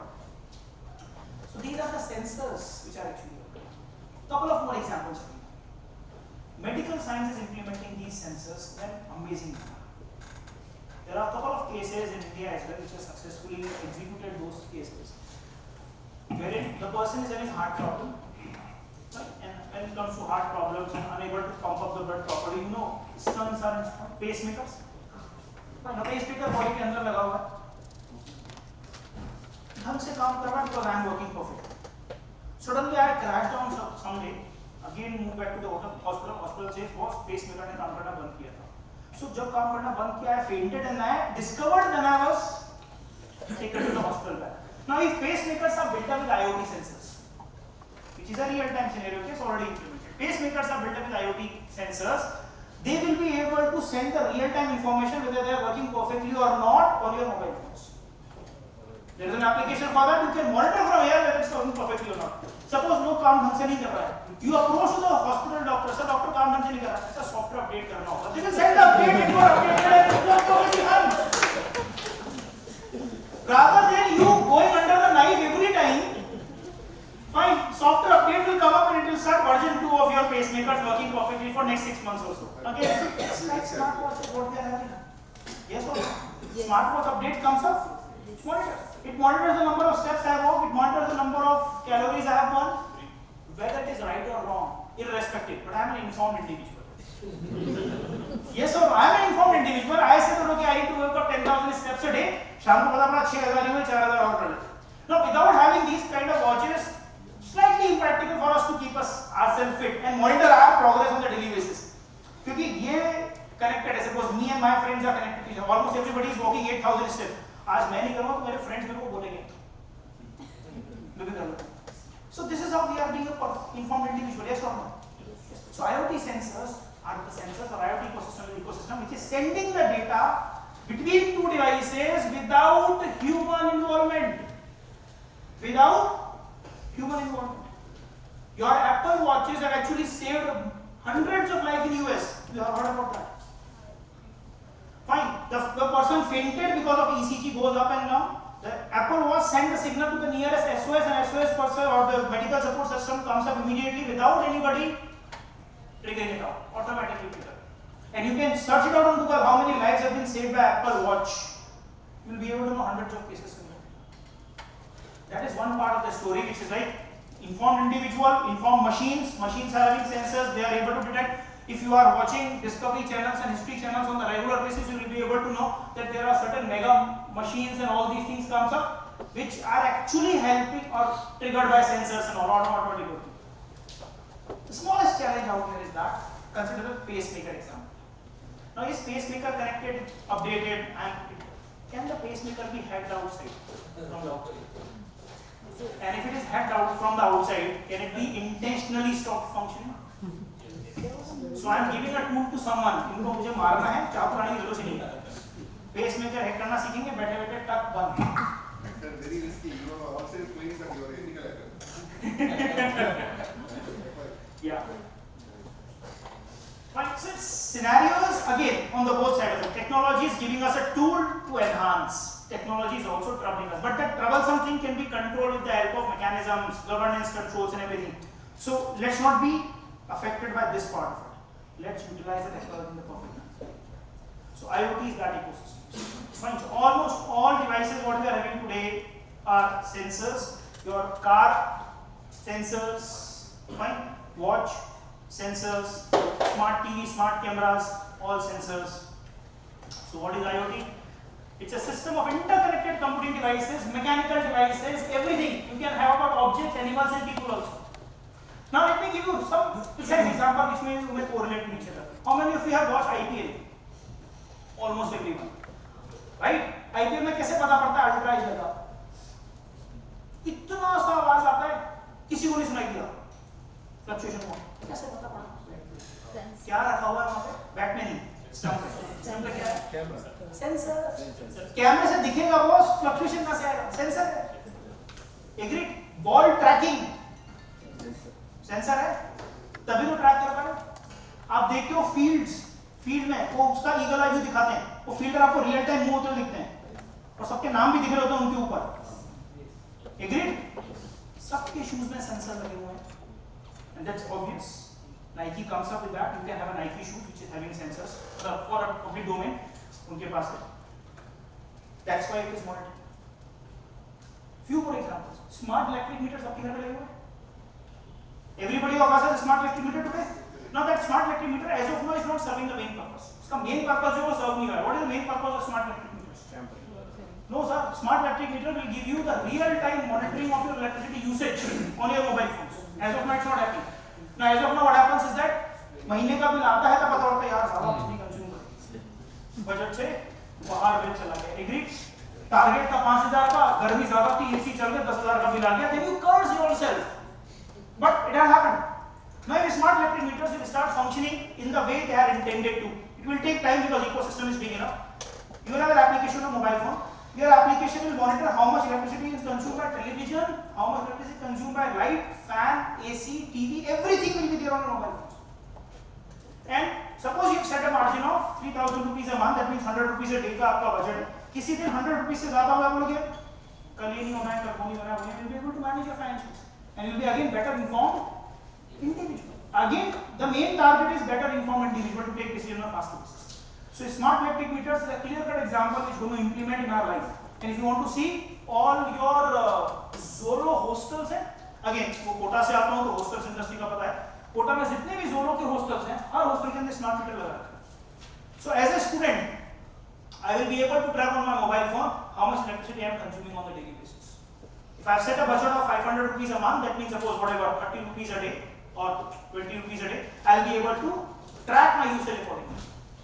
That means expenses managed हुए, and gradually all the hostels industry in the entire country with the universities and all are trying to implement the smart meters to make sure that usage is being controlled.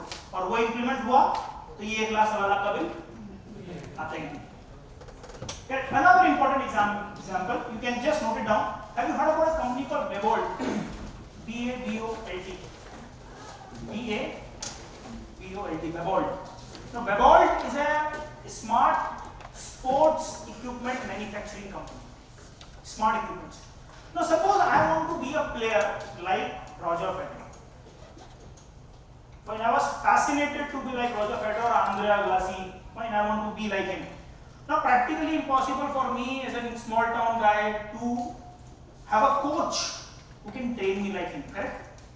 Kota के अंदर I cannot expect a coach who can train me like him. अगर मैं चला भी जाऊंगा coach के पास जो बहुत अच्छा भी होगा because of other people also coaching with the same coach, he will not be able to devote the entire time on me and entire monitoring. Now, obviously, Andre Agassi, Roger Federer all have a way of playing. Like किस pace से move होगा bat, किस angle से move होगा, fine. Body का movement कैसा होगा, all these things are very important. Webull company has made two things: smart racket with sensors. And smart wearable equipments, including balls as well, completely sensors. So if I wear those equipments and play with that bat, every movement of mine, every speed of mine, every position of mine is being monitored. And suppose in that application of Webull, which can be installed on my mobile phone, I selected I want to be like Roger Federer. So Roger Federer related data is already there with them. They are comparing my data and they are doing the gap analysis. Now with that gap analysis, my coach can actually now guide me more appropriately, correct? And I be a player, right? Similarly, Webull is manufacturing TT rackets, bats, football, everything, every sports equipment, including your headband to hairband, all IoT sensors. The purpose is to collect the data and compare the data with your idol and find out the gap so that. Have you ever seen players practicing, tennis players or cricket players practicing? Today they wear a lot of things before they practice, and all these things are sensor level, so इनका head movement भी monitor होता है. And when you see today Gambhir or Dravid who are continuously having a laptop in their front, right? What they are seeing? They are seeing this only. They are seeing this only कि कहाँ कैसा movement हो रहा है, so that they can give the coaching on the right direction. Correct. So we have gone to a different level altogether with the help of IoT ecosystems. I have given you a lot of examples just for the purpose that the horizon is not limited to only small things. It has gone to a different industry altogether. And even sensors, I am working on projects with certain students of mine when we are working on sensors of drone. So finding out the soil sample for agriculture is very important, sir. Now today what we are doing is that we are putting up the fertilizer in the entire field of 5 km in a uniform manner. एक ही fertilizer है 5 km field में इतना डाल दिया. Whereas the soil combination of first 1 km and next 1 km could be differentially different to each other. Agreed? Now what we are trying to do, again, it's a startup project with my students. We are trying to build up a drone which is having sensors. That sensors drone will land in the field immediately and collect the real-time sample data sent to the cloud ecosystems. Now let me understand, tell you that these technologies, whatever we have studied, are not working in isolation. These technologies are connected to each other. Robot. Drone is a robot. Is it a robotic technology? Say yes or no? Yes. Sensors are there. Is it IoT? Yes. Now sensors are getting into the fields on the real-time basis, sending data to the server, data analytics. Server becomes cloud. How connection happens? Because of web, 2 or 3, whatever. And on the server, there is already a lot of data of the past experiences, and it is doing data analytics and suggesting me which particular fertilizer needs to be placed into that. Now, without collecting the samples, going to the laboratories, getting the analytics done, and getting the results after week, days, or month afterwards, which is of no use, we are getting the real-time analysis of this. This can improve or increase the yield and makes the farmer again more informed. The ultimate purpose is more informed. IoT is what is making the real-time data collection and keeping as an individual, as an industry, we are being more informed. And these are the cases on which the real-time industry is actually working. Right? So to understand IoT architecture, it's a big system to understand. Let me not take over that, although we have discussed almost everything. Data analytics happens, machine learning can also happen. You can talk about gateways, that is what the cloud gateway is there. You can talk about web applications and all. So it's completely, I'll give you a nutshell example. Data, I have already told you, data is collected by sensors, sent to the server. Now for server, internet is required. Server, obviously, if it is holding a lot of data itself, it's a cloud ecosystem, that's a cloud platform. Data analysis is happening on the server, and if machine learning and artificial intelligence infused into that, it can tell me a trend as well. That is, what was the soil 2 years back, what is the soil today, what can it be 2 years down the line.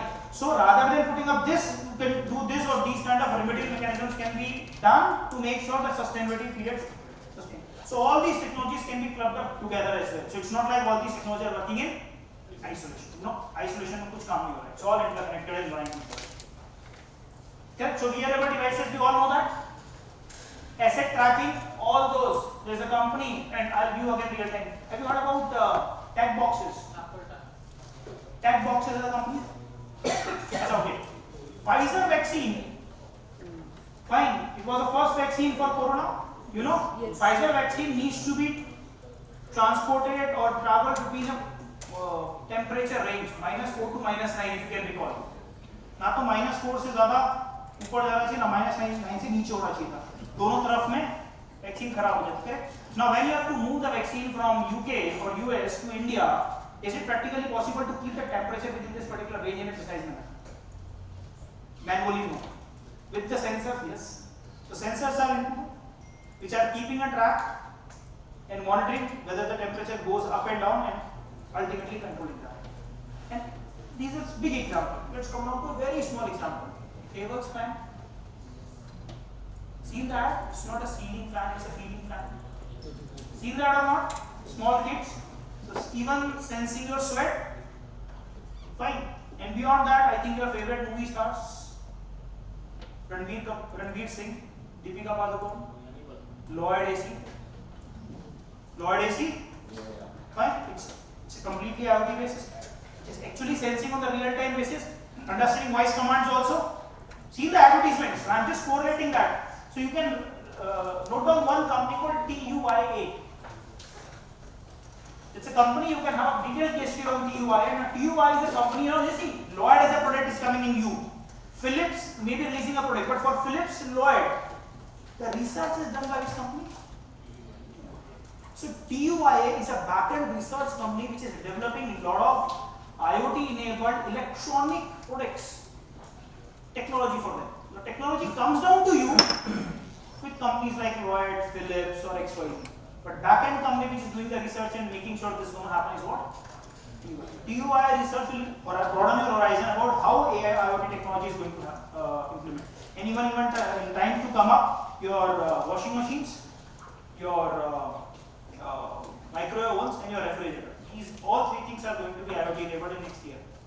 TUIA has already patented the contract. They're already into a process. So tomorrow you will be having these kind of devices in your home which are IoT enabled devices. Automatic, right?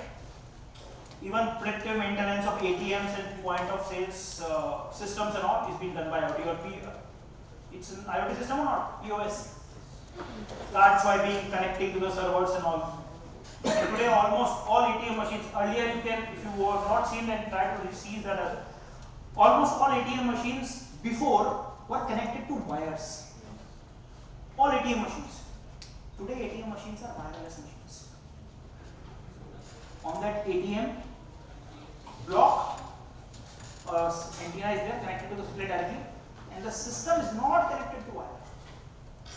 Right? So all are again IoT sensors and IoT enabled. So these are clear-cut financial use cases in your own ecosystems.